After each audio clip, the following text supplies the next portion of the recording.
Information is everywhere. But insights, that is rare. Business Day Premium gives you analysis, data, and context that keep you ahead. Business Day Premium. Read deeper, decide smarter. They say money never sleeps. Wake up to clarity, insights, and the stories driving business in Nigeria and beyond. From the heartbeat of small and medium enterprises to the pulse of national economic policy, this is where business meets perspective.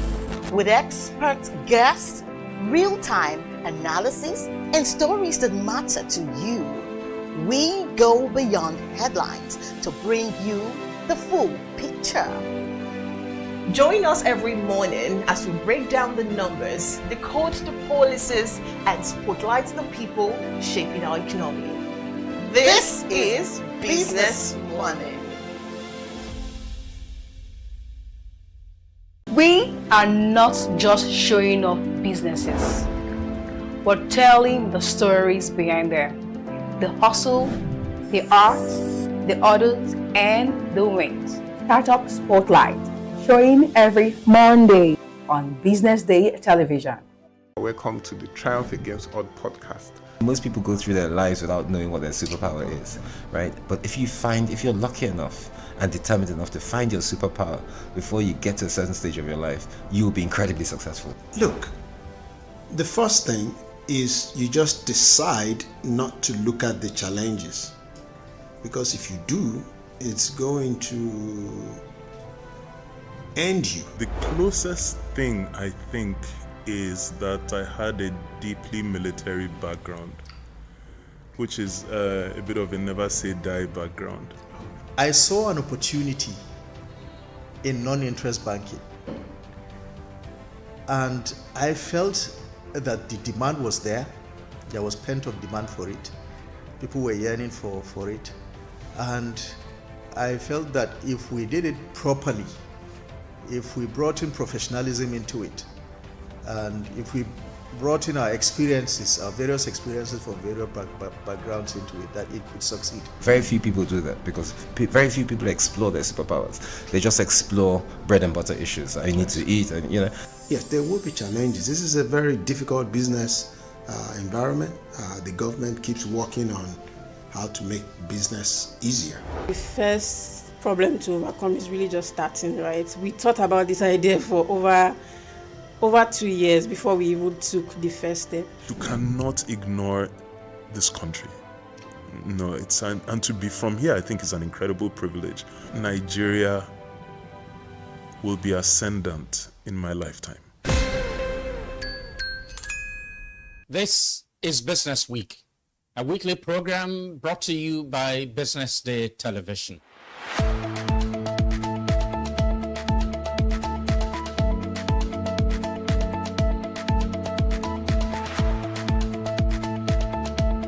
For many years, we've talked about the need to, essentially diversify our revenue stream away from, the huge dependence on oil revenues.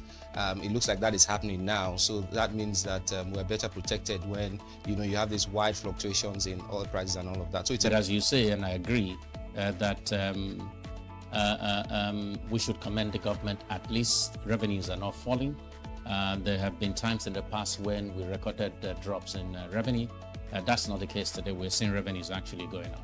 Increasingly, we can see the developed countries focusing on renewable energy and so on and so forth, which means that in the long run, we must look for alternative sources to funding. So the government says that crude oil theft has essentially come to an end. We need to do more to ensure that we totally eliminate crude oil theft and start to think of how to boost production. But it's a good first step. By eliminating crude oil theft, it also creates an incentive for international oil companies to probably return and start to take up more projects in the upstream industries. Stay ahead with Business Day Mobile, your gateway to Nigeria's most trusted business news, market insights, and expert analysis. With a Business Day Mobile app, you enjoy more than just news. You gain a seamless, intuitive platform designed to keep you informed and empowered. From exclusive articles to in-depth market trends, the app delivers the stories that matter most. Why Business Day Mobile? For premium access, for a clean, responsive design, for smarter navigation, for customizable alarm, and for all-in-one business hub. Whether you're a business leader, investor, policymaker, or enthusiast, Business Day Mobile brings you closer to the insights shaping Nigeria's business landscape. Download today and put authoritative business journalism right at your fingertips, anytime, anywhere.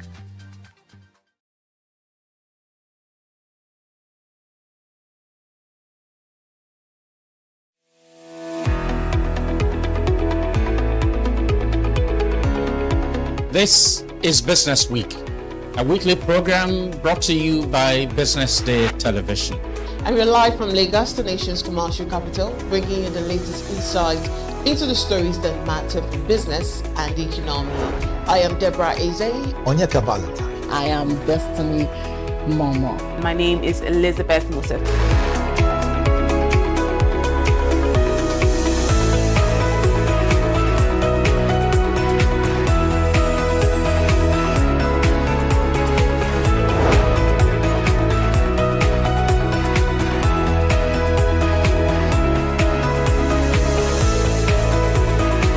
When you think of business, think no more, think Business Day.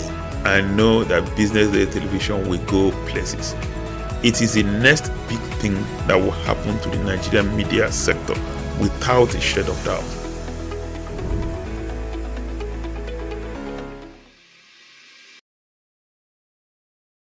Attention business leaders. Want to make informed decisions? Join the ranks of the best with Premium Business Day.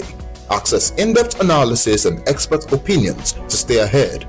Subscribe now at premium.businessday.ng and unlock premium content. Plus, you get 50% off your first subscription.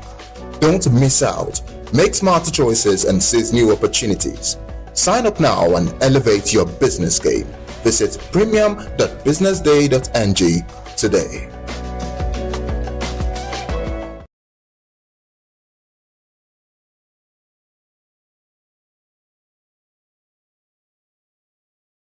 With my own opinion, I don't think I'm expecting anything from the government because for the past 2 years now, since we voted this particular government in, I have not seen anything. Sincerely speaking, I've not seen anything from this government. So, all what I can say is that it's still the same thing, all years to years, back to back, promise and faith government. So, to me, I'm not expecting anything this year from the government. Okay. Cost of transport.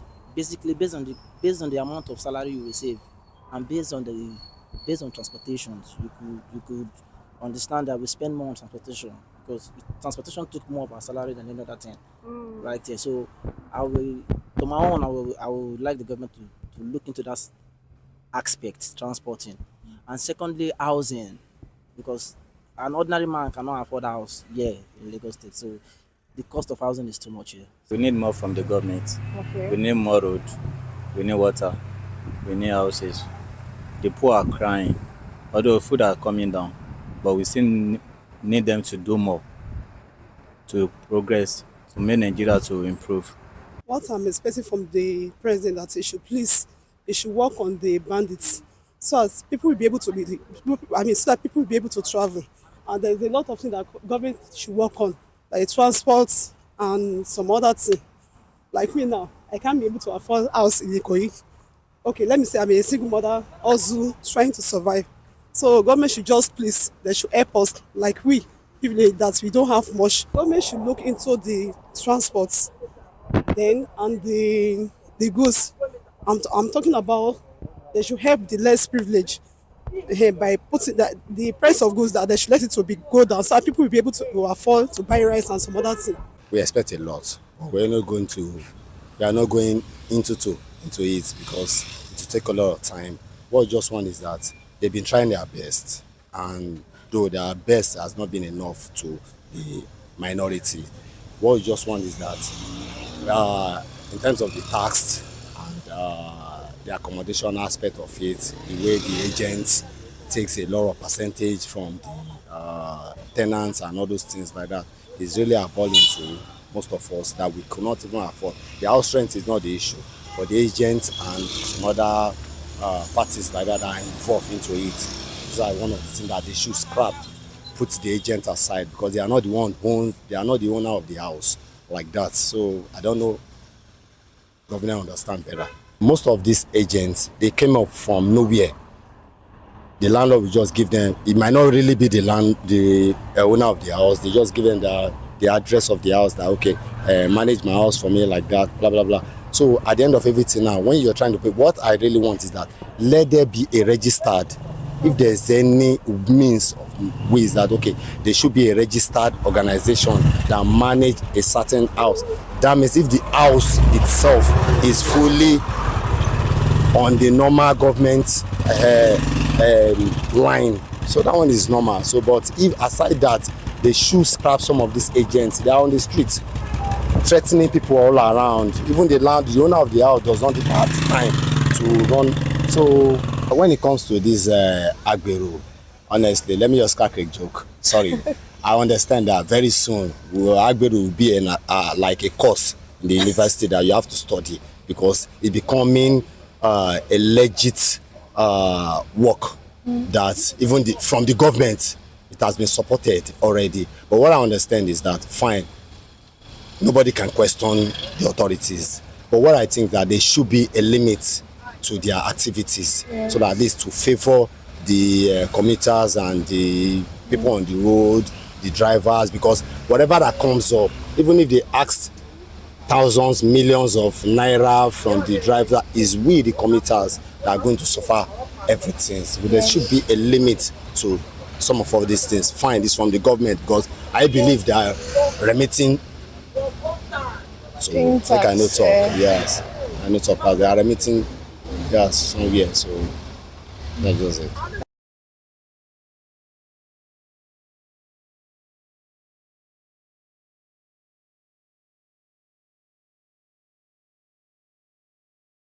Attention business leaders. Want to make informed decisions? Join the ranks of the best with Premium Business Day. Access in-depth analysis and expert opinions to stay ahead. Subscribe now at premium.businessday.ng and unlock premium content. Plus, you get 50% off your first subscription. Don't miss out. Make smarter choices and seize new opportunities. Sign up now and elevate your business game.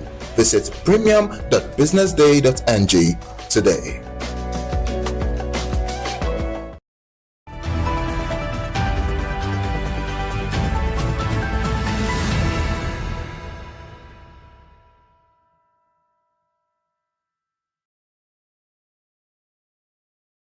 On Business Day Television. It's a beautiful Monday morning today, and we thank you for joining us today. My name is Elizabeth Musa, and we have a lot to keep you going this morning. Of course, still in the studio this morning.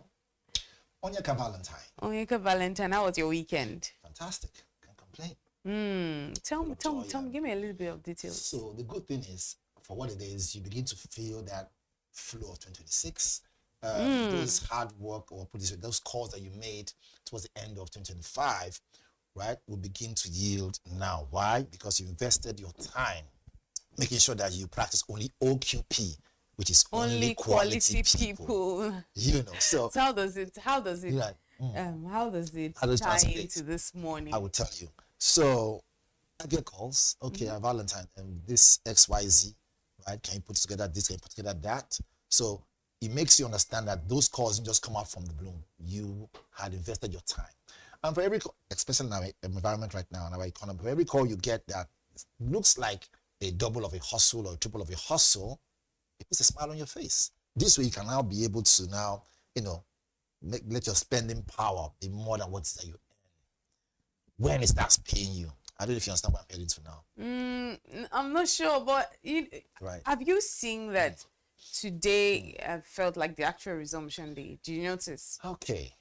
Because obviously students resumed today, so I think school resumed. And then some offices also resumed today. Like last week, some offices hadn't resumed, and then those ones that had resumed were not really, they were still easing in. So today was the actual resumption. So there's traffic, there's surge, there's all of that stuff.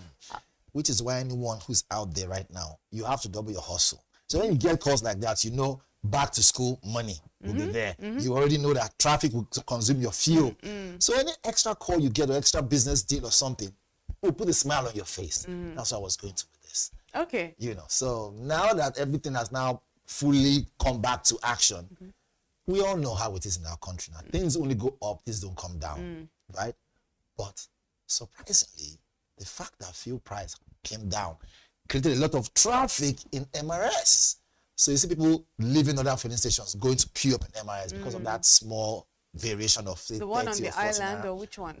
MRS is generally, okay. You know, because you know that they sell at a cost, you know, that is in line with what Dangote is giving to them. So, I mean, if 15 naira difference is a lot of money. Look, if you drive a vehicle where you have to buy, say, 50,000 naira fuel, right? Per liter, right? You buy an MRS, say 700 or something naira. You go to other stations and then they're selling at almost 800 naira. There is a huge difference, right? So anyone who is a, well, white collar job worker or something like that knows you have to move yourself from the house, drive to the office, you know, enter traffic. Now, like you said, that the whole Lagos is now, people are back and there's traffic. People are back in Lagos, you know, back from the village and all of those places. So anything that will help you spend less as a 9 to 5, trust me, it's like a blessing on you, truth be told. So any tips? So my tips would be, one, use your Google map more often. So when you see red lines based on traffic, you will know where to detour and escape. Okay. Also, be an early riser.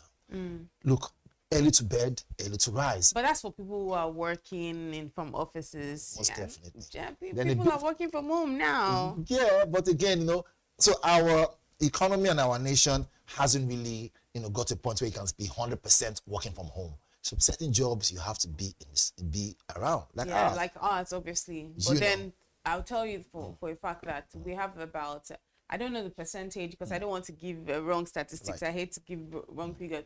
But I know that we have a very large percentage of young people, especially Gen Zs, who work from home now or do hybrid, maybe like twice a week.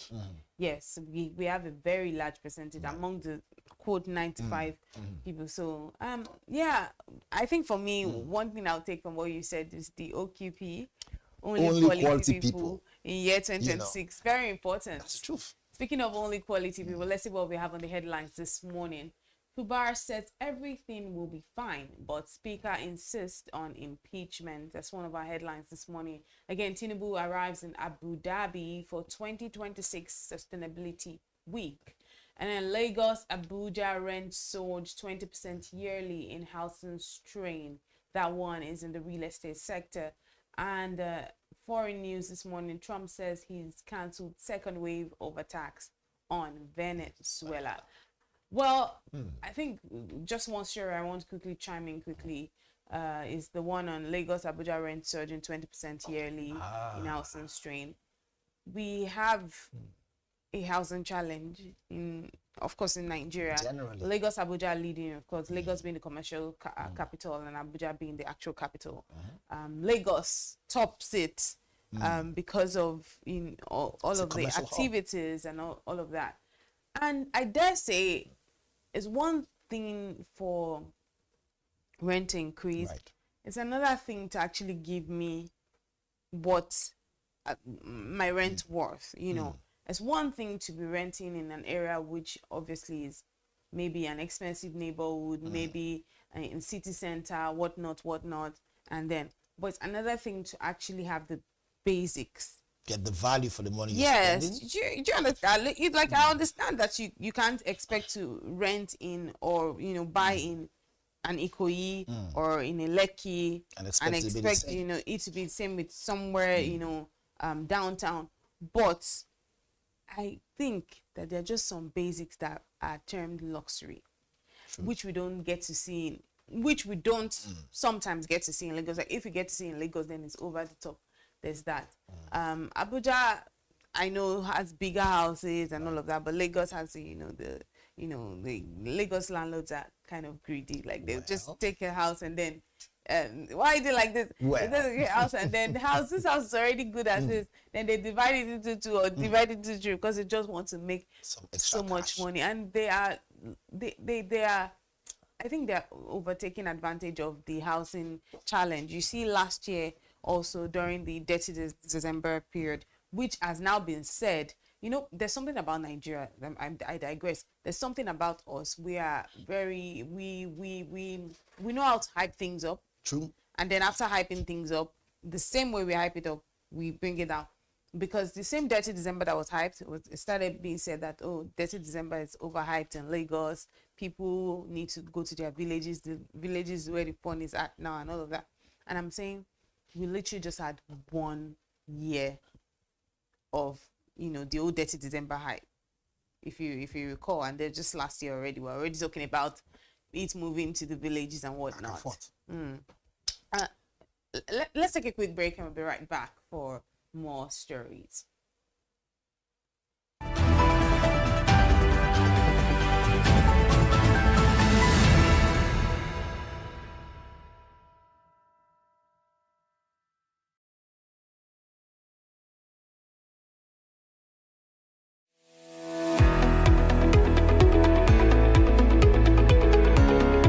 This is Business Week, a weekly program brought to you by BusinessDay Television. And we're live from Lagos, the nation's commercial capital, bringing you the latest insights into the stories that matter for business and the economy. I am Deborah Eze. Onyeka Valentine. I am Destiny Momo. My name is Elizabeth Musa.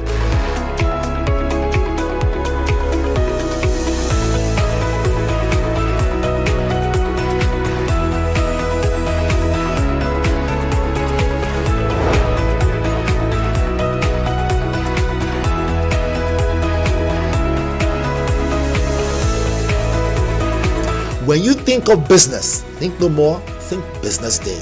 I know that Business Day Television will go places. It is the next big thing that will happen to the Nigerian media sector without a shade of doubt.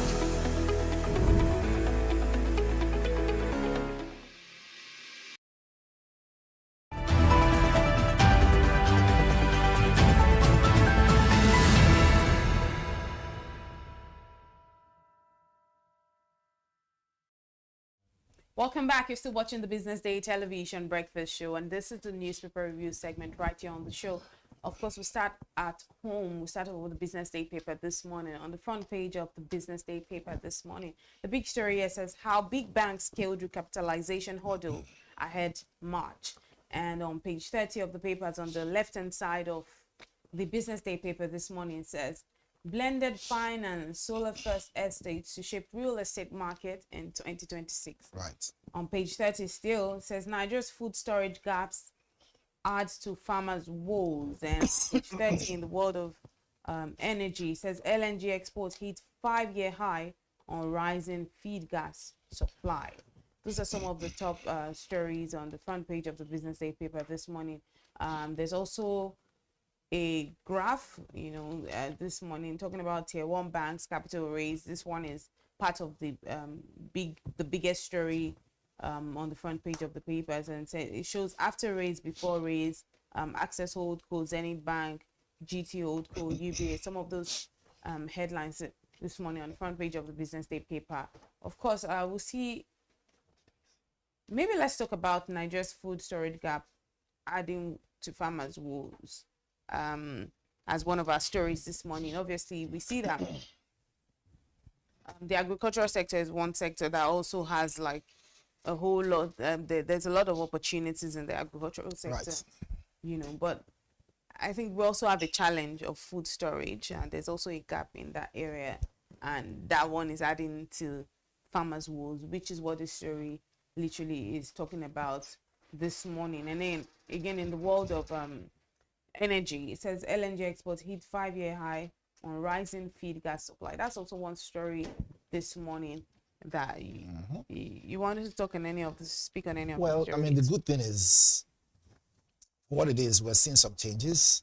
I wish we had more details into it. You could simply tell that for what it is that we are looking at some great strides. But however, I think 2026 will create more room for people to be able to create that, synergy with it. But our economy is key.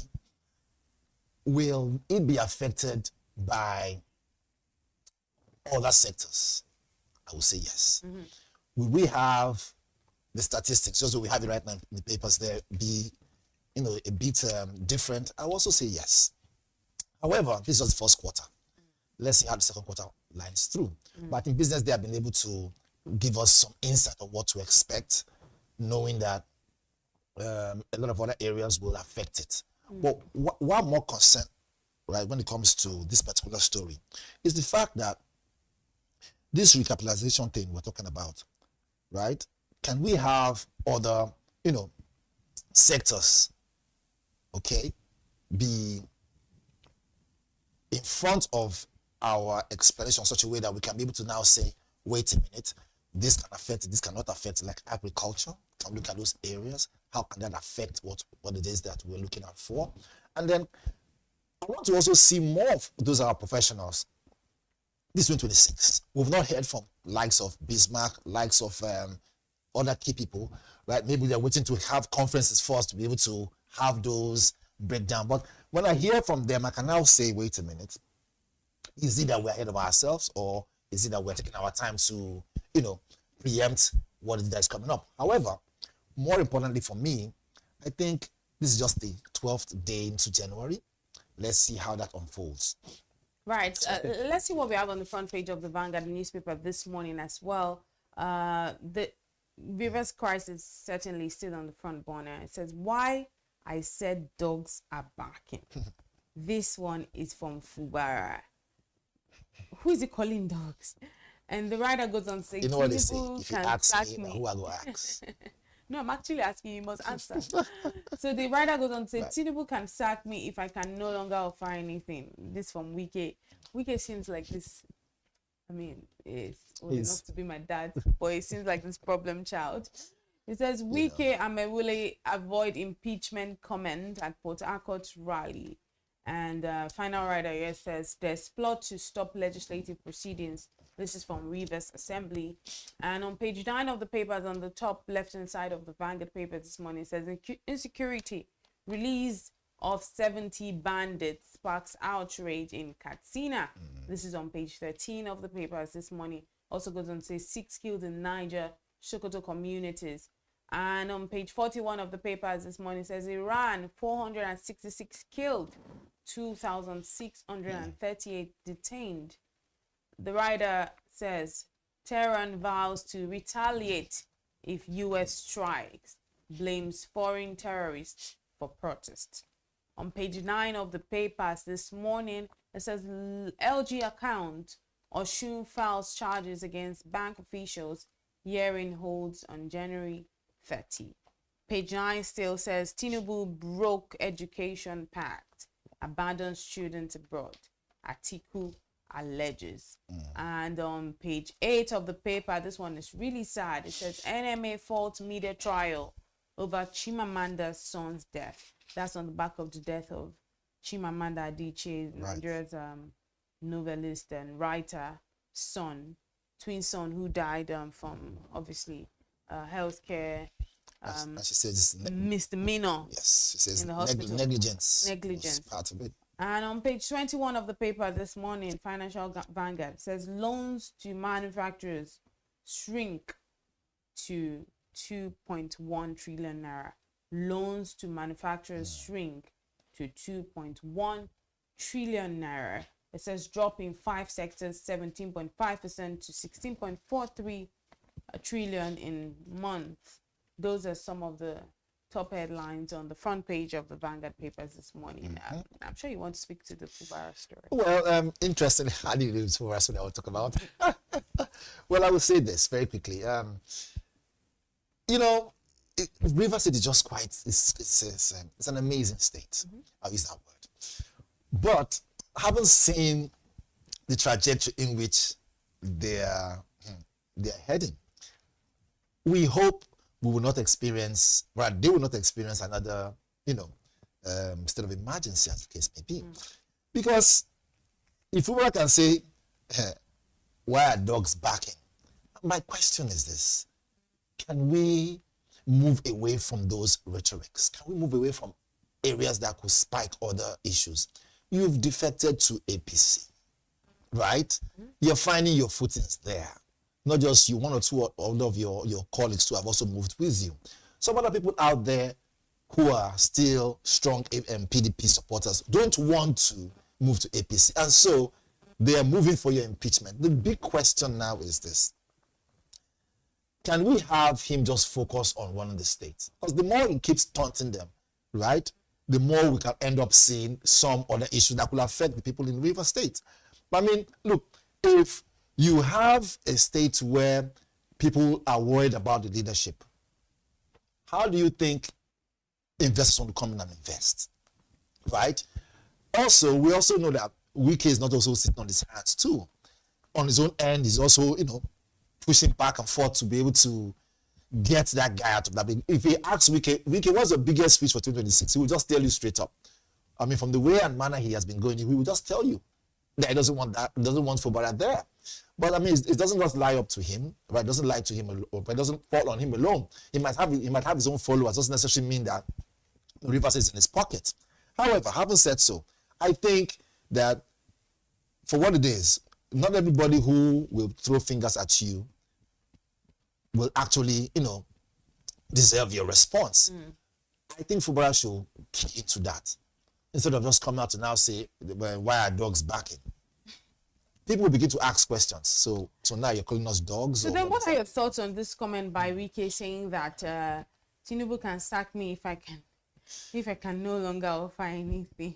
But it's general. It's the way it is. If you are not a person of value any longer, if they see that what you bring to the table, right, is less than what it is that you're putting out there, people want to go for a better choice. However, I think he's being preemptive, right? Maybe that's not what Tinubu is thinking about. Tinubu is busy thinking about how he can mitigate issues from the international world where you have Donald Trump breathing down his throat back and forth. He thinks he's going to worry about, whether Wike is doing his job well or not. Of course, he will worry, but that will not be his priority. However, I don't think Wike should open that page. Tinubu is not complaining. So Wike should not open that page. Or maybe he's now thinking, if I open that page, Mr. President might not even think that man, or call me and ask me what's the issue. There are a lot of things playing behind that we have no idea. But one thing for sure, which is this, is that Wike is in the middle of a hard place and a deep blue sea. Which is deep blue sea? I have no idea. Which is the hard place? I have no idea. Between the devil and the deep. Most definitely. I think this is literally very representative of the cartoon that we had sometime last week, which showed obviously Wike in between the broom and the umbrella. And then it's literally holding on to both sides of the both trees. Obviously, then we'll see which one wins. If he's going to fall from the fall or what, or he's going to hold on to one. I think as it is right now, they say a bird in hand is worth two in the bush. True. Wike, I mean, we're broadcasters, so I might not, coming from me might be different, but if a politician out there will have to advise him, look, just defect to APC. Let everyone just rest and say, okay, look, you know what, you finally decided to follow through. So that's the cartoon. Thank you to your director. So that one is that's the cartoon which sees him in between the both of the broom and the umbrella, and he's literally holding on to it, and like like someone who you can hardly hold on to that. You literally almost fall. Let's see if that's gonna happen. I mean PDP back home River State, right? They are not necessarily looking at him as an option in any way, but being a godfather or something. Like APC is now saying, look, we don't want any issues moving forward, right? But again, he has an appointment, right, given to him by the president, who obviously is an APC ruling party. But there's something he said which is really true and very factual when he says that it's within the right of President Tinubu to sack him if he wishes to. But why would Tinubu want to sack him? No, he goes on to say that because he's saying that because there have been people who have been asking for President Bola Tinubu to sack him, from the office of minister. So he then goes on to say it's within his rights to sack him if he so wishes. Going on to say that there are no emotion in politics. Like he can put sentiment aside and sack him if he so wishes. But here's the thing, I don't think, personally, from my own personal analysis, I don't think the president is going to do anything like sacking. I think now the ball is in his court, especially with something like what that cartoon presented. Yes. I think the ball is really within his court. But so I think we should give, as much as Wike is in the news for this controversy, neither here or there, I think we should give him his flowers too. FCT is actually wearing a new face, one way or the other. Is it? Right? Well, some people who live there have been telling me, okay, things are working one way or the other, like infrastructure, although he's stepping on necks to achieve those things. And we all know that, look, coming from the background in which he has, you can't muscle your way always. Sometimes you have to use diplomacy to achieve it. That issue he had with the young officer definitely brought out a lot of things to the light. I was going to mention that, but I'm glad you've mentioned it. So, and then that created a lot of sentiment across social media. That opened up a lot of kind of worms for people to say, look, this guy has this issue, emotional issue back. A lot of things were said, right? And of course, we also how everyone leaned over to the that's Yarima. But that again just social media issue. The real thing on ground is this. Look, Wike, you are caught in the middle. Make a decision now before they make it for you. I know what it's about politics. No permanent friend, no permanent enemy, only permanent interest. But he has also said that the president can sack him anytime. Is it based on incompetence? Let's be honest. Is it that he's not working? Or is it based on the fact that this is politics? So that's exactly what it's saying. It's saying that's why he's saying that this is politics. If he wishes to, for whatever reason, you could decide to sack. I mean, it's within the president's purview to do as he so pleases. But I'm sure that he's going to do. If he has to sack him, he has to sack him based on a very cogent reason, not emotions or exactly. Whatnot.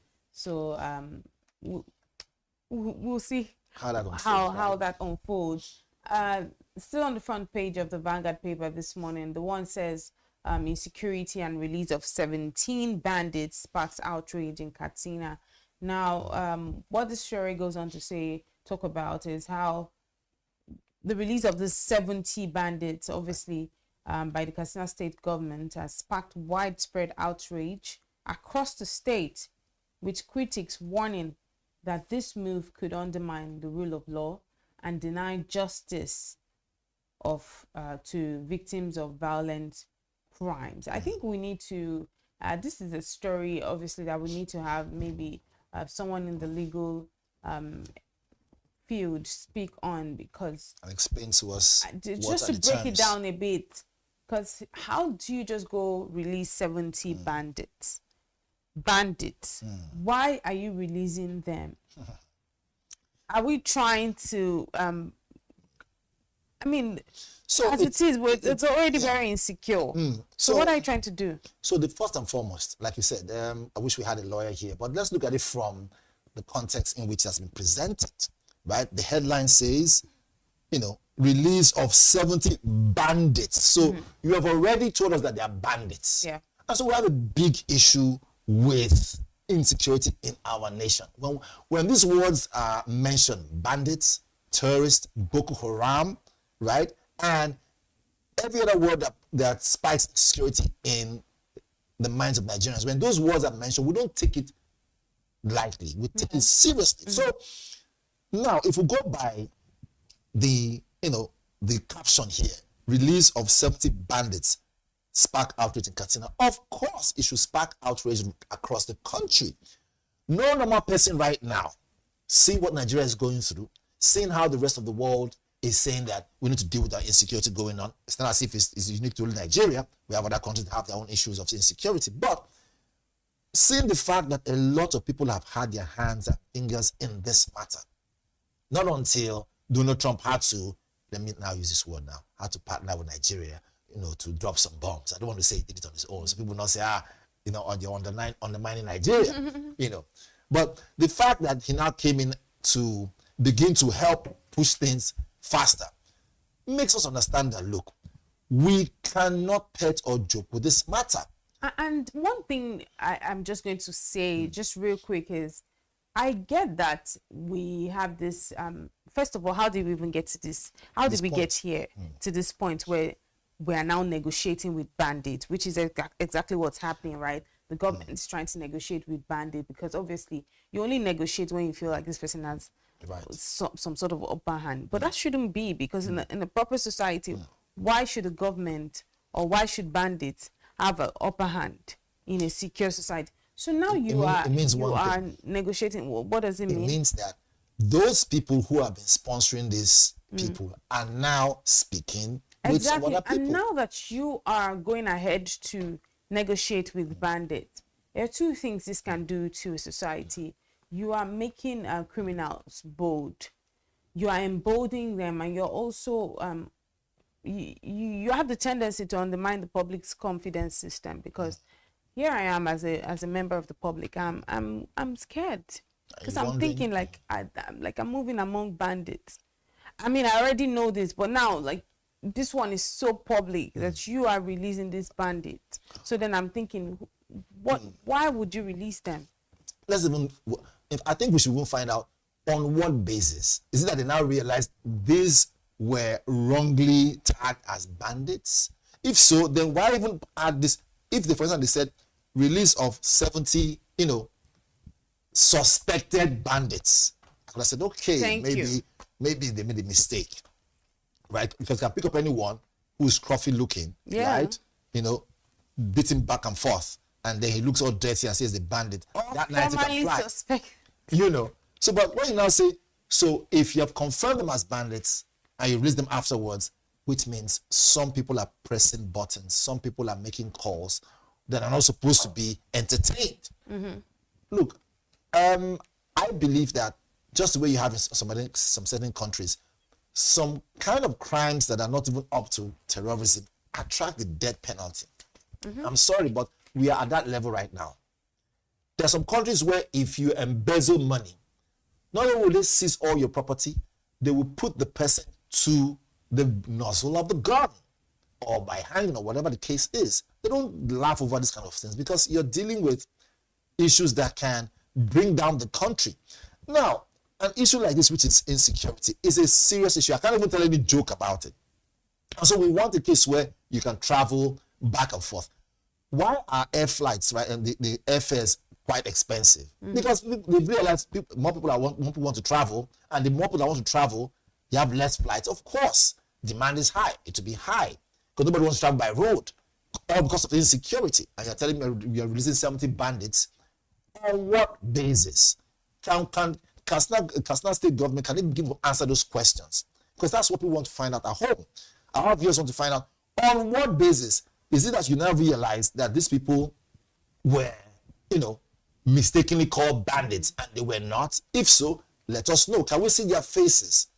You see, to gain public trust, right, you will need to not only mention, but also follow up with proper announcement. Create that narrative where someone can say, okay, this person was released, or this, whoever it is, bandit was released because he or she was not a bandit in the first place. Can we hear them talk? Can we know, why were you in this place at the wrong time? Why were you picked? Were you truly a friend to the bandit? Can we have those stories in place so that we can begin to now do what? Gain public trust. It's important. It's important. Because you know what Donald Trump said? He said, look, there might be a second wave of bombing if killings of Christians continue. And so I'm not saying that for what it is, that they're not having Muslims also being killed or Christians at the same time. But the question now is the fact that this banditry is still on, the fact that we have terrorists operating at this scale, even though our Nigerian army has been battling them and then destroying them, but the ones that are left, right, they can still create some kind of mayhem. The fact that we are still worried a little bit, it causes big issues and it gives room for concern. So we don't want to miss this kind of news. telling us 70 bandits were released. On what basis can we have their faces put on TV? Can we hear them talk? So we will know. They're human beings, yes. But can we also know if they were guilty? Were they charged to the court I of law? agree with you on that. Like, can we see the faces of this? Exactly. No, I mean, it's not a joking matter. I'm just trying to, it's a Monday morning. It's like you see news like this, and it kind of really just, it just. Are we going 5 steps forward? Yes, it steps just backwards? puts you off. It just puts you off, especially just knowing that. Why are we negotiating with bandits? Like, this has become a thing. For what reason? But why are bandits having an upper hand in our country? And there's something else we're not even saying. Do you know how much it costs the Nigerian army to be able to capture them in the first place? Reconnaissance, money being put out there to make sure logistics runs, putting the lives of our boys, our gallant men and women in the front line, putting their lives, at stake. They are there to pay the ultimate price. Do you know how many of our boys were killed before those so-called bandits were captured? And so the reason why they don't want to kill them immediately could be they need them for information, because you can't just wipe out the enemy like that. Bring them, question them, get information out, and then sentence them to death. This way, the information you've gotten from them, you can now use to go ahead and cut the head of the snake. This way, you don't have this issue of terrorism any longer. Maybe that's the reason why they kept them alive. So if this information has been gotten out of them, can we not hear any issue of release? Can we see them being put to death? And if you must release them, then give us good reason, tangible reason with proper, information, so that people can look. Public trust right now is very important. See what's happening in Iran, right? See what's even happening in America, where an ICE agent, right, shot a woman point blank in front of her so-called lover, her lover, and every other person. Point blank. Right? So what am I trying to say? In every country, in every society, once public trust has been, dented, it's difficult to get it back. We are struggling so hard to make sure our image as a country, as Nigeria, is respected in the eyes of the rest of the world. And remember this, once they lose respect for you, your bargaining power reduces. How does that affect business? How does that affect our economy as a nation? It's very clear. If we are seen as a country whose bargaining chip is low, then they will see us as people who come to the table with cap in hand, begging for aids, begging for aid, begging for begging for arms. We don't need all that. Respect us. And they say respect is reciprocal. If you don't respect yourself, nobody respects you. Yeah. And this nation of 200 and something million people need most definitely to be respected so that we can move ahead as a nation. So issue of insecurity needs to be dealt with, and dealt with it decisively, in the words of Abacha. Yeah. Let's move real quick to this one before we move to the Guardian paper. This one on the front page of the Vanguard paper this morning on page 8, the Nigerian Medical Association, NMA, is faulting the media trial over Chimamanda's son's death. This is about the death of the twin son of Chimamanda Adichie, Nigerian writer, well-known public figure.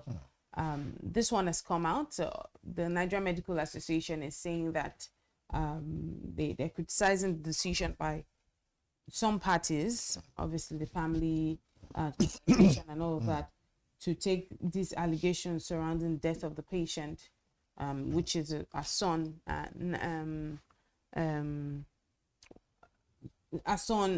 the public. She wrote a lengthy address, which was obviously communication, which was put out by our communication team about the circumstances surrounding his death, something around him having something that they thought was a cold, and then apparently found out to be an infection, and he was taken to a hospital here in Lagos. We can mention the hospital, it's already out there. Urake Hospital. I was taken to the hospital. It was supposed to be they were supposed to do like a tiny procedure, of which it was supposed to be taken to John Hopkins Hospital the next day. So they were just supposed to do like a tiny procedure, and then went bad. It went haywire. The anesthesia. Is it the anesthesia? The person was supposed to provide anesthesia The doctor, apparently there was an overdose of this anesthesia, and this overdose of this anesthesia led us to where we were going. This is a boy who is 1 year and a few months old. His life has just barely begun. 1 year and 9 months old, and it's it takes us back to, I mean, people die in everywhere. I mean, people die out of the country, out of Nigeria, in different countries. No one is saying that people don't die, and people die in hospitals. But why it gets painful when things like this happen in Nigerian hospitals is because you think about when you see the negligence surrounding it, from Anthony Joshua's, obviously that was a case of they were driving and then there was a stationary vehicle. But you look at how long it took for an ambulance to come. Then we see the infrastructural challenges that we have in Nigeria. In this case, how do you overdose? How do you... I'm just even trying to find the words. Right words. It's like, I was torn, just reading it, because no one should have to bury their child. So, and then overdosing or giving a child an increased dose of this, don't you know the dosage of anesthesia? And what pained me is the doctor didn't know that this child was no longer breathing. And apparently, according to the communication by Chimamanda, she says this child was then carried on the doctor's shoulder from the ward to the ICU. Like, who carries a child on a shoulder? What happened to the wheelchairs, or what happened to, like, that's so negligent. That's like just doing things anyhow. It's nonchalant, and I'm just wondering, like, so then these are supposed, these are people that have influence, they have the money. So we see that none of us is spared of these infrastructural challenges that we have in Nigeria. Because what this shows is that even in these big hospitals, sometimes these doctors, they are one thing, because we have all of our best hands, most of our best hands, they've left the shores of the country. So now we have doctors, one or two good doctors in the good hospitals that are left, and they are doing, sometimes, I'm not trying to even give an excuse to what might have happened, but sometimes they are worn out. They've attended to how many patients in a day? They're just literally winging it at this point. So why won't we see things like this happening? I mean, so it's a sad one. It's a sad one. There is no talking about it without someone want to break a tear. See that this child, infant, whose life has just barely begun, can just be, life just be snuffed out just like that. It's a painful thing. Our heart goes out to her, most definitely. I can imagine what she's going through, the trauma, and of course, not being able to hold her child again. That's a lot. For a mother, it's a lot. No mother wants to bury her child. No father wants to bury the child. It's supposed to be the reverse. Parents get older and then the children take care, and then bury the parents when it's finally due. However, whichever be the case, this issue of trauma is a big deal. Now, let's not even look at this issue of the hospitals. As someone who, in many ways, have experienced, how medical practitioners behave. So my friends who are doctors might be watching this, and they might not like what I'm about to say, but I will say it anyways. I think some doctors need to be reviewed. Some doctors, they need to, take away their licenses. As I say some, not all, some doctors. The medical guild might not like what I'm about to say, but this is the fact, right? Look, it's the same thing with even us in our own business too.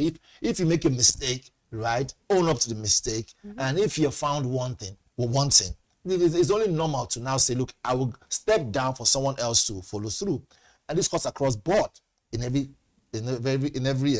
sector that you find yourself. But the medical sector is very, very important. I know some people will say, oh, they are underfunded. I know some will say they're not being paid well. And a lot of things will come through. But, truth be told, Even if you have a hospital that has all the equipment, even if you have a hospital that has all the power, everything it needs to operate, you see, it cannot operate in isolation. It needs the brains and the attention of qualified doctors, right, to handle those areas. So which boils down to one thing. If as a doctor or as a nurse, you're already overburdened or you're overwhelmed with work, can you just voice out? Don't be afraid that they will sack you. I'm overburdened with work. Can somebody else take over? Because let me tell you, you see, if you are stressed and you're burdened with work and you don't say anything, diminishing return can come in. And even when as a doctor you are feeling as if you're tired and you keep quiet, the dosage of whatever you want to give a child or a patient will be affected.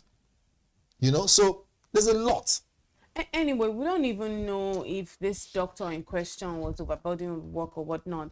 But just like the NMA says, they say they want to give fair hearing to both parties. That's the hospital, obviously the doctor, and then the parties of the. I'm bitter because I've lost a loved one before, and I know that it could have been prevented if doctors had just had an extra eye.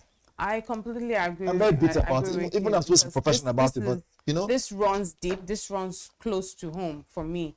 So, but you know, let's just move on and see where they head with this development. with the death of this child, with the hospital, with the doctors, right? And we just have to. I was going to say we just have to keep hoping and praying that Nigerian healthcare system gets better. But we're even tired of hoping and praying. There needs to be decisive action. Decisive action we need to take decisive action with our healthcare in Nigeria. That sector is seriously lacking, and a lot of work needs to be done. But let's move to the Guardian paper real quick. All right, so in the Guardian, what we have is quite interesting. So it says here, ADC at risk of rotational presidency, breach, says Okechukwu. ADC at risk of rotational presidency breach, says Okechukwu. That's in page 3. And very quickly it says, because of time, amid revenue uncertainty, vehicles, sundry expenses cut big slices. That you can see that in page 6. And in page, right here below says, Fubara appeals for calm as Rivers Assembly alleges plot to stall impeachment. Page 8. With that, let's see what we have cartoon of the day. Let's see what we have in our cartoon of the day this morning before we round up with the newspaper review and head to Business Week this morning. There you have it. INEC 2024 retreat. You see someone's hand held out. The hand obviously is the hand of the federal government of Nigeria. And then you see someone on the podium. It says INEC 2024 retreat. And speaking, it says, we are here to organize elections that are free from any form of interference. Right. And then the onlookers, which happen to be us, the citizens, it says, that sounds quite familiar. Does it sound quite familiar? Well, it does sound quite familiar, but let us give the man benefit of the doubt. He's not Mahmoud. You know what I mean? Rather he's who he is. He's not Yakubu. And he's a professor. So he's who he is, a new guy. So let's give the guy some benefit of doubt. By the way, if you look at what's happened in Anambra State, how everything went well, I think we should begin to maybe breathe a breath of fresh air, saying the new INEC boss. There's a new sheriff in town. So. All right. We'll leave it there this morning on the Business Day, of course, the newspaper review segment. Up next is Business Week with Frank Aibogun. Do stay with us.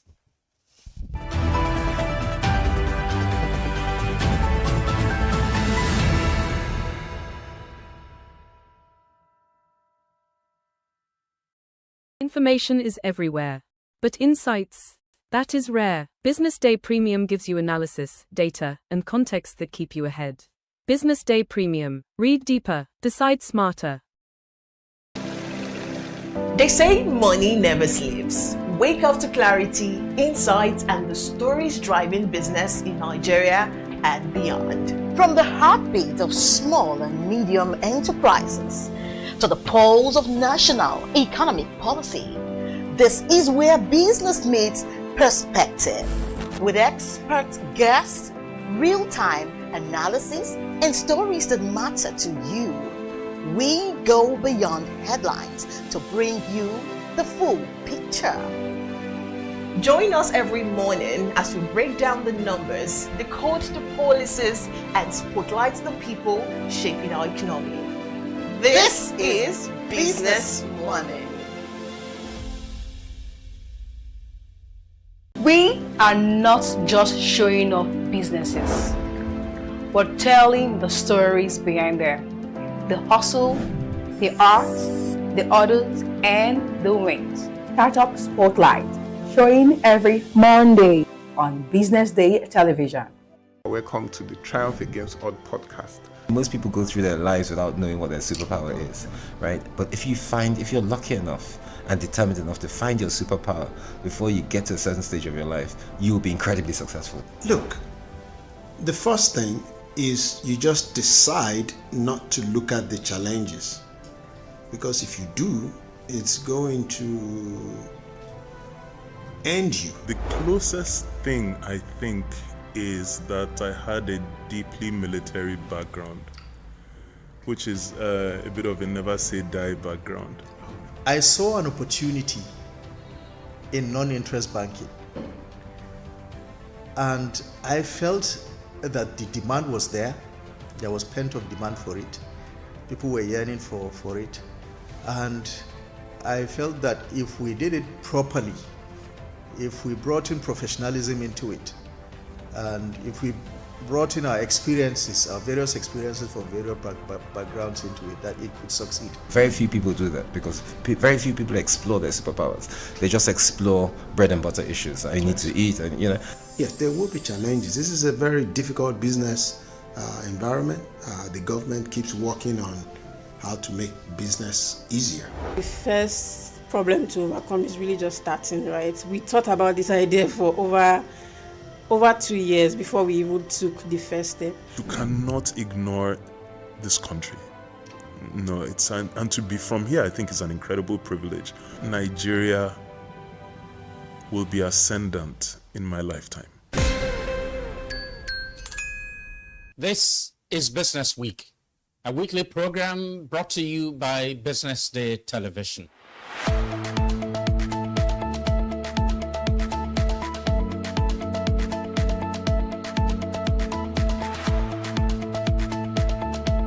For many years, we've talked about the need to, essentially diversify our revenue stream away from, the huge dependence on oil revenues.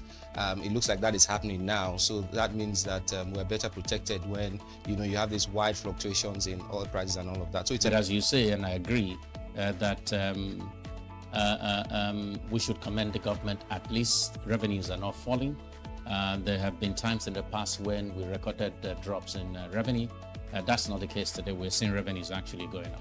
Increasingly, we can see the developed countries focusing on renewable energy and so on and so forth, which means that in the long run, we must look for alternative sources to funding.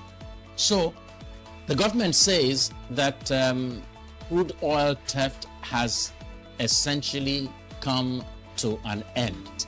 We need to do more to ensure that we totally eliminate crude oil theft and start to think of how to boost production. But it's a good first step. By eliminating crude oil theft, it also creates an incentive for international oil companies to probably return and start to take up more projects in the upstream industries.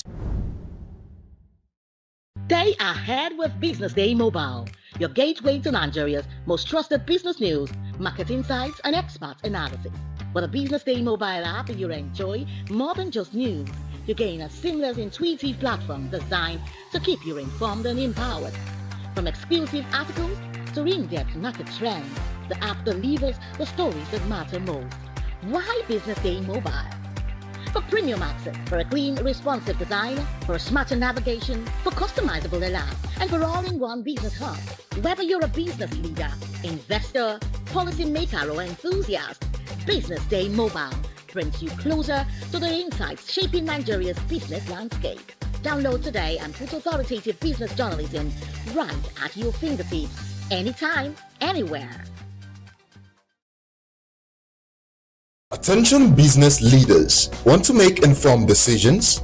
Join the ranks of the best with Premium Business Day. Access in-depth analysis and expert opinions to stay ahead. Subscribe now at premium.businessday.ng and unlock premium content. Plus, you get 50% off your first subscription. Don't miss out. Make smarter choices and seize new opportunities. Sign up now and elevate your business game. Visit premium.businessday.ng today.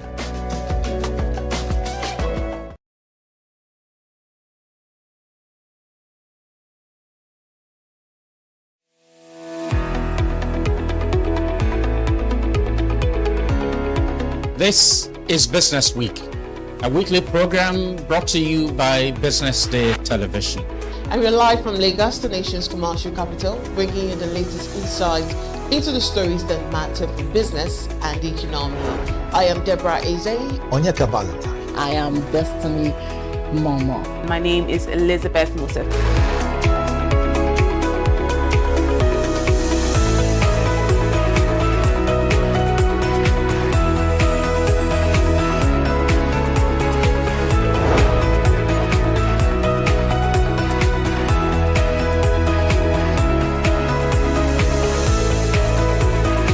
When you think of business, think no more, think Business Day. I know that Business Day Television will go places. It is the next big thing that will happen to the Nigerian media sector without a shred of doubt.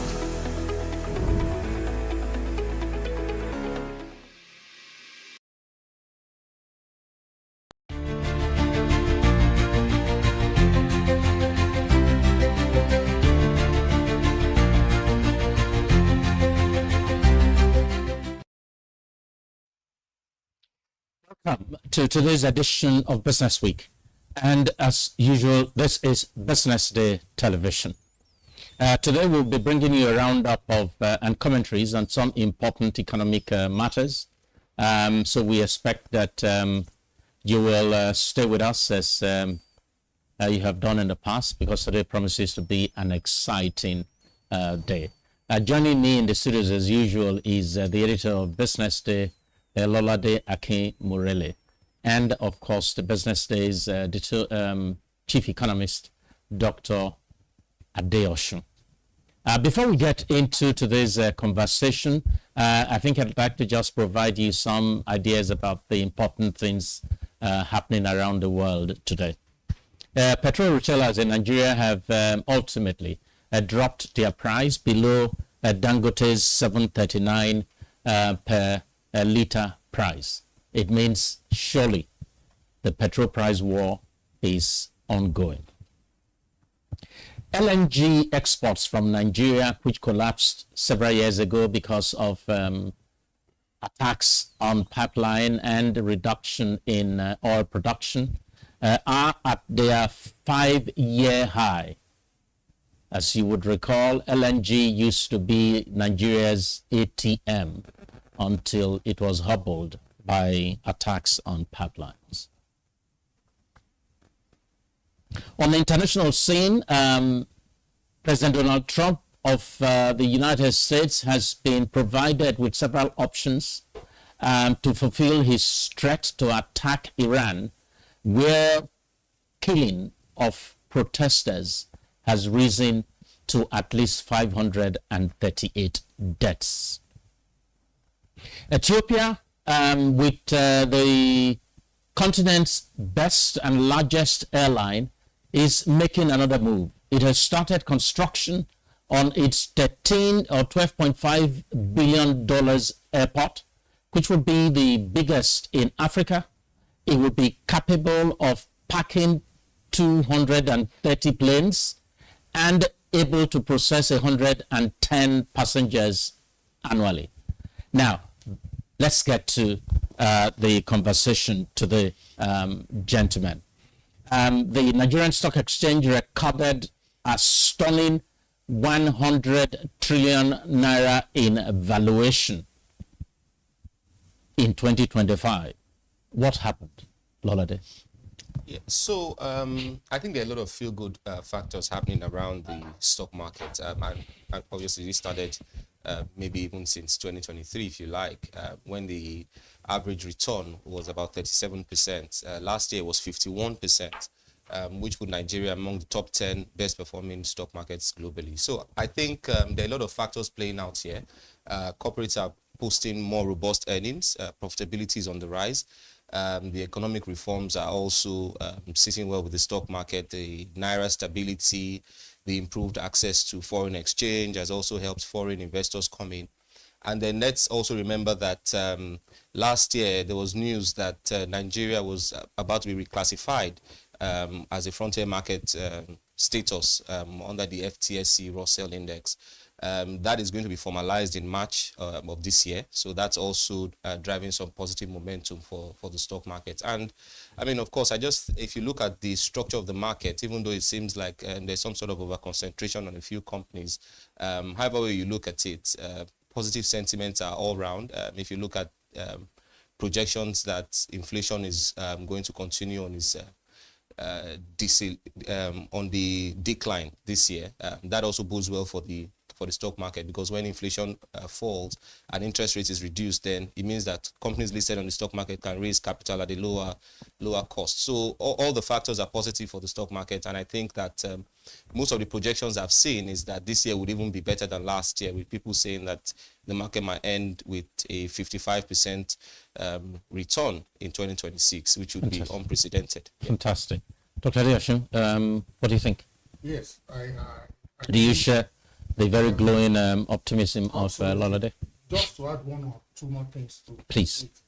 There have also been in some quarters this perception that we are also experiencing valuation expansion that may be driven by foreign exchange repricing, and that some of the stakeholders may also be edging against inflation, and it may not necessarily completely be about broad-based earnings. Lolade also mentioned the risk associated with over concentration.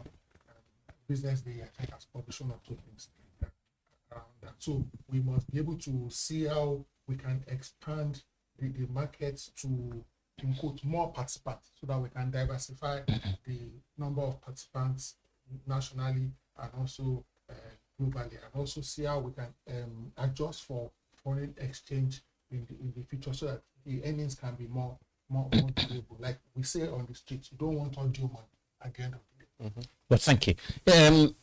Is there anything wrong with fundamentals of these companies? Why should that be a worry? And is there anything wrong with size? Why should there be a worry over concentration? Okay, so there's concentration risk. It just like no, but I'm asking, is there anything wrong with size?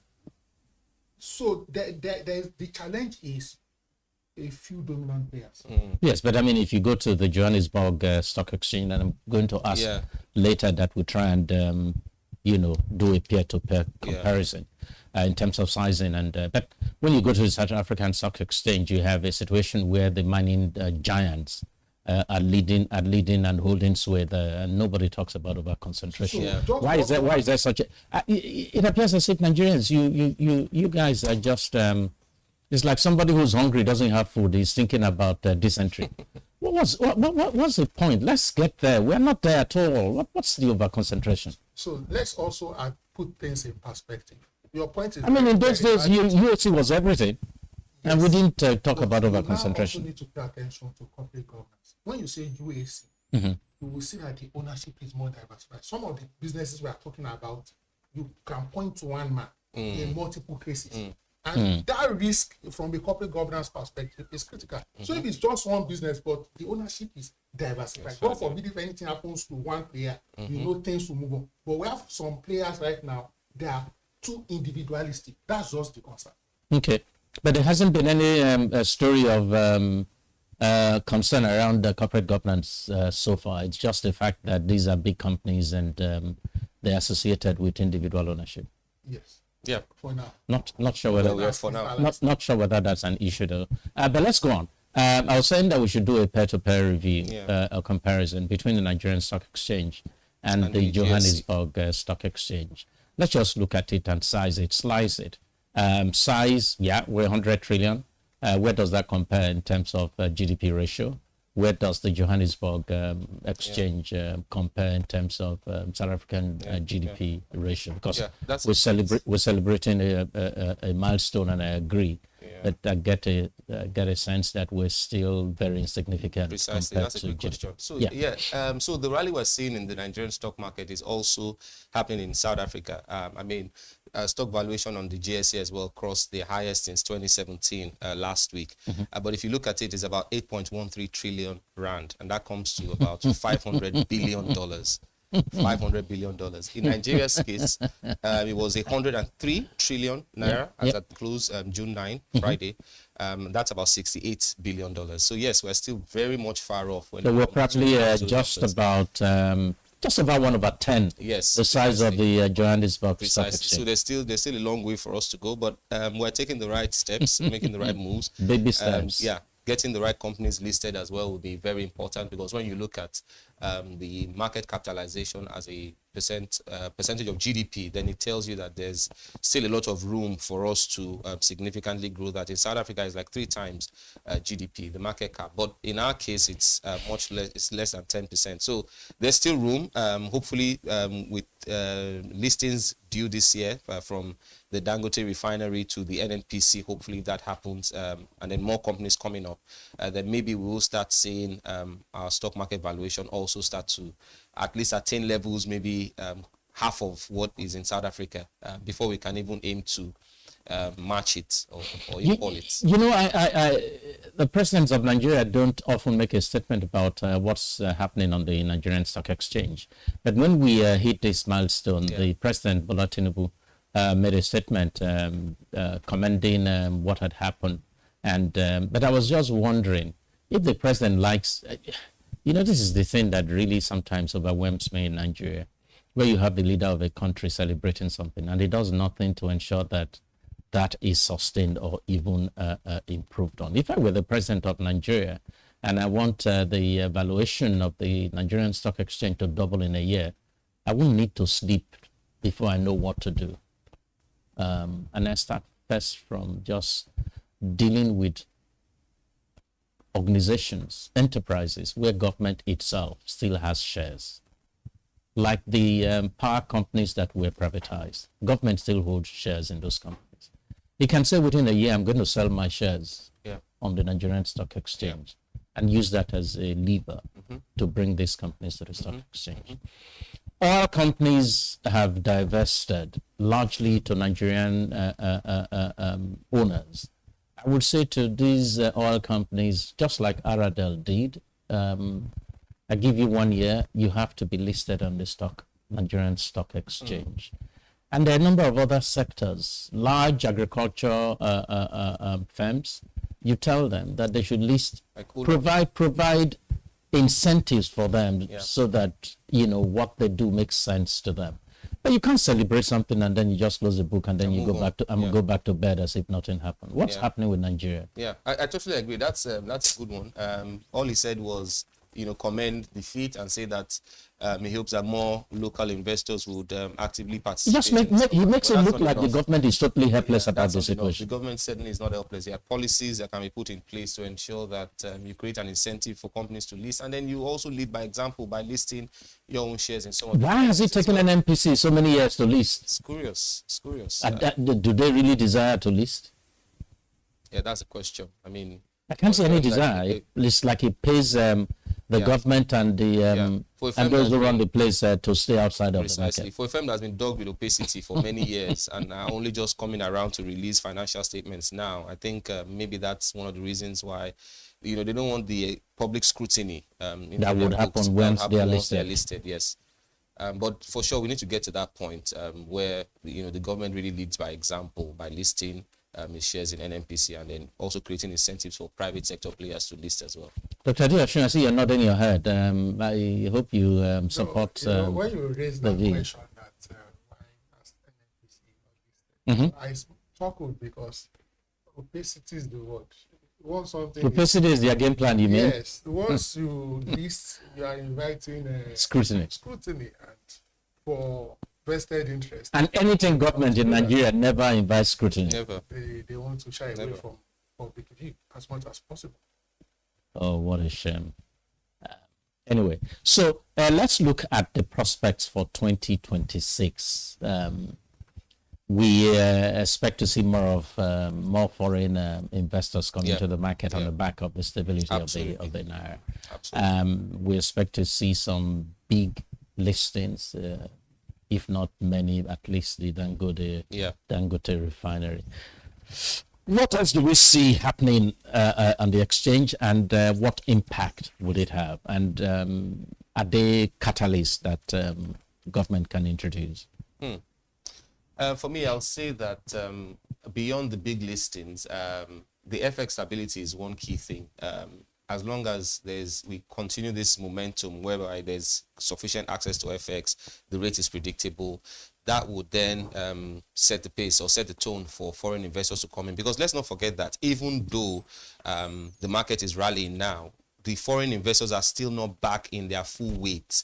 You know, the weightings that foreign investors have in the stock market today is still not comparable to the levels that we saw in 2014. So there's still some room for growth there in terms of foreign participation in the stock market. So that's still. But you also want to promote local involvement, so that you don't.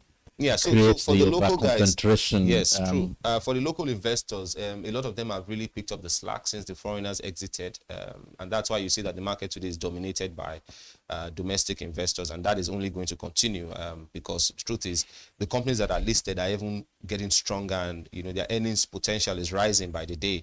That's why I said earlier that if you look at the forecast by some of the top investment banks, everyone is of the view that the stock market would do anything between 55 to 60% return in 2026, and I said that was unprecedented. So that would definitely also be driven by more participation by the domestic players. But one place to put your eye out for really would be the full return of foreign investors, which will then also give an additional momentum to the stock market this year. And I think valuation has also been helped significantly by bank recapitalization. We expect that insurance recapitalization would do the same. For the stocks so a couple of the banks. A couple of the banks have scaled through the recapitalization hurdle now. Before time. So that, of course, for the banks, their business is basically on their balance sheet, right? The larger assets you have, the more your chances of making profit. So if they are now recapitalized and they have bigger balance sheets, and that definitely would translate to higher profitability for them, and investors are already starting to price in some of those expected gains. If you look at the stocks that have really driven the rally or the march to over 100 trillion naira in capitalization this year, you see that some of the banks also feature like UBA, Access Bank, GTCO, as well as the others, non-financials like Dangote Cement, Seplat, which has also seen a huge, since the acquisition by Tony Elumelu. I think a lot of investors have just decided that, maybe this is a good bet for 2026, and so that's also happening with Seplat and Lafarge. So what valuation are we expecting the market to reach by end of the year? Some have said 160 trillion. I'd heard that from Bismarck. So I think it's anyway, like I said, 160 trillion makes sense. 50 to 60% appreciation this year. On the back of the factors that we've already highlighted, but 160 trillion would just be slightly above. Would that be slightly above $100 billion? Yeah. Okay. All right. Okay. We will pivot. BusinessDay that is reported a change in sentiments in the manufacturing sector. It appears as if the goodies of reform is just arriving in that sector. So, editor, tell us, what did BusinessDay see in the manufacturing sector that has changed? So what shift have we seen? So two things. First is we spoke to the manufacturers, right? And they told us that the reforms that started in 2023, obviously, we know that a lot of people still wanted to give some time to those reforms to really crystallize. And I think towards the later part of last year, we started to see the real benefits of the reforms, especially in the area of the FX stability we saw. We know how disruptive that can be for the manufacturing business when the exchange rate is volatile. But because of the stability we saw towards the end of last year, it gave them some sort of confidence going into this year that things would definitely be better, because that a lot of them still rely on critical imports of raw materials. Yes, raw materials for their businesses. So if the exchange rate is stable, and even machinery. Exactly. So if the exchange rate is stable, then it means for them there's more predictability. They can plan better. So that's really the main crux of the projections that they are seeing. The fact that the naira has been stable and they expect it to be stable this year, and then they are also projecting that the deceleration in inflation would also bode well for them in terms of demand and sales. So that will reduce size of the inventory? Yeah, precisely. Yeah. Because that has been piling up because of the low purchasing power, and low demand that they've seen from consumers due to high inflationary pressure. So as that starts to abate, then of course it means that consumers would have higher purchasing power, more money to spend, if you like, and that would possibly impact on their inventories. That would trigger increase in demand, precisely, and ensure that they make profits. And we're already seeing that some of the big manufacturing firms have posted losses in 2024 and even early part of last year, and now they've returned to profitability because the FX has been stable, so they don't have to worry about the revaluation losses anymore, and of course demand is picking up. So those are the two factors really that is driving that positive outlook for the manufacturing sector in 2026. Interesting. The reversal of the move by PZ to exit the country signpost that change or shift that we're seeing. Dr. Adeosun, what do you hope will happen in 2026 for this manufacturing sector? As I said, to strengthen some of these things, we need to still push more with respect to power, electricity. Because that's like the big elephant in the room, around approximately 40% of the cost. We also need to do a little more with respect to infrastructure, logistics. Are we hearing anything that the government might do in 2026 in this regard, whether it's about power or whether it's about infrastructure build-up? Yeah, the budget shows that some more. There's a budget of slightly over $1 trillion for power. For power. What I'm not exactly sure is what government hopes to do with it. Is that going to rural electrification or improving the transmission? And I know, for instance, that they want to pay off, if not all, but part of the debts owed to gas suppliers, because the frightening thing is that there hasn't been any new gas drilling done over many years, and some of the gas wells are thinning out in output. So we're really in a crisis, if you like, and we are not seeing any major private investment, except just realignment that is going on. One shareholder moving out and another one coming in.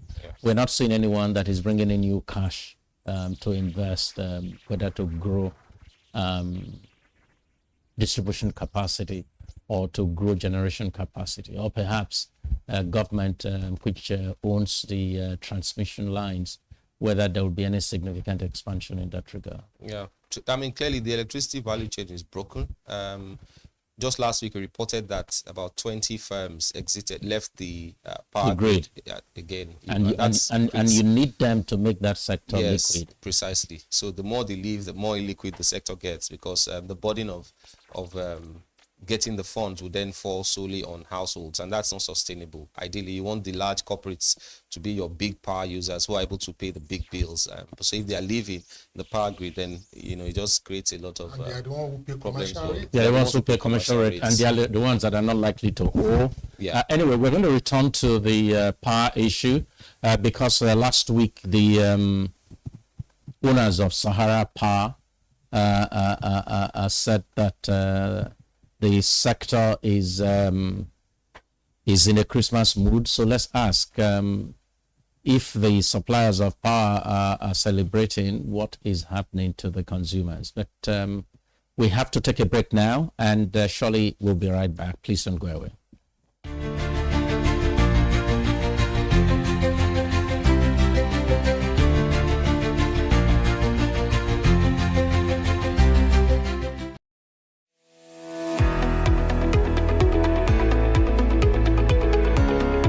This is Business Week, a weekly program brought to you by BusinessDay Television. And we're live from Lagos, the nation's commercial capital, bringing you the latest insight into the stories that matter for business and the economy. I am Deborah Eze. Onyeka Valentine. I am Destiny Momo. My name is Elizabeth Musa.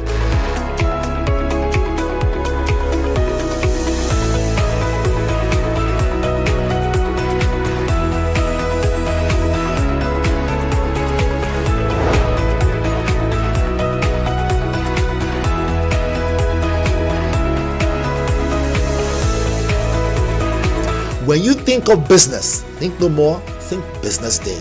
I know that Business Day Television will go places. It is the next big thing that will happen to the Nigerian media sector without a shade of doubt.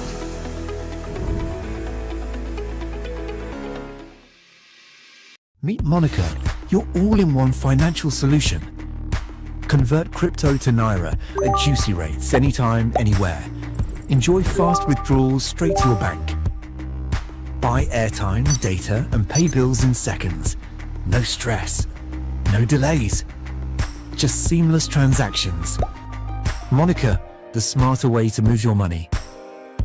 Download now. Okay now, dependable insurance. After God, you are the next insurance. See as the boys the Allah, all the ladies the Allah. Ensure your car protection from accidents. Unforeseen loss, you can see them. Mistakes are meant to happen. If you don't jam the car, they'll jam yours. Will you beat them? Yes, you will get them arrested. Your plans for that day is affected. You waste your money, you waste energy. With AXA, you can be protected. Get the protection that pays today. Call 0700 AXA Mansa to get a motor insurance that pays. At Stanbic IBTC, we are here to help you grow with financing that helps you expand, expert knowledge across 20 African markets, trade solutions that open doors to 195 countries globally, and an online banking platform that works hard, because with us, there's possible, then there's more. Visit www.stanbicibtcbank.com/business for more. Stanbic IBTC. True strength.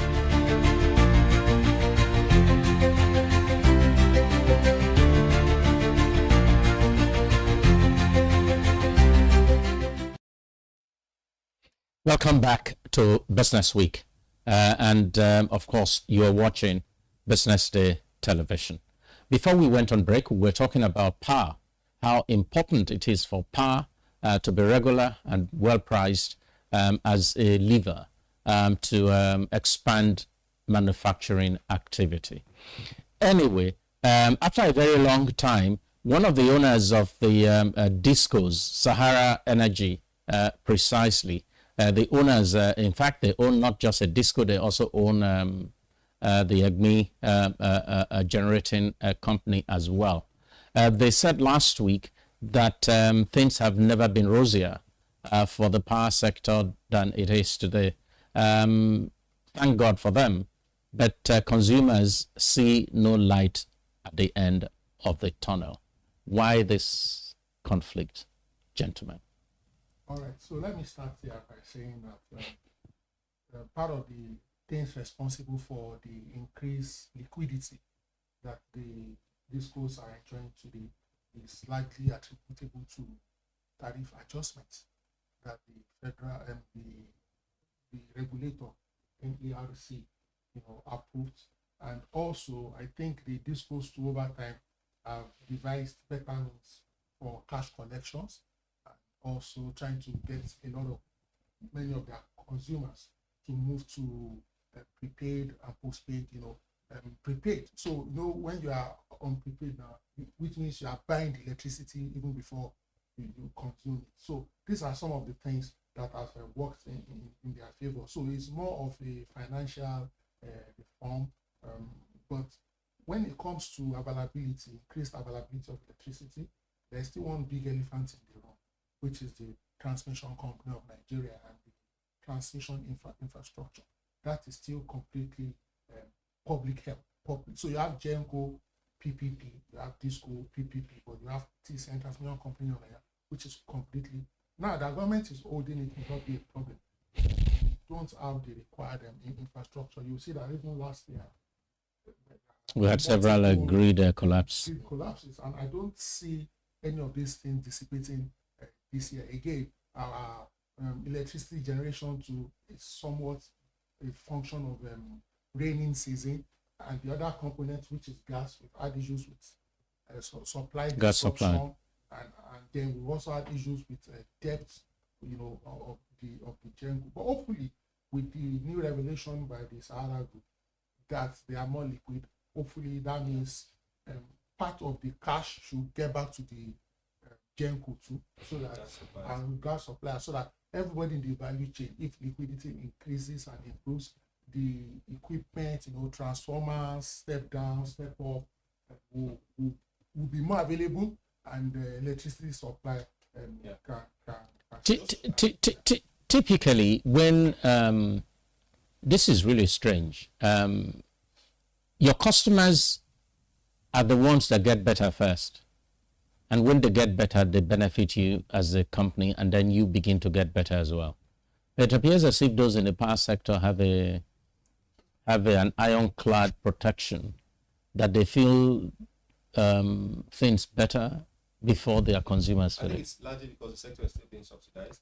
If you listen to what the Sarah Group said last week, it was really about their optimism was based on the fact that the government was starting to clear some legacy debts. They had received payments of about 185 billion naira, and it was on the basis of that they said that the 2026 is looking good, positive in terms of liquidity, because the government has already committed to gradually clearing the areas of money owed. That would be money owed to gas suppliers. Yes, to gas suppliers. So I mean, for them, it's easy for that to happen. Then, if that's the case, that they even feel what the customers should feel first. They are feeling it before the customers, because it's largely the sector is largely subsidized. But I think for us, power really should be one of the key reform areas that we should really get serious about. There's a video that went viral last year about a promise made by the president that if he doesn't get power to a particular level by 2027, they should not vote for him. I'm not exactly sure whether he meant it or whether he understood the enormity of the challenge that he faced. But I think for me, the more important thing is, in truth, if that was priority for him during elections, in the 2-3 years of his time so far, he hasn't demonstrated that priority by way of his actions or even statements. Yeah, he hasn't really.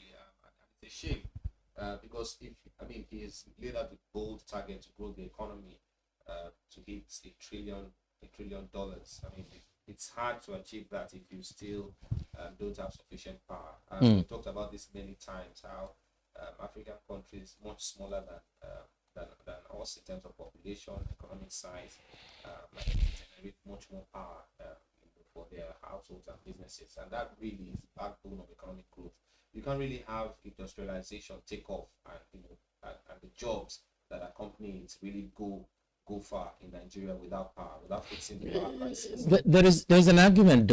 Two things first. Maybe I should take this first. A friend of mine who is very knowledgeable about the power sector because of his involvement over the years, says that if he were in government, he would suggest that the fund, I'm not sure how they are raising it, I think they said they're going to issue a bond to pay off the gas suppliers, that he would not pay all of it directly to the companies, because so far none of the companies has promised that gas supply will increase. None of the companies have promised that they will lay more pipelines to supply gas to stranded power stations. None of the companies have said they would better collaborate with Gencos to ensure expanded capacity. He said he would have thought that maybe you give half of the money directly to the gas suppliers and dedicate half to just expanding capacity for power generation, because the economic health of Nigeria lies in expanding power generation, not necessarily just making some people comfortable or to get them to stop complaining. I think that makes sense. I advise to look at it from a commercial perspective. A debt is a debt. Don't forget. No, I'm not saying. Debt is for services already. No, I'm not saying that you should not pay your debt. I'm just saying. Why 50%? So I'm just saying. No. I didn't say only 50%. I said you start with 50%, because the truth of the matter is you need to ask yourself in government at any time, because resources are scarce. If I'm spending 1 naira, or if I have 1 naira to spend, what is the most impactful way to spend that naira? Dr. Adeosun, that's the point we're making. Or is it that economists are not in government? A very valid point, but don't forget that costs have been incurred, loans have been taken, equipment have been purchased, salaries are running. Yeah. So want to balance all the perspectives. So maybe we're not talking here about what is good and what is bad. We're talking about what is good and what is better. And we are talking about sustainability. Yeah. So maybe we should look at, then why should we be subsidizing, or to what extent should we be subsidizing? That's another argument. And what economic incentives can we put in place for all this pipeline infrastructure layout and also protection? Because it's one thing to lay the pipe, it's another thing for it not to be vandalized. I understand you, but as I say, this debt are coming from many years, and now that you think you should start paying, I think government needs to always think about impact. Some things are good, but some things are impactful. Government needs always, all of the time, to think about impact, because government spends every day. Question is, what's the quality of the spending? And even this debt that the government is clearing, we're not even sure about the authenticity of this debt. No one has, showed us an audit report of how these debts were accumulated. Just like the central bank came in and said, "Oh, all this noise about on cleared FX backlog, we want to take a look at it." And in the end, when they did, we saw the rubbish that they saw, and it's everywhere. Dr. Adeosun, I know you're always defending the government, but anyway, we'll pivot to the matter of tax. They said one thing that will be certain in Nigeria this year is that a taxman will come after you. The Tax Act became law on the 1st of January, but we have seen the whole process almost consumed by controversies. Initially, the controversy about whether the gazetted versions of the acts are actually the correct one, or whether somebody who had privileged access while we slept, the person went and touched some of this thing. And now there is this very weighty, comprehensive review by KPMG, one of the top professional services firm in the country, that has raised several issues. I know we have talked about tax on this program almost regularly, and BusinessDay has a very significant intervention by way of its coverage called Tax 360. So let me start with you, editor. What exactly did KPMG point out, and what has been response by government? Yeah, so we are saying that there are some gaps, in the tax laws. My surprise is why we waited till now to even talk about it. But there are gaps in terms of how non-residents are being taxed. There are also issues about how, you can get some tax reliefs, tax deductions returned to you. But apparently, if you purchase FX at a rate above the market rate, you might not have access to that. So there are a lot of gaps according to the KPMG in the tax laws. The presidency or the chairman of the presidential committee on the tax reform, Mr. Tawe, they have responded by saying that yes, while some of those issues that KPMG has raised might be valid, but most of them are not constructive enough and should not hinder its implementation in any way. But for me, I think that some people have made the point that sometimes it's best to just start up by implementing, and then as you go, you can improve on the document. But for me, I don't know why. But KPMG did not say that they should stop implementation. Yes, no, they haven't said that. So why should anyone insinuate? People have said that starting from the point where it first arose that the gazetted copy might be different from the laws that were passed in the first place. That why don't we just hold on to this and ensure that everything that we clear that, especially in a country with such huge trust deficit. There seems to be a lot of hurry in just ratifying it into law, which has been done now. I think we're new to these things. I'm not surprised that issues like this are coming up. I even think more would arise as we progress with implementation. But is it the case that Nigerians just don't want to pay tax? Not just Nigerians. I'm not sure there's any place where people take pleasure in paying tax anyway. Precisely. That is probably worse, yeah. But in Nigeria's case, I think it's long overdue. I mean, we've talked for many years how our tax to GDP is very poor compared to other countries. We have huge infrastructure deficits that really can't. But let me say to you, there's a big issue in this that we hardly ever avert our minds to, and we're going to come to you, Dr. Adeosun. People talk about GDP ratios when it comes to tax.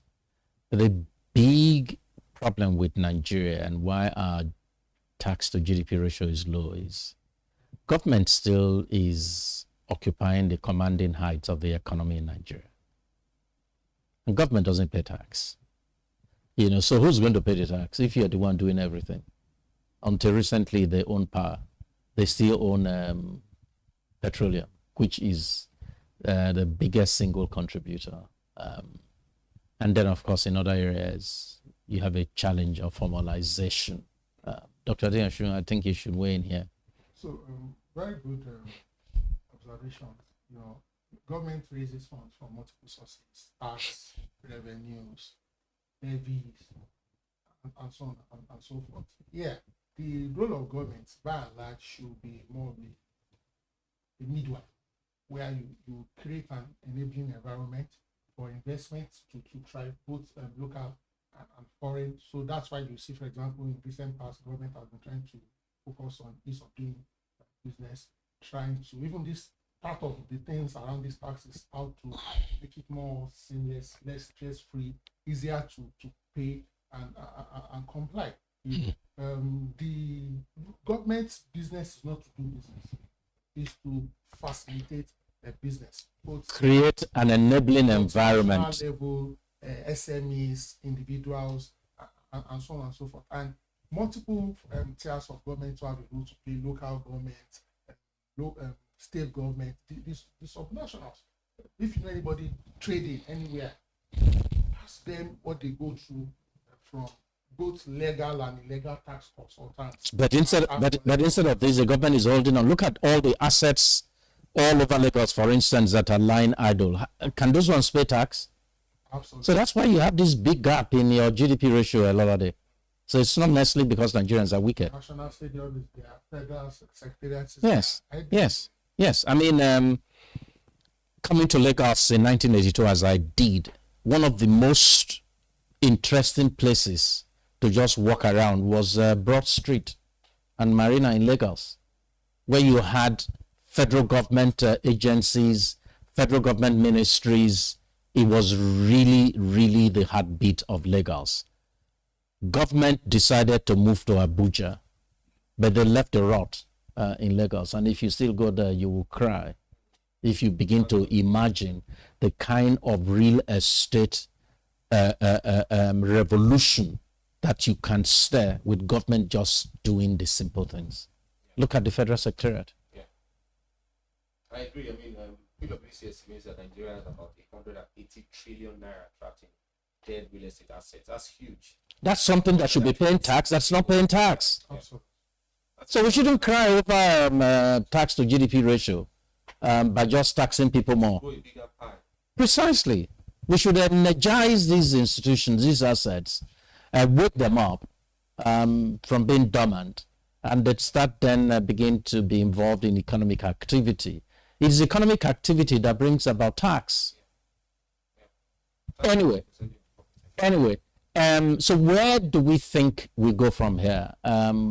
Muddle through this tax act, take a pause, and try and win support of the people, or it's just the same business as usual. In the end, we scratch the edges here and scratch the surface and scratch the edge here, but not get the kind of massive leap that we had expected the tax acts to engender. No, taking a case from one like I said, I think we should forge ahead. It's obvious that no going back from the stance of this government. Even though mistakes have been made, but we should acknowledge those mistakes. It has taken us almost 2-3 years, 2 years, to even get to this point. And I think this tax review is better off where we are coming from. Thankfully, there's nothing that cannot evolve, that cannot be reviewed. But if government has wrongly taken tax from you, would they make a refund by the time you clean up the mess? At least there'll be a credit note or something. Yeah. So I think we should forge ahead. The people should keep complaining. People should keep escalating their concerns. And I think that's part of the beauty of democracy. There's hardly anything you will do that will be so perfect that there will be nothing to say. Because I had a few people also say, why didn't KPMG bring this up maybe slightly earlier?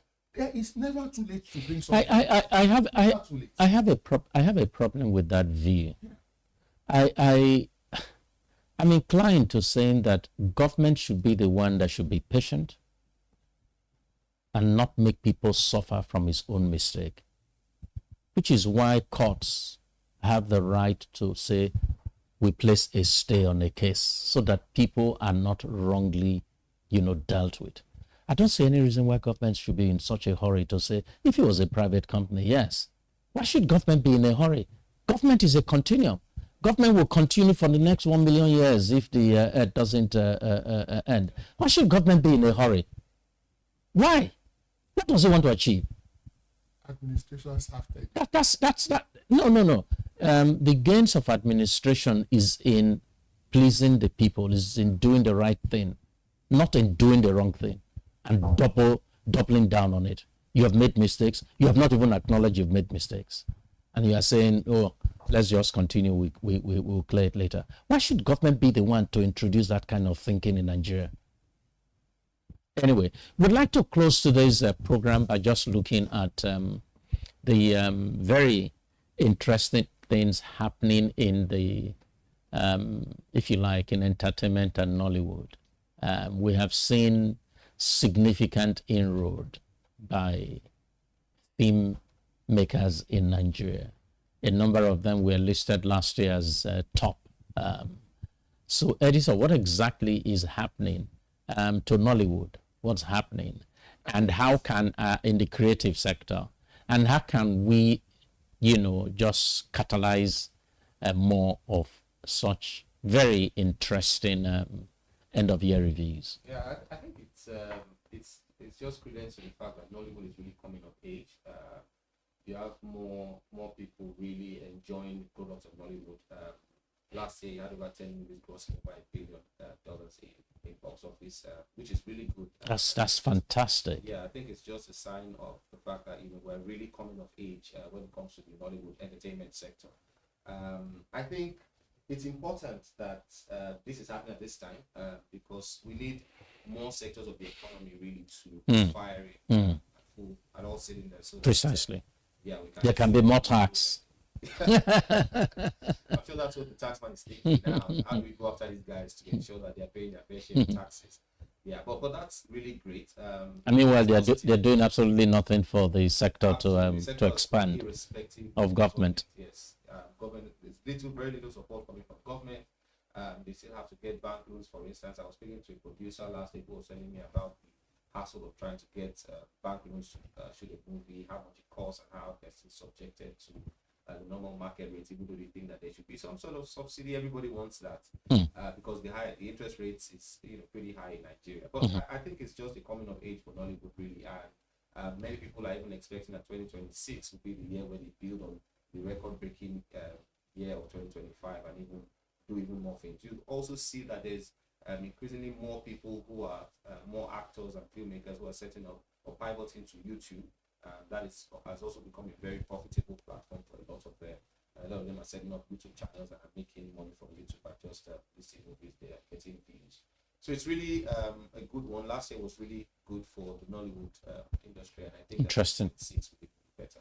Dr. Dioshin, what's the economics of Nollywood? So how does it work? I go to that economy. Yes. Quickly also identify Funke Akindele. Yes. Because last year, 2025, she did 3 box offices that grossed over 1 billion. So it speaks to technical competence, capabilities, and the art of storytelling. Because don't forget that Nollywood generally is demand driven. When I say demand driven here, if you put out bad quality, they punish you. They punish you. So you need to be able to read the minds of the audience and give them quality in terms of story, cinematography, music, A-list casting, costume, and so on and so forth. Having said that, the good thing about Nollywood and entertainment generally is that sometimes we tend to underestimate how the value chain is. There's the makeup artist, there's the cameraman, somebody is in charge of lighting, somebody is providing food, and so on and so forth. So it has a huge multiplier effect. Hotels, location, and so on and so forth. So I think it also has huge impact for foreign influence. You'll be shocked, I'm sure I'm not on this table. When you go to anywhere in the world, you hear Nigerian music, you see Nigerian movies. Nigerian movies, and even Nigerian language. Words like Oga and so on and so forth are now becoming last week. Yeah. So I think this is huge, and I think Nollywood is probably doing more work than our embassies. And when I say the government now, I mean ministry, the relevant ministries, tourism and culture, then the film censors board. I think we should do more, and maybe even interface with maybe Bank of Industry, then the private banks to say, can we come up with special funds? When I say special funds, so that you don't have to. Dr. Adeosh, you are not talking about special. You are not talking about special funds. Last week or 2 weeks ago, you were defending the CBN for withdrawing from special fund. Now you are talking about an exception, Dr. Adeosh. Private sector led. But what I'm driving at is how can we create funds that the collateral will be the intellectual property, not real estate or whatever. Because if you can gross 1 billion 3 times back to back, that's a track record, and that's a mileage I think we should leverage on and scale. And perhaps also there's a call here for the private banks. If someone has grossed $1 billion 3 times in a year, if it were happening abroad, all the banks would be falling over themselves to be the banker to that. I'm not exactly sure whether they have that kind of banking relationship, but clearly, I believe that Nollywood is at a point now where it's really flying like our oil industry used to be. We're seeing it now as a significant contributor. What I'm not to economic development, what I'm not exactly sure of is how much of Nollywood and the value chains created by Nollywood are properly dimensioned in the GDP, whether all of it is captured in the GDP. That's one area. So as we do that, I think Nollywood can grow. It needs more of government support. It can be an employer of labor. It can be a generator of taxes to government, and generally a wealth creator. And I think government this year needs to sit down and just ask itself, what must I do to further crystallize growth in some of these high growing sectors in the Nigerian economy? I think at this point, we will bring our conversation today to a close. This has been an interesting edition of Business Week. We'll see you on Monday at 9 o'clock. Thank you for joining us today. Bye-bye.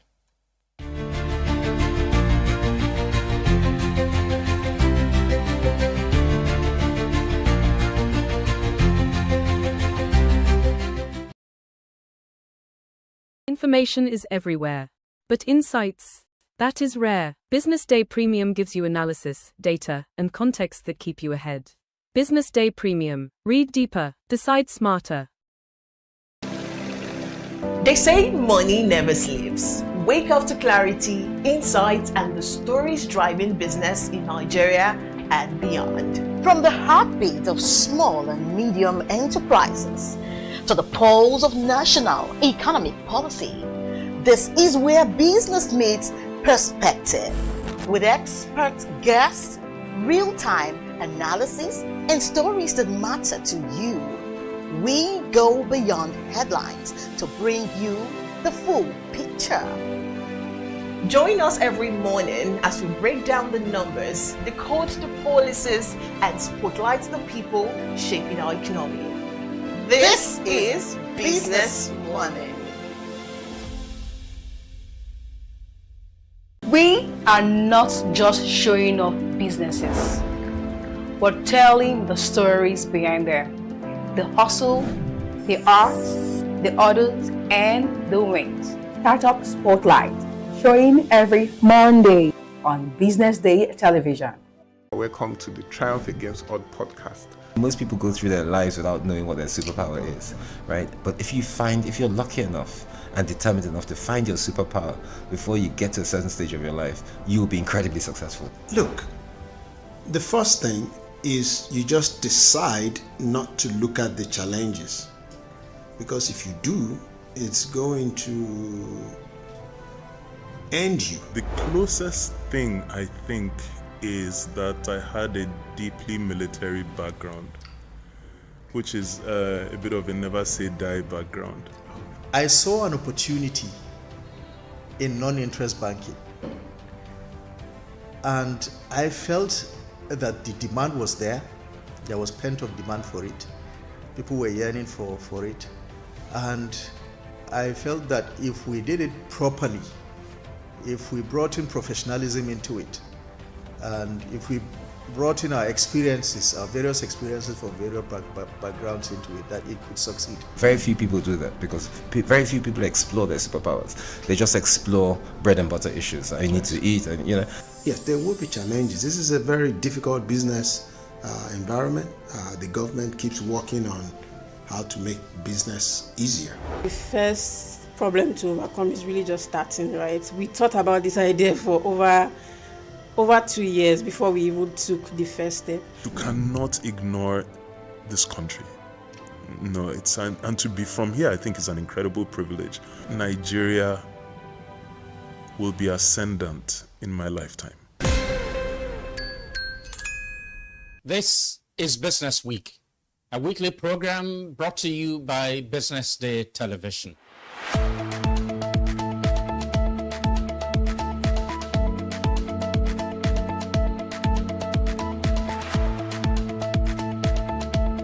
For many years, we've talked about the need to, essentially diversify our revenue stream away from, the huge dependence on oil revenues. It looks like that is happening now. So that means that we're better protected when, you have these wide fluctuations in oil prices and all of that. So it's as you say, and I agree, that we should commend the government. At least revenues are not falling. There have been times in the past when we recorded drops in revenue. That's not the case today. We're seeing revenues actually going up. Increasingly, we can see the developed countries focusing on renewable energy and so on and so forth, which means that in the long run, we must look for alternative sources to funding. So the government says that crude oil theft has essentially come to an end. We need to do more to ensure that we totally eliminate crude oil theft and start to think of how to boost production. But it's a good first step. I mean, by eliminating crude oil theft, it also creates an incentive for international oil companies to probably return and, start to take up more projects in the upstream industries. Stay ahead with Business Day Mobile, your gateway to Nigeria's most trusted business news, market insights, and expert analysis. With a Business Day Mobile app, you enjoy more than just news. You gain a seamless, intuitive platform designed to keep you informed and empowered. From exclusive articles to in-depth market trends, the app delivers the stories that matter most. Why Business Day Mobile? For premium access, for a clean, responsive design, for a smarter navigation, for customizable allow, and for all-in-one business hub. Whether you're a business leader, investor, policymaker, or enthusiast, Business Day Mobile brings you closer to the insights shaping Nigeria's business landscape. Download today and put authoritative business journalism right at your fingertips, anytime, anywhere.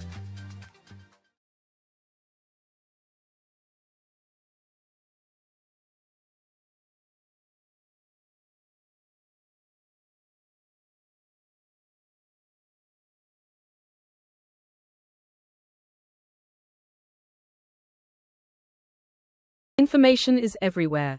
But insights, that is rare. Business Day Premium gives you analysis, data, and context that keep you ahead. Business Day Premium. Read deeper, decide smarter. They say money never sleeps. Wake up to clarity, insights, and the stories driving business in Nigeria and beyond. From the heartbeat of small and medium enterprises to the pulse of national economic policy, this is where business meets perspective. With expert guests, real-time analysis, and stories that matter to you, we go beyond headlines to bring you the full picture.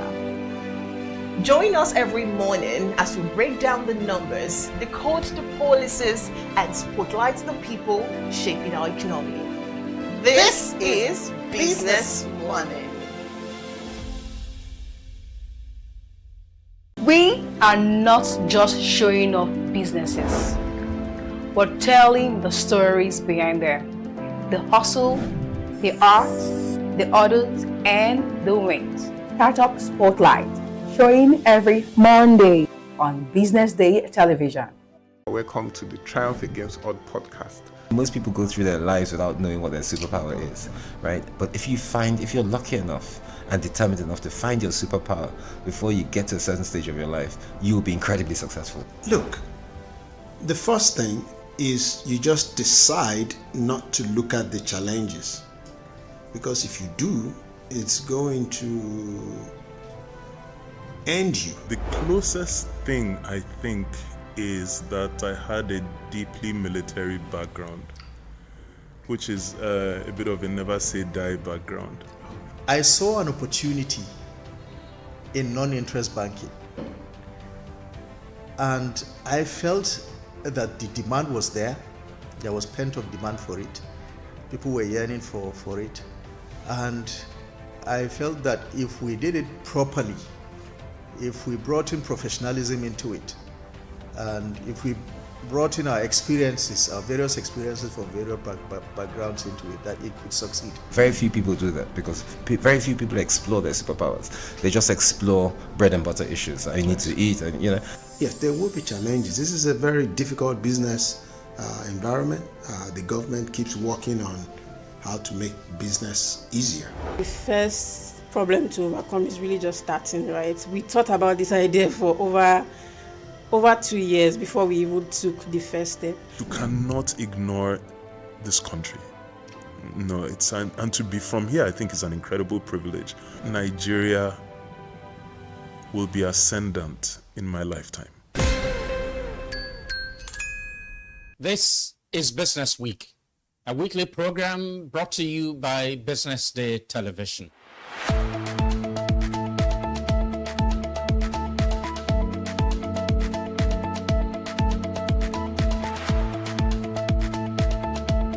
for many years we've talked about the need to, essentially diversify our revenue stream away from, the huge dependence on oil revenues. It looks like that is happening now. So that means that we're better protected when, you have these wide fluctuations in oil prices and all of that. So it's but as you say, and I agree, that we should commend the government. At least revenues are not falling. There have been times in the past when we recorded drops in revenue. That's not the case today. We're seeing revenues actually going up. Increasingly, we can see the developed countries focusing on renewable energy and so on and so forth, which means that in the long run, we must look for alternative sources to funding. So the government says that crude oil theft has essentially come to an end. We need to do more to ensure that we totally eliminate crude oil theft and start to think of how to boost production. But it's a good first step. I mean, by eliminating crude oil theft, it also creates an incentive for international oil companies to probably return and, start to take up more projects in the upstream industries. Stay ahead with Business Day Mobile, your gateway to Nigeria's most trusted business news, market insights, and expert analysis. With a Business Day Mobile app, you enjoy more than just news. You gain a seamless, intuitive platform designed to keep you informed and empowered. From exclusive articles to in-depth market trends, the app delivers the stories that matter most. Why Business Day Mobile? For premium access, for a clean, responsive design, for smarter navigation, for customizable allow, and for all-in-one business hub. Whether you're a business leader, investor, policymaker, or enthusiast, Business Day Mobile brings you closer to the insights shaping Nigeria's business landscape. Download today and put authoritative business journalism right at your fingertips, anytime, anywhere.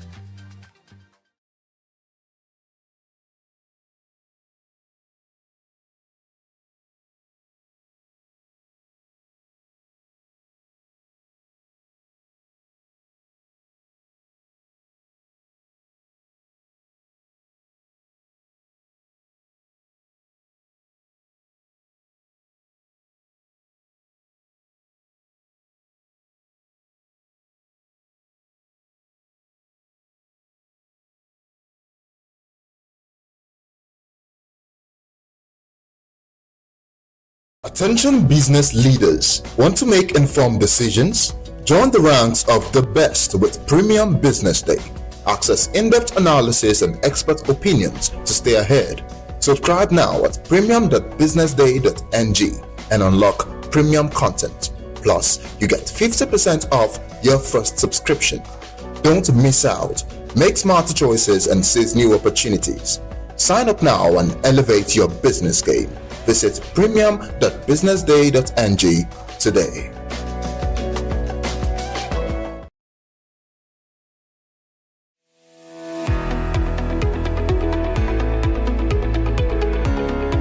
This is Business Week, a weekly program brought to you by Business Day Television. And we're live from Lagos, the nation's commercial capital, bringing you the latest insights into the stories that matter for business and the economy. I am Deborah Eze. Onyeka Valentine. I am Destiny Momo. My name is Elizabeth Musa.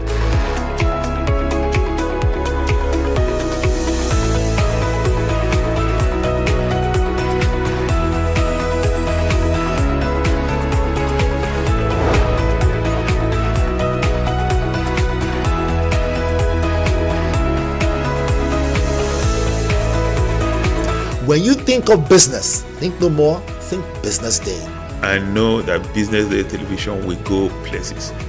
It is the next big thing that will happen to the Nigerian media sector without a shade of doubt.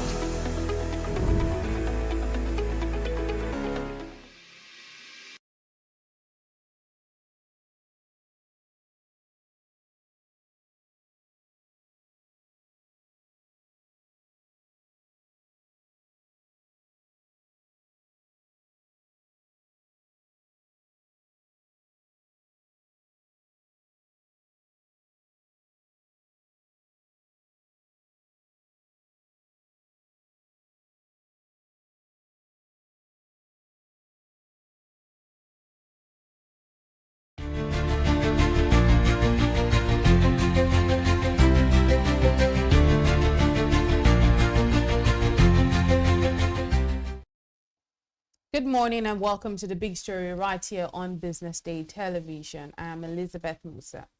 Nigeria is renewing its fight against insecurity at a time of heightened international attention. Recent comments by former United States President Donald Trump on possible further airstrikes have reignited debate around foreign involvement, national sovereignty, and the framing of Nigeria's security challenges. At the same time, the federal government says it is strengthening the armed forces to confront terrorism, banditry, and other violent threats across the country. To help us make sense of this development, I'm joined by Mr. Chuka Roko, Assistant Editor here at Business Day, as well as Mr. Joshua Bassi, Editorial Director at Business Day Television. Welcome to the show. Right, let's go to this conversation about Trump's warning, really. Mr. Chuka, as well as you, Mr. Bassi. What message does this send to Nigeria and Nigerians? Okay, so thank you, Elizabeth, for having me or having us on the program. The first, should I say, was it bombing or really airstrike? Let me know that the United States carried out in the Sokoto on the 25th of December 2025 was said to have been jointly carried out with the Nigerian government or with the involvement of the Nigerian government. But what has happened so far is that after that incident, we've seen more. In fact, we've seen escalating, insecurity, not just in the northeast or northwest. In fact, in some other part of the country, we've seen what has happened in the Kwara. We've seen what is going on in Kogi.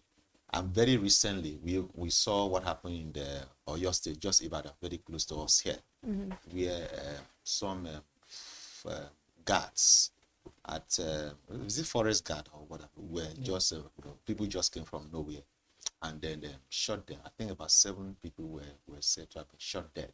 So what we had expected was that after that, the airstrike by the United States in Sokoto, we would have expected some de-escalation of the insecurity in the country. But unfortunately, it doesn't seem that that is happening. Rather, we are seeing even escalation of it. So I am not surprised that Trump is saying that he might be forced, let me use the word, so to say, to come in again if this thing does not de-escalate, right? And so it's not a surprise that it's mentioned because we've seen increase in the attacks, increase in the even kidnapping, increase in the kidnappers, demanding ransom. And again, I must also say that this time around, Trump, unlike before, where he said that when he described this as a Christian genocide, he has also now admitted that Muslims are also being killed. So what this has taken the picture away from religious,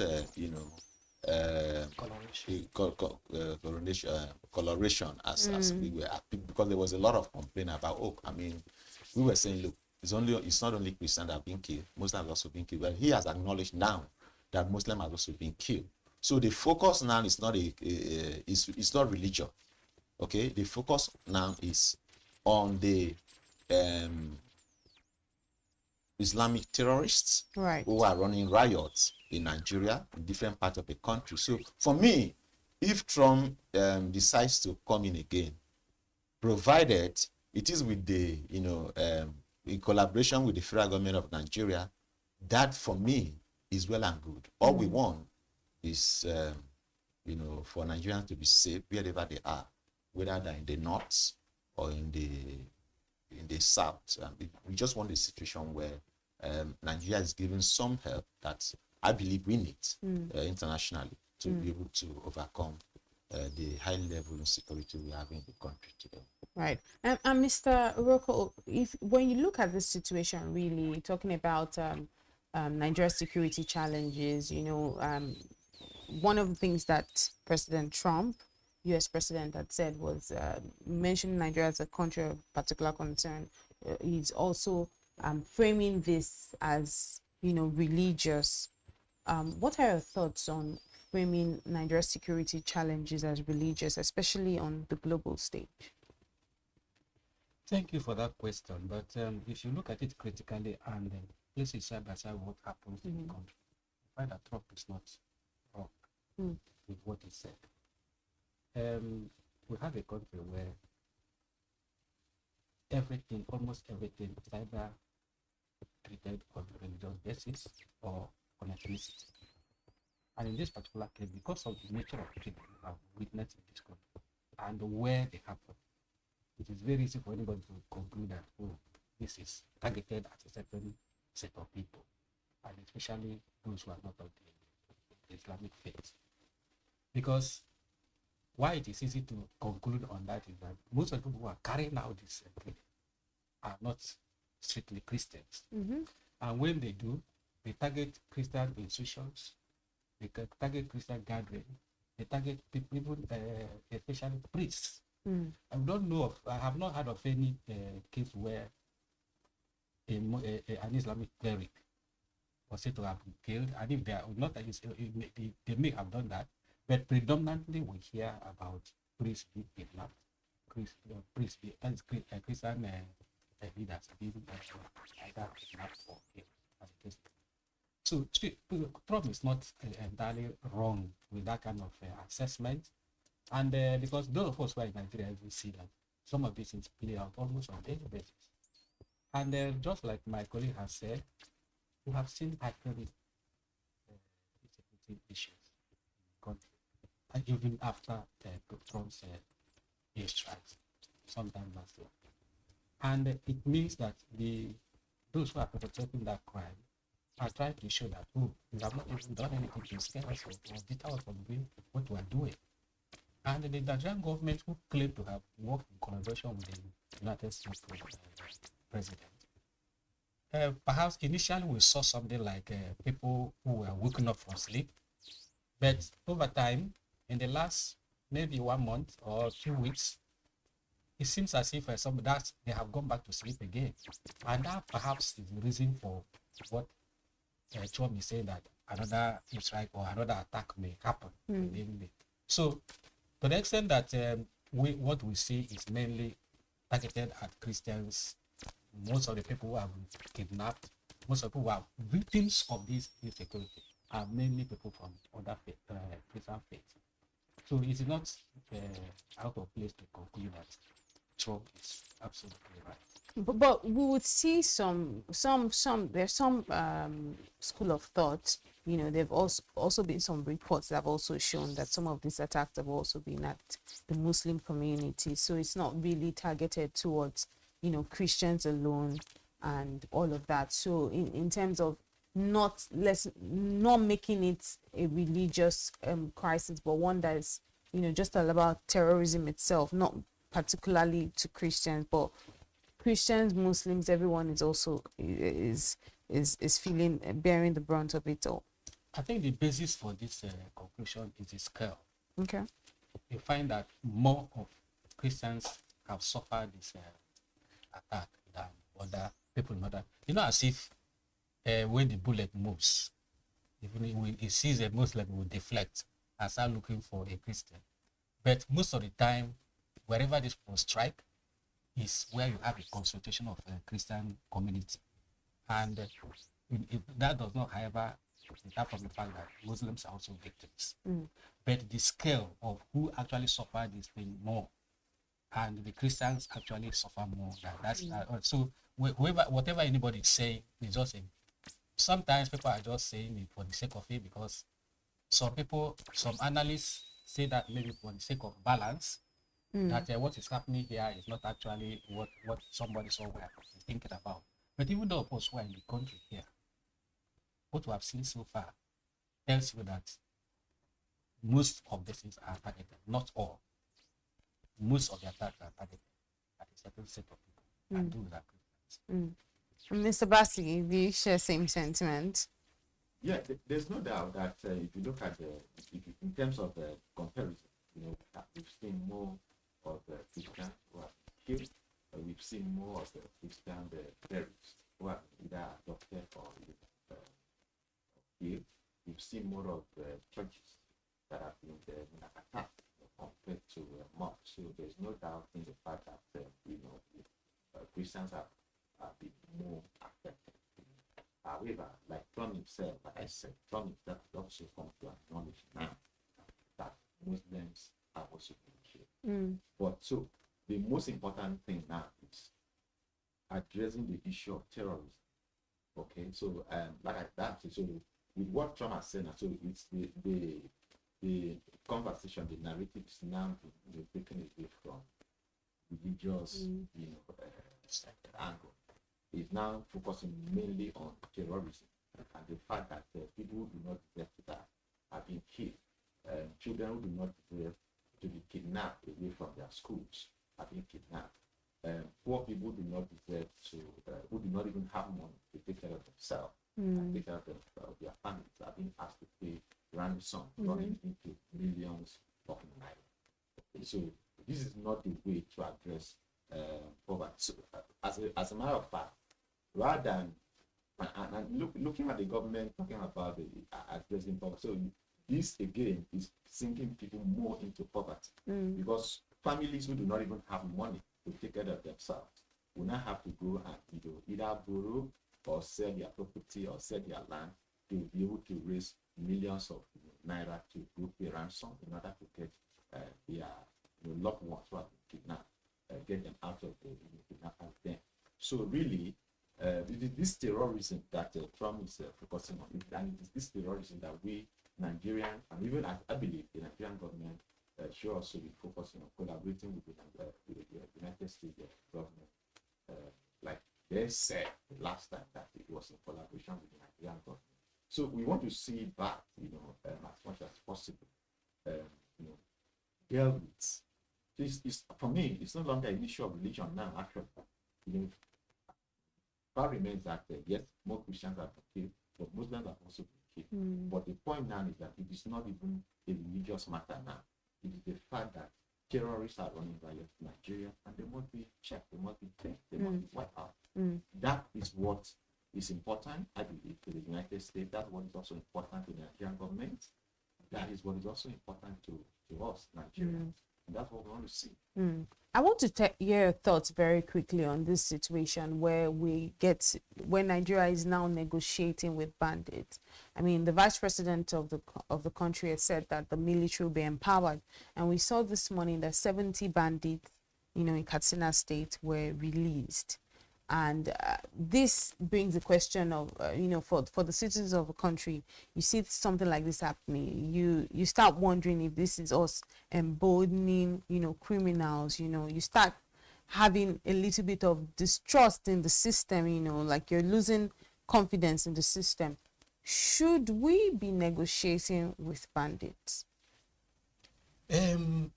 Elizabeth, that your question is, it begs answers, and I just want to believe that the vice president was really sincere in saying they're going to empower the military. This is not the first time we're hearing this kind of statement from government officials, whether it is the president himself or even those who are saddled with the job of like the Minister of Defense, defense chiefs, and the rest of them. Many of such statements have been made in the past, and they came to nothing. By the time the government people make statements in Nigeria, nobody takes them serious because it doesn't lead us anywhere. And the idea of, say, government is negotiating with bandits is an aberration. It doesn't happen anywhere. Because if government knows that these are the people that are giving us pain, these are people that are causing us sleepless night, these are people that are causing a lot of things, even making us not to move forward as a country, and are now inviting them, which means they are known. It contradicts whatever any effort anybody say, say things or say that it's making. If government says they are serious about fighting terrorism or fighting banditry, and the same people that were hunting, that were supposed to be hunting down, you now invite them to come and let us talk. What do you want? What do we give you? Because negotiation means give us your terms, then we'll give you ours. So for government to decide to negotiate with people who are not supposed to be seen, people who are not supposed to able to live. That tells you that the seriousness that anybody says they are putting on fighting banditry or terrorism is just a matter of statement. So it doesn't lead us anywhere, and it shouldn't even happen at all in any safe society. I don't think these people are outlawed. These people are people that should be hunted by the government. They should be declared what. Of course, they are declared wanted, because the idea of empowering the military to go after the bad, because we want to get these people. Just like when an armed robber comes in and takes something from your house, and you have the power to pursue the armed robber. When you get the armed robber, you're not going to say, "Oh, please give me back that my property that you have made away with." It is how to kill the man and make sure that thing doesn't happen again. So the best way to deal with the bandits is to take them away from. That is, keep them out of circulation. Not to bring them and then sit down, let us talk. What do we do? What do you take? So for me, it is out of place for government to negotiate with bandits. Yeah. It's completely out of place. Mr. Basa, I think you want to add something to that. Yeah, I'd like to add something, especially the Vice President's statement that the government is going to empower the village to do more, right? If you look at this year's budget is about 58 trillion. Allocation to defense and security is about 5.4 trillion. That's the largest single allocation to any sector of the economy. So to that extent, one will agree that the government is making effort in that direction to further security agencies, particularly the military defense, to do more. But there are some people who will tell you, is that enough? 5.4 trillion budget of the 58 trillion. If you allocate 5.4 trillion to defense and security, is that enough? In a country where before even this government came into power, insecurity, had already gone beyond. Heightened. Yeah, and so is that enough? But there are people, of course, who also are well. I mean, it's been increasing. From ever since they came, we've seen increment, in terms of allocation, meaning that, so government is making that effort. But one other thing that we must point out is that if government is making this effort, and that effort, seems not to be the desired result, what should the people do? For instance, we're talking about Katsina State, where it's not only Katsina State, we've seen it even in provinces like that, where they're going to negotiation with banks to be able to secure the release of people like the kidnapped, right?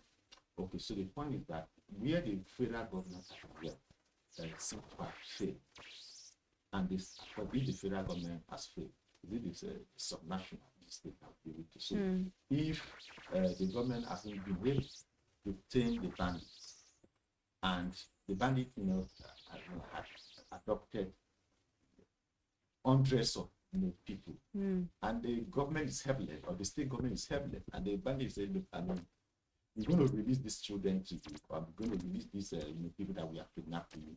If you do this for us," I think that human life, any family will say, well, if that's what it takes to get those who have been kidnapped out of the kidnappers again, okay, fine. I mean that is from humanity, side of me, or anybody. But actually, like you have said, government should not be negotiating with bandits. Yeah, but where it seems that the bandits or let me use the word terrorists, are having upper hand, and there's just nothing you can do. And they kidnap, let's say, school children, and you don't have the capacity to force them to bring those school children without. So what do you do? Because those lives are important. Yeah. So people just go and then secure the lives of them, because you never can tell among those children maybe the president of Nigeria. Right. So it's good to get them out, even if it means since you don't have the capacity to deal with the pandemic, maybe adjust to your friends, give us children. So basically, only unique case scenarios like that, but ordinarily, no. Government shouldn't be negotiating with bandits. But that's where we leave it this morning on the big story here on the Business Day Television Breakfast Show. Thank you for joining us on the show, Mr. Chuka Roko as well as Mr. Joshua Bassi. Thank you so much for your insight. Thank you for having us. Well, up next is social listening here on the show. Do stay with us.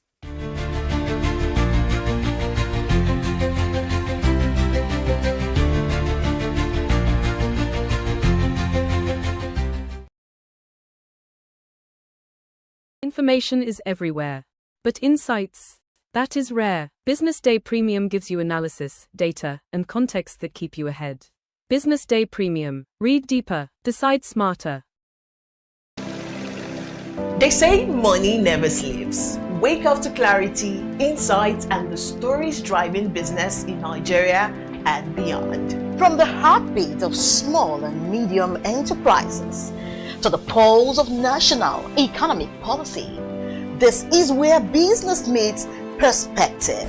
With expert guests, real-time analysis, and stories that matter to you.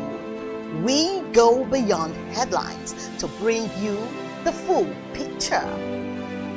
Join us every morning as we break down the numbers, decode the policies, and spotlight the people shaping our economy. This is Business Money. We are not just showing off businesses. We're telling the stories behind there. The hustle, the art, the orders, and the wins. Startup Spotlight, showing every Monday on Business Day television. Welcome to the Triumph Against Odd podcast.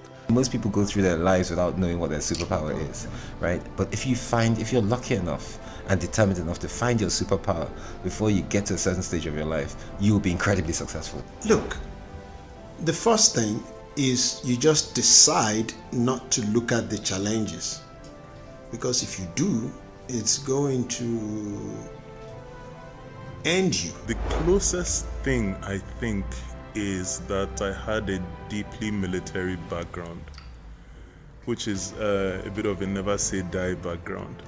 I saw an opportunity in non-interest banking, and I felt that the demand was there. There was pent-up demand for it.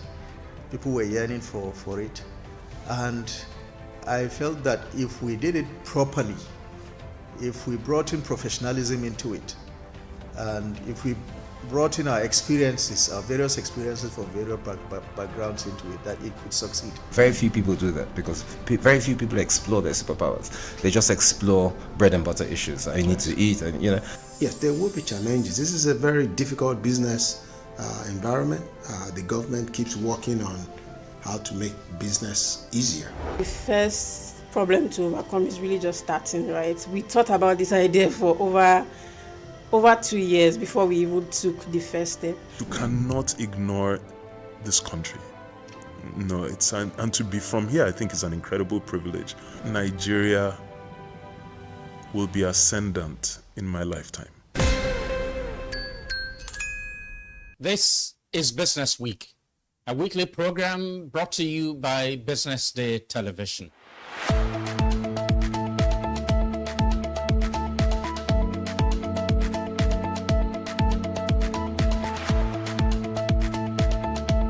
For many years, we've talked about the need to, essentially diversify our revenue stream away from, the huge dependence on oil revenues. It looks like that is happening now. So that means that we're better protected when, you have these wide fluctuations in oil prices and all of that. So it's as you say, and I agree, that we should commend the government. At least revenues are not falling. There have been times in the past when we recorded drops in revenue. That's not the case today. We're seeing revenues actually going up. Increasingly, we can see the developed countries focusing on renewable energy and so on and so forth, which means that in the long run, we must look for alternative sources to funding. So the government says that crude oil theft has essentially come to an end. We need to do more to ensure that we totally eliminate crude oil theft and start to think of how to boost production. But it's a good first step. By eliminating crude oil theft, it also creates an incentive for international oil companies to probably return and start to take up more projects in the upstream industries. Stay ahead with Business Day Mobile, your gateway to Nigeria's most trusted business news, market insights, and expert analysis. With a Business Day Mobile app, you enjoy more than just news. You gain a seamless, intuitive platform designed to keep you informed and empowered. From exclusive articles to in-depth market trends, the app delivers the stories that matter most. Why Business Day Mobile? For premium access, for a clean, responsive design, for smarter navigation, for customizable alarm, and for all-in-one business hub.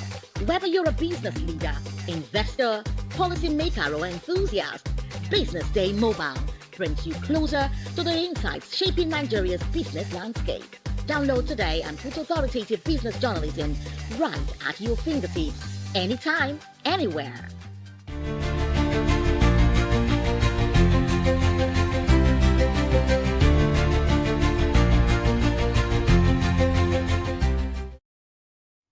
You're still watching the Business Day television breakfast show, and this is Social Listening, where we check out some of the stories making the rounds on social media. My name is still Elizabeth Musa.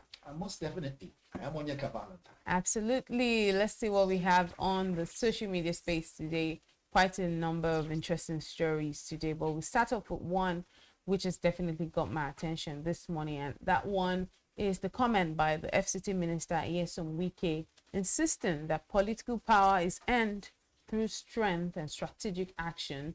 He also warned that the Obio and Akko local government area remains a decisive force in Rivers State politics.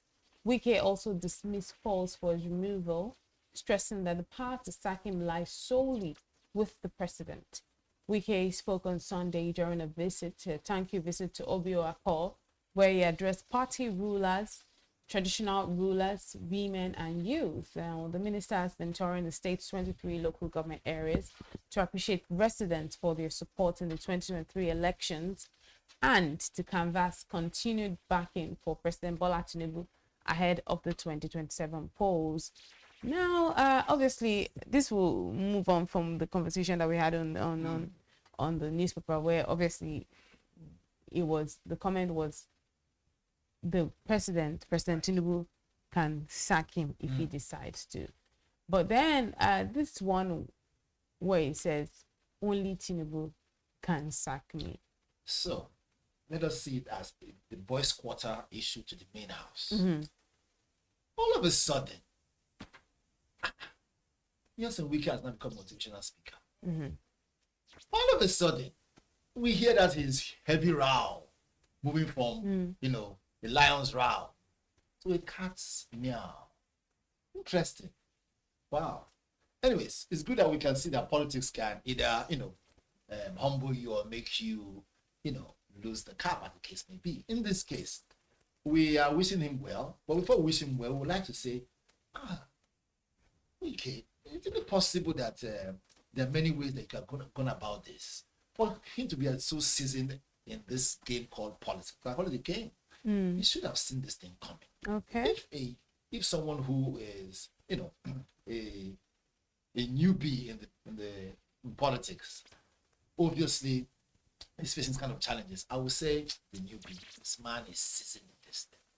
Or maybe is this just another tricks and antics to be able to gain the trust of the public? Well, let's see the public's view on this matter. Let's see what they are also saying in respect to this conversation. Prince Mo 2022 says, Wike should tread carefully.